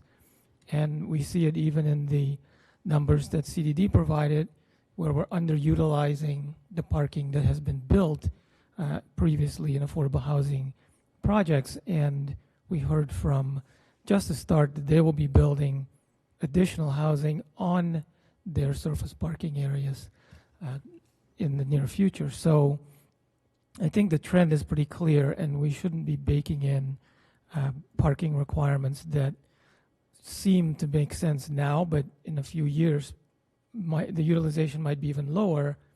And if we have no parking requirements, we retain full flexibility for the developers to respond to the actual utilization of that parking, rather than prescribing what it should be.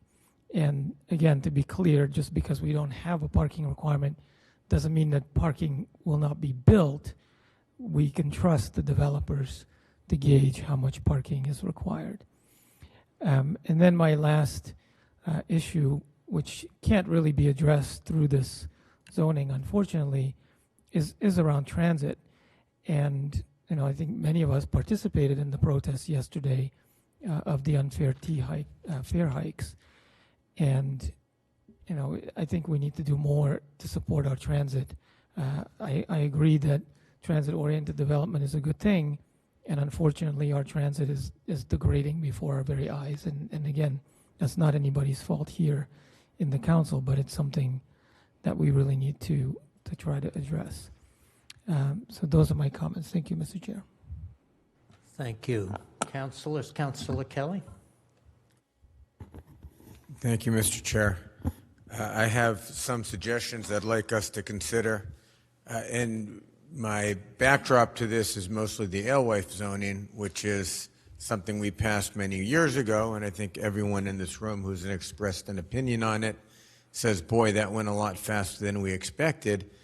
But despite an immense amount of angst over what's going on there and all sorts of commitments to a moratorium by would-be or actual city councilors, we can't seem to stop it. So I think whatever we pass, if we pass anything, we should assume it's going to stay passed, absent some built-in type of end date, such as a sunset clause. And given how we are not necessarily good at predicting how zoning turns out, I would like to see some sort of ability to review this in a way that makes sure it doesn't do things that we didn't want to do, whether that be a sunset clause. I'm hearing a number of people say that the maximum number of units is 100. Honestly, I have no idea where that number came from. I assume that when we change the zoning, if we change the zoning, we're also going to change the market forces. And if we do that, who knows where the money's going to come from and what it's going to do. So if we are at least partially selling this program on 100 units a year, then let's put that in the zoning. Otherwise, we should just acknowledge that it'll be as many as the market dictates, and that could be an immense amount of number as people assemble projects and so forth. I don't do projects for a living. I'm constantly astounded at people that can look at a site that I think is full. It's got a house or a big building or whatever on it. People are talking about that for the courthouse right now. And the idea is you take this thing that I think is permanent and you put it in the dumpster and you build something else there. So people that understand that are able to look at zoning and financing and come up with options that I never would have considered possible. And knowing that that's out there as a possibility, we should either say that would be good, we want that to happen, or we're concerned about that and we're going to build in limitations, which is where I would be. And then the third thing I would like to talk about, and this isn't so much zoning language, but I'd still like to understand it better, is related to that, which is why is this limited to just state or federal or some other type of funding? If we do this the way we want apparently to do it, arguably it should be something that becomes attractive to a lot more people.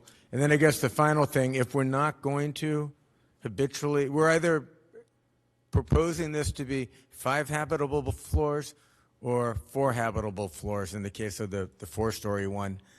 I don't think we can make it legal to say it's 5 habitable floors and then, 4 habitable floors and have it be possibly 5, because I just assume that is where the market's going to go. So choose one or the other, but I think intentionally or not, that we're downplaying some of the zoning proposal, and that's going to get us in trouble as we work further towards the detail. So we can all decide we want 5 habitable stories or 4 habitable stories. But if we're going to zone for 5, then the discussion should be that 5 is there, and then the numbers on your figures and all that change. So that is where I am. Thank you. Thank you, Councilor. Vice Mayor, do you have? You don't have to. Well, part of me doesn't want to talk because I would note that it's almost 10 o'clock, and unlike our Monday meetings, which go this late, we have not been provided any dinner. And I don't think particularly well on an empty stomach. I did have a snack at 5, but it wasn't enough.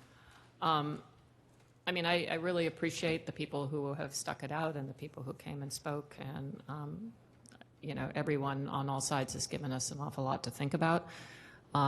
I was the one member of the Housing Committee who did not think this was ready to send on to the council, and I haven't changed in that perspective. I still don't think it's ready to ordain. I think it can be improved, and I hope that the people who support it will take that in the spirit that it's offered, that it's not to offer suggestions for improvement in order to kill it, death by 1,000 cuts, but in order to pass something that we can be proud of. And, you know, no ordinance is perfect, but I think this one has a lot of places that haven't been well thought through or fleshed out.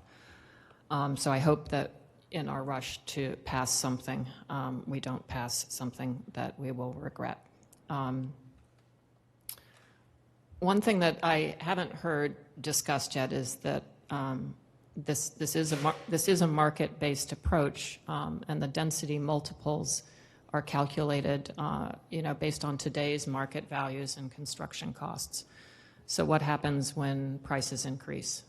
Do we have to then recalculate all of the density multiples so that affordable developers continue to remain competitive? That is something that hasn't really been contemplated. The market, you know, is still going to control whether these projects, and I'm sorry to call them projects, developments, homes, whatever we want to call them, are built.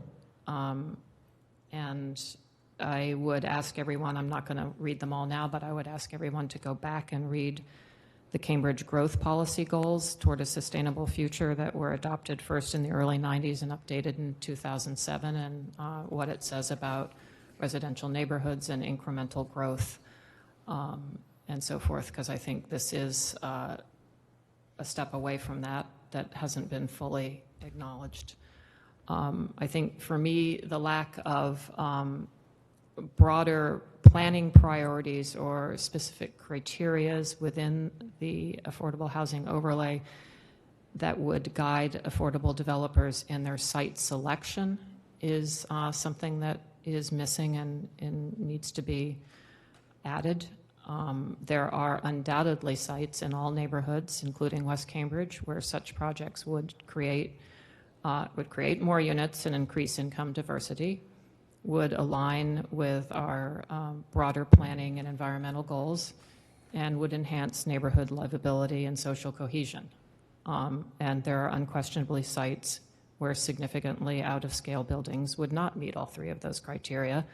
And given that we do have a choice in how we select them, I think it would be important to actually write down criteria to guide those decisions, so that the public has some confidence that we agree that what we do want to prioritize in addition to producing affordable housing. So I would ask our staff to think about how they would set those criteria to work with the Affordable Trust. I agree with Councillor Zondervan and others that these developments should not be exempted from the tree protection ordinance. I think that would be a big mistake. I want to point out, as some in the audience did, that there had been a suggestion for something called super inclusionary, which seems to have sort of fallen by the wayside. And if we're talking about an incremental gain of 40 units a year, that could be accomplished quite easily with a couple of inclusionary projects a year. And this, as I pointed out earlier, the 1,000-unit goal was not originally intended to be entirely city-funded, and I know that the goal for total affordable housing production is even greater, and we haven't even really been talking about that. So we are changing our city more greatly than just this initiative.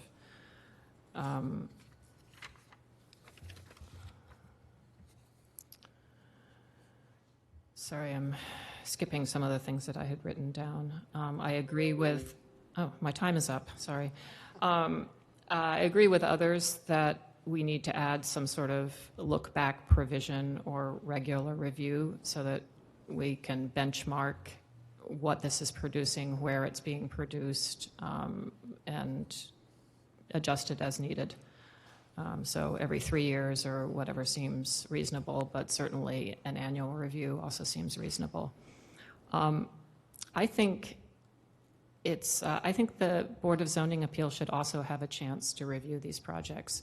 I was thinking about, I did listen to the whole planning board meeting, and in the comprehensive 40B permitting process, the planning board, it's true, makes a recommendation to the BZA, and it's the BZA that holds the hearing, but the BZA also gets to offer opinions. And yes, it is within a set of somewhat limited criteria defined by the 40B code, but it is, I mean, these are the people who meet weekly to hear people ask for dormers and, you know, to understand how changes in building context affect neighbors and to try to work through these problems. And it seems like we're ignoring a group of people who could have meaningful input into the design. So I would look for a role for the BZA as well. I think in some of the written comments we received, people have suggested adding a control for density. I think controlling only for the number of stories leaves too much, ignores the street context, so, and the base zoning in some cases. So I think we need to come up with a maximum multiple over base zoning so that we don't sort of overshoot the mark. I also am concerned about combining parcels into sort of super lots. You know, my definition of a super lot would be, you know, a lot that more than doubles the average size, lot size for the block. And in those cases, you could end up, you know, with a very large building, you know, hypothetically on a short side street that's one way, with all the other structures being sort of one type of building. And if you bought 2 or 3 two-family houses, knocked them all down and built one very large building, you could end up with something that really didn't fit. And there's nothing in this that would prevent that. And I think that would be unfortunate. I share Councillor Kelly's questions about basement space, and particularly when basement space can go into the setbacks, because that also would make it harder to plant trees in these small setbacks. We haven't come up with a way to handle the displacement of tenants who are living in buildings that might be purchased for redevelopment. Some of these tenants are in things called naturally occurring affordable housing.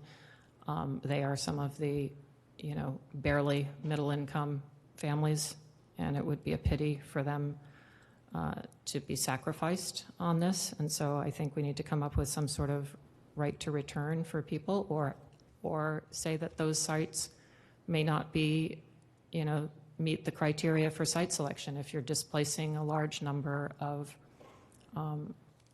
renters who will therefore lose their housing stability, then it's not a net gain necessarily.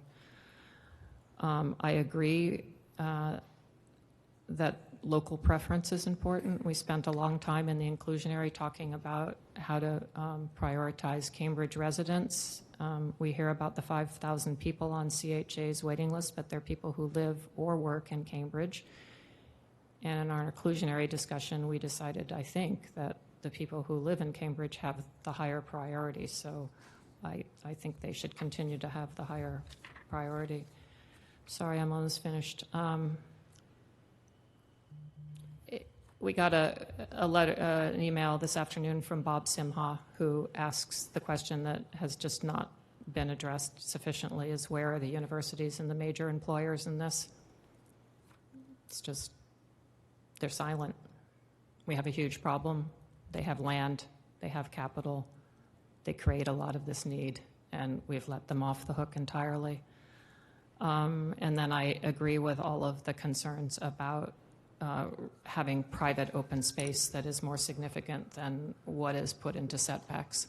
And particularly with larger buildings, I think it's really important that residents of buildings have private open space where they can gather the same as their neighbors will have. So that's what I got right now. I will probably work on some actual amendments to submit in writing. And thank you all. Thank you. Impressive list. I'll talk because I believe I'm the only one that hasn't talked. This is unique zoning nationally, and so that raises two things. We have to make sure it's legally sound and won't be in court for 5 years. And to me, that's a huge issue. So we have to deal with, in a reasonable way, with concerns, neighborhood concerns, both positive and negative, in a fair way. I think we can do that. I'm not 100% sure, but I think it would be great. I agree with Councilor Zondervan and others that we should have a motion to get a legal opinion on this. And perhaps, Councilor, you can write something up and we could say it verbally. But we might want a second opinion on this, because I've heard from 4 real estate lawyers who question the way the wording of the petition is now. And it'd be a shame to work on this, finally get a conclusion, and then we're stuck in court. I think the idea of looking back and refining what we have after 2 years, 3 years, whatever we think it is essential. I think we should plan for that, just like we do with other areas. I mentioned priority of sites. The vice mayors mentioned the universities. If you talk about holes in the city, that's certainly 2 big holes. And I would add, one of the biggest landowners is the city. I think we have to look at land that we own and some that have been held up for whatever reason. I also think main corridors will allow the most units per square foot of land, have transit, have social amenities, have retail, some maybe not as strong as others. We're crazy not to focus on those areas. I think transitions, we're missing a big one. Why should a 45-foot zone be treated like a 65-foot zone? I don't understand that, and I will make recommendations on that. And setbacks, if we really are going to 7.5 and 5-foot setbacks, 5 foot where bay windows are, and I love bay windows, I think we have to think of the total distance between an existing building and a new building. And it might be 7.5 feet, but the sum should be on both sides of the property line, 20 feet. So if the house is 20 feet away, then a 7.5 foot setback's fine. But if a house is 5 feet away and we're building next to it, I can tell you where I used to live. We sold our house. I rent now. There was my neighbor's kitchen, which had college students in it when we sold our house, was literally 12 feet away from my dining room window. So it was like, wanting it or not, it certainly wasn't private, I can tell you that. And I think people want a little more privacy. And all I'm talking about in the guidelines is being reasonable, and I'm a big believer in guidelines and then enforcing them within reason, and enforcing them, because neighbors want to know what's next door. And I think everybody wants to live in a place that fits in, and every street is different, which tells me the resulting new construction should be different based on its location and based on its context. Doesn't mean it's outrageously expensive, and I intend to meet with Ranjit and talk about the BZA and how he sees his role, and I welcome anybody else to come. But I think this is a great list, and Councilor Zondervan, on a motion? Sure, I didn't know you were definite. That the city manager be and hereby is requested to instruct the city solicitor to provide the city council with a legal opinion on the different requirements for affordable housing and market rate. Thank you, Mr. Chair. I'd like to defer to my colleague who is a Do we have a lawyer in the room? Yes, I know. Councilor Siddiqui? Could you repeat it? What time is it?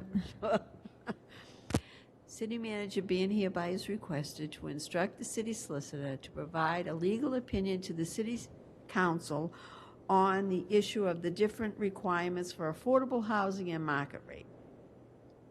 As it pertains to the affordable housing overlay. Okay. Mr. Chair. Mr. Chair. Is that the question we want to ask? But I think, sorry. The Vice Mayor has a comment on it. I think it might be important to reference the uniformity clause, I believe it is in Chapter 40A, and I am not a lawyer, but that's, I think that's... The reading, though. That's right. 40A, okay. Uniformity. Mr. Chair. Okay.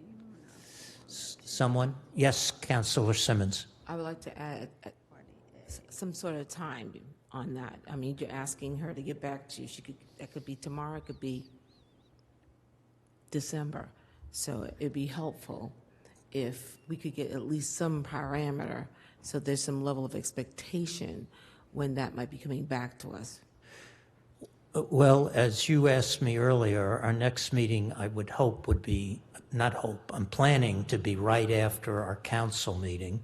Is that the expectation that this should come back? So hopefully by the council meeting is 4 weeks. Council meeting is the end of July. Yes, but this will be something that will be in the committee report Right, that so it's- hopefully will be on the agenda for July 29th's meeting. This is ludicrous. And at that point, it will be adopted. Exactly. Mr. Chair, if I may, the clerk is exactly right. When a motion is brought through a committee, it doesn't hit the floor until the committee meets. And if the committee's not going to meet, I'm sorry, Madam Clerk, I didn't hear the date, the clerk is not going to even get it to act on it. It's the end of July. So Well, I just want to bring up one other point. The expiration date of this petition is September 30th. September 30th is Rosh Hashanah, so that it moves it probably till the 23rd. Mr. Chair? Yes, Mayor. The charter allows the mayor to make a request of the city solicitor for an opinion. If you refer this to the mayor's office, I can make this request tomorrow. So moved. All those in favor, say aye. Aye. Unanimous. All right, wait a minute. It's on you.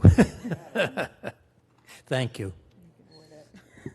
Excuse me, though, I want to go back to what the clerk was saying about the expiration date. I thought it was October 3rd. Is that not correct? Did we have that table that we get in the But back our of the last clerk? meeting is on the table here 30th. is see. affordable housing.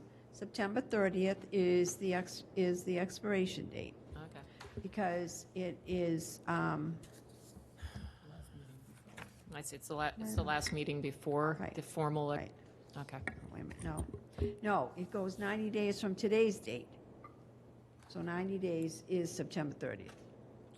Mr. Chair? Yes, for- Councilor Simmons. Point of information, just to follow up on something the clerk said, because I'm just trying to keep the dates in my head. You had mentioned 9:30 would be the, 7:29. Oh, The actual end of the 90-day period that we started tonight.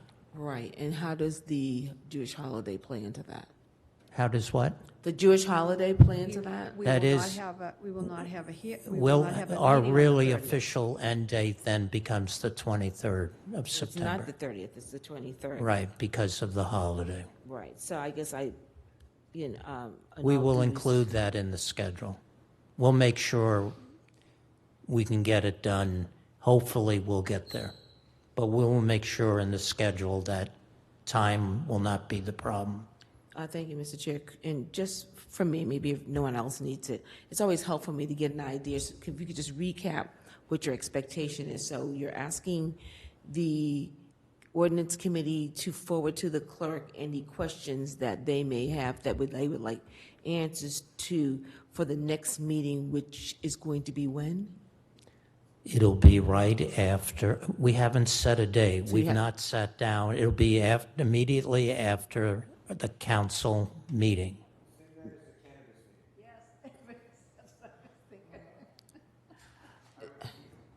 So, you know, again, I'm just trying to, it's helpful, at least for me, to know if we're doing, I know I we're will doing cannabis. send out an email. The clerk will send out the announcement. We haven't, this is literally the first moment we've discussed this. We haven't strategized, but we will have 2 meetings. We will have time for 2 more ordinance meetings, because we will need it. Thank you. And we will have enough time, hopefully, that we can come to agreement and have time to get it approved.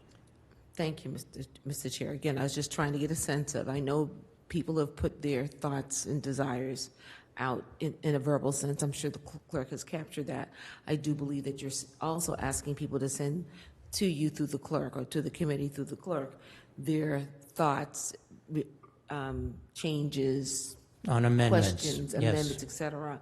And so I'm just trying to get a sense of when you want that so that we can have it prepared. Next week, Okay, so next week. yes. Very good. Or you can send a communications and reports from other city offices for the July 29th meeting. Very good. Or, but, okay.